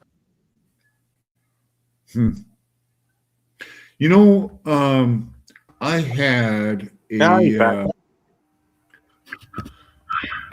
I got bumped. Gunswater. Gunswater. I had a Blue Sky Ordnance M1 that I went and picked up at a gun shop, and the end of the muzzle was shot out. So what I did is I bought one of those Criterion barrels, and I did exactly what you did. I just took it out in the garage and unscrewed the barrel and screwed the new barrel back in, and then I used a chamber reamer, just the same thing you described, same exact thing. But I did what Kenny said. I put the trigger assembly in it and then let the hammer, rest against the back of the bolt, and that way I can, eliminate any slop at all. But that Criterion was just a test, barrel. I just wanted to see if I could screw it on there and do it myself, and sure enough, I did. But I ended up buying a Douglas Premium Match barrel that's brand new, still on the wrap, because that Criterion barrel, it's a tack driver. Yeah, it's amazing how accurate that M1, with that new barrel on it. Man, that Criterion barrel sure shoots good. Criterion barrels are made by, they're made by Krieger. Krieger, parent company of Criterion, and Criterion, they make all the Milsurp barrels. well, because that's the kind of barrel I got. It was a Milsurp, and it was still in that brown sealed thing. Oh, it's like a brown paper that they come in with all the government stampings and shit on it. Oh yeah. This Criterion barrel, it's not stamped. It's not stamped at all. It's just it doesn't have any stampings on it or anything like that. It's chambered in 30-06. I think it says 30-06 on it, and that's it. But you have to finish, trimming it. But man, I'll tell you what, I was really surprised. And you said that you went and got an action wrench, and I've got a barrel. I got a barrel vise out in the garage, and what I did is I clamped the barrel down, and then what I used is a great big huge crescent wrench, and I wrapped tape around the receiver. The forward part of the receiver, I wrapped electrical tape around that, and then I slipped it over there, made sure it fit real tight, put a pipe on the end, and I busted that thing loose just like that, right off, unscrewed, and then I screwed the receiver onto the new barrel. I think the barrel wrench was Brownell's where I got it, and it's got two big heavy cat bolts in it to screw it together, and then I took brass sheet stock and just laid that in there as a little protection to the finish on the receiver. Screwed it down tight, and I have a barrel vise. And to make the blocks for it, I made a little wooden box to go around the barrel, and I filled it with lead. And then I cut it in half, and then I used rosin, like the wrestlers use on their hands, that powder. Used that for extra grip, and jacked it down, so it wasn't going anywhere. And I used it's a solid bar that comes off the wrench, so you can slip a pipe on there. And I had a nice, 6 foot long pipe I stuck over that, and came out really nice. Yep. Yeah. And then, you know, for putting the new one back on, you just got to line up everything. You know, you have to have a place for your extractor to go. It's going to be obvious when you're in the exact right spot. And, you know, I did not use the torque wrench on it because, again, I'm using that receiver wrench, you know. Right. But with a 6-foot pipe, you're getting a lot of torque on that bitch. Did you? Yeah, very little effort. You're getting a lot of torque. Did you? And I was more than happy with how it turned out. I was kind of surprised. Did you use? But I just what would I have no idea what they did to that chamber. It almost seemed like they were trying to put an adapter in there. Unless I would cut it in half to actually see what's going on in there. But there's a physical lip on the inside of that chamber. I kept the barrel, you know, but it's weird. I got tired of wrecking every piece of brass. Did you use headspace gauges once you put? The Yeah. barrel? Oh yeah. I buy go, no go, and field. Okay. You know, I just go the extra step, and it's a minimum headspace chamber, and it's one of the more accurate rifles I have. Wow, you even went field. Wow. I always liked buying tools, guns, tools, maps, books, that kind of stuff. All right. That little job I had to do out here on the deck with the lighting. On that Blue Sky Ranch M1, and man, that thing, I mean, it'll shoot, you know, 100 yards. It'll shoot within like that. I mean, it's amazingly accurate. And you know what the nice thing about it is, the setup worked for the M14. You know, I put one of those together, and you know, semi, but I put one of those together with it.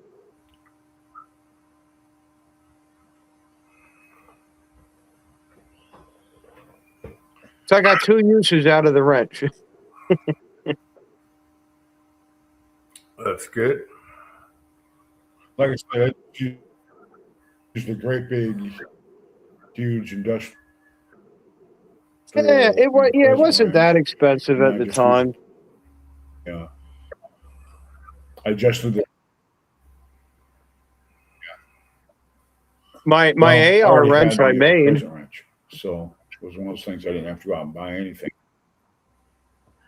Yeah, that's easy enough. Yeah, first AR I put together, I made the wrench for doing it. I had my father worked at Carpenter Steel, so he could get some real good steel that, you know, it's free machining and air hardening, so you could, you know, making tools that's half the work.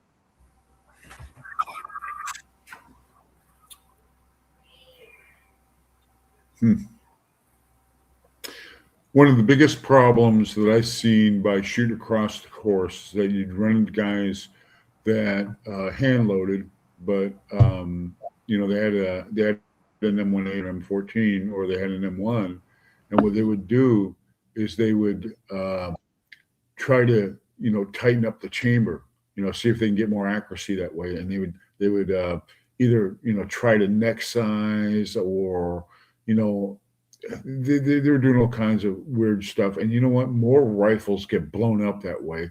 You know, the M1 and the M14, they're made to have a certain amount of slop in the chamber so that they'll feed properly and that the bolt closes all the way.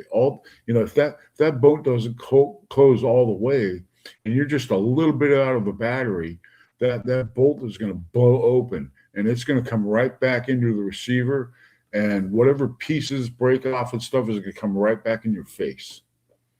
So, you know, you're right behind it. when that happens. And I've seen accidents happen that way out there on the match line, and it's from guys thinking that they can take a service rifle and turn it into a bench rest gun. No, it's a service rifle. We're shooting for points on score, scoring rings. We're not trying to shoot through the same hole at 600 yards. I mean. So, yeah, well, the but you neck can't- sizing is for both actions, Right. Yeah. I try to Yeah. warn people, you got an M14 or an M1A and they say, yeah, I'm going to try neck sizing. You might want to rethink that. Because that's not a good idea. Because if that bolt is just a little bit out of the battery and you pull that trigger, it sets the primer off, that you're going to have an out of battery discharge there, and it's all going to blow back in your face. Well, There's no and place two, if you're going to reload for a gas operated firearm, you got to take into consideration powders and burn rates, because not every powder that's listed for 3006 is going to be okay in an M1 or an M14. You're going to Yeah. start bending op rods and stuff. Yeah. 4350, 4831, they're way too slow. 4895 or 4064, that's what I shot in all mine, and I got perfect results. A lot of guys were, real, fans of Varget, but judging by their scores and the scores that I fired, I never seen any reason to actually go out and buy any Varget, because I shot just as higher scores than they did with their Varget. So it was like, you got to show me down there what it's doing. So anyway, that was my experience on it. Yeah. I have a 1903 Springfield. Yeah, it's just 1903 Springfield. Right. And I used that for deer. And once I got my gauges and stuff, because I was seeing signs of too much headspace, and it had too much headspace. And what I really think it is that it's not 3006. It's the original, what was it, 3003 or whatever. Because I bought a new bolt body, a new old stock surplus bolt body, and swapped out the internals, put that in, and checked the headspace. It was right on the money. Cleared that problem right up.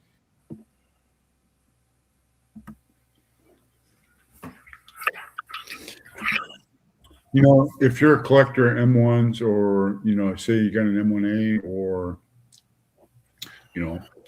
one of the variants of the M14 that's offered commercially,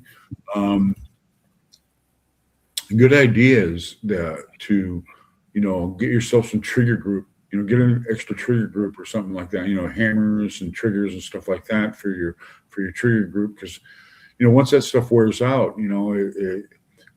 it's just getting more expensive, to buy. Oh yeah. Because parts are getting used up. More people are, buying M1s, and those parts are all getting used up. So price of parts are going way up on those. Yeah. I was lucky because I was doing this stuff like in the 80s, and Sarco had everything you wanted. Yep. I'm surprised there's not aftermarket for the M1 triggers. They could easily do it. I got an M1 from the civilian marksmanship program, and when I was looking at the cost of them and what they were selling, it looked like, why get one with a stock? Because it's most likely going to have a crack in it, be repaired or whatever. So I just got all the parts, no stock, Right. and then got a stock and fitted it to it. Well, I'll tell you what, my national match M1, you don't want to try to take the receiver out of the stock, because it is tight. I mean, you have to use a hole and a small ball peen hammer and tap on it to get it to come out. It's that tight. It's one piece of metal. It is. And Did you that's get a magic. winter trigger? No. I bought one of them from Sarco. Mm. You know, it puts like a lever on the outside of it, so you could use like a mitten. Yeah, mittens. Yeah. Yeah. Yeah, they used to have all the cool old stuff, you know, the blank firing adapters for the ARs and stuff. So you're a mitten guy, are you? Yeah, I bought one of them. I never know when it's going to be cold and I need it. Stop them Ruskies. I guess it'll be the Chinese now. Back then it was the Ruskies. You know, speaking of Ruskies and winter, I see that the Hunt for Red October, that's on YouTube right now. It's free.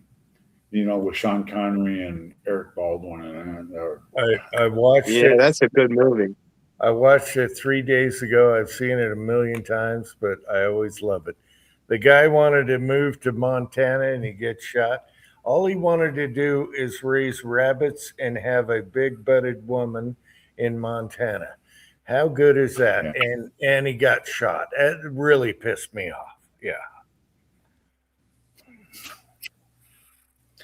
Well, one of my favorite scenes in that whole movie is when it starts and they're up there on the bridge, you know, of the of the sail of the Red October, and they're going down, you know, they're going down wherever, you know, and he's looking out, you know, at the shoreline, and all you see is snow just everywhere in the trees and everywhere else. What the reason why I can relate to that is that scene was shot right out in front of my house. That was actually, you know, shot out here in Hood Canal. And when I worked at Bangor, I know what that's like when you go out there in the morning and all you see is snow in the trees and it's cold as hell. I can relate to that opening scene because I used to do the exact same things. Go out there and go, man, it's cold. You know, and you just look at it, you know, you look at all the snow and everything. I've been there, I've done that, yeah. So I can't relate to that first scene because I've done that before. But the Navy did an awful lot to promote that movie because at the time, that was like 1982 when they shot all those scenes and they came out with that movie. They were trying to promote a lot of recruitment for the submariners, and so they wanted to have a real kick-ass, you know, submarine movie, and that's when this came out. But the Navy did an awful lot of, you know, had a lot of help. You know, they had a lot of help in Hollywood from the Navy, like the bridge or the sail, you know, the thing that they're standing in when you first, you know, start watching the movie. That was actually something that they just put on a Navy barge and they were towing it down the canal, you know, behind a tug. And all the rest of that you see, you know, the submarine, that was all added in with animation, you know. So from what you see from the sail all the way forward out to the bow of the Red October, that's all animation, you know. So yeah, it was kind of funky. They had this prop that was just sitting on this Navy barge. It was down there at Bangor for a while until they finally towed it off someplace, you know, to dismantle it. But yeah, it was it was a movie prop. But you know, all those scenes with the helicopters, and then they also had the Dallas, the Fast Attack. That was actually real. The footage that they used there. But any of the inside of the sets and stuff like that they used for, like, you know, when you went down to control where the periscopes are and all that other stuff, that was all Hollywood. But a lot of the you know, set, you know, the Navy had, you know, obsolete fire control stuff, and they fixed it up and used it for the props. But there's a scene there where there's a part there in the movie where you see the one sonar kid that was learned how to track it. He's looking up at screens. Screens that are mounted up here, and you'd never see it on a submarine. Everything that you look at is in front of you. You don't have to look around for it. It's right in front of you. The only thing that's up here is like controls for switches and stuff like that. But, yeah. So there's things about the movie that I know that aren't real. It's actually Hollywood. But I still enjoy the movie. It's a good movie. And like you said, the one guy saying, yeah, I want to marry a round American woman and raise rabbits, and she will cook them for me. Just a real simple, we'll live in Montana, and then in the wintertime, I'll go down to Arizona, and maybe I'll need 2 wives, Yeah, it's a good movie. About crossing state lines. Is it okay? It's like, yeah, you can go anywhere. To me, Sean Connery made that movie. I mean, bam. Yeah, he did. Yeah. He did. And another thing too, the scene where at the beginning of the movie when Alec Baldwin, actually gets on the plane, he flies, back to the United States because supposedly he's in England. That was SeaTac. They actually filmed that at SeaTac, the airport scene. So really, that was SeaTac. Yeah, that's SeaTac. And that's another thing too. When you watch that movie, I remember when airports were like that before 9/11, before all this stuff with TSA and all this other stuff. I mean, it was pretty liberal. You just walked around, did whatever you wanted, waiting for your plane. You can't do that anymore. So I haven't been on an airplane since 9/11. I never went through the TSA horseshit. Yeah, it is. It's a bunch of crap. I went through the Torsk, the World War I sub or the World War II sub, the Torsk. Yeah, it's cramped in there. One thing I will clear up right now: whenever you watch a submarine movie, and say, like for instance, The Enemy Below, for instance, where the captain of the U-boat, he puts the U-boat all the way on the bottom. He puts it on the on the sea floor. No captain is ever going to do that with a submarine. You are taking a big risk doing that. I mean, you can get stuck in the mud. I mean, because you got to figure, the bottom, the sea floor is the consistency of pudding. And when you take a submarine, especially, you're going to set it on the bottom like that, you can't be, neutral buoyant. You're going to have to add a little weight to it to get it set, to go down.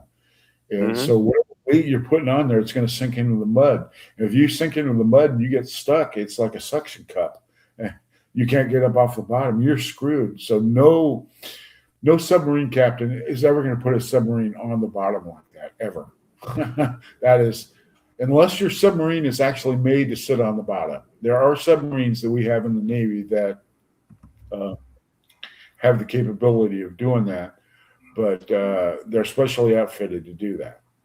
But I worked with a lot of Navy nuke techs, and they were some of the smartest guys I ever met. Yeah. All right, guys, it's time to go. I keep flipping in and out here. Yeah, I was talking to the one guy, and he was telling me about in the front of the sub. All right. They had a microwave unit. See you later, Jen. What's that? Yeah, later, Gunwater. See you later. You leaving? See you next week. See you next week. All right, you take care. Yeah, Jim's kicking us out of here. He wants to go to bed. Well, no, I didn't hear him say that. Okay, you have a good one. You take care. I keep flipping in and out. So everyone in the side chat, love y'all. Everyone that came on tonight, love y'all. And until next time, let's do an afoof. Oh, ready and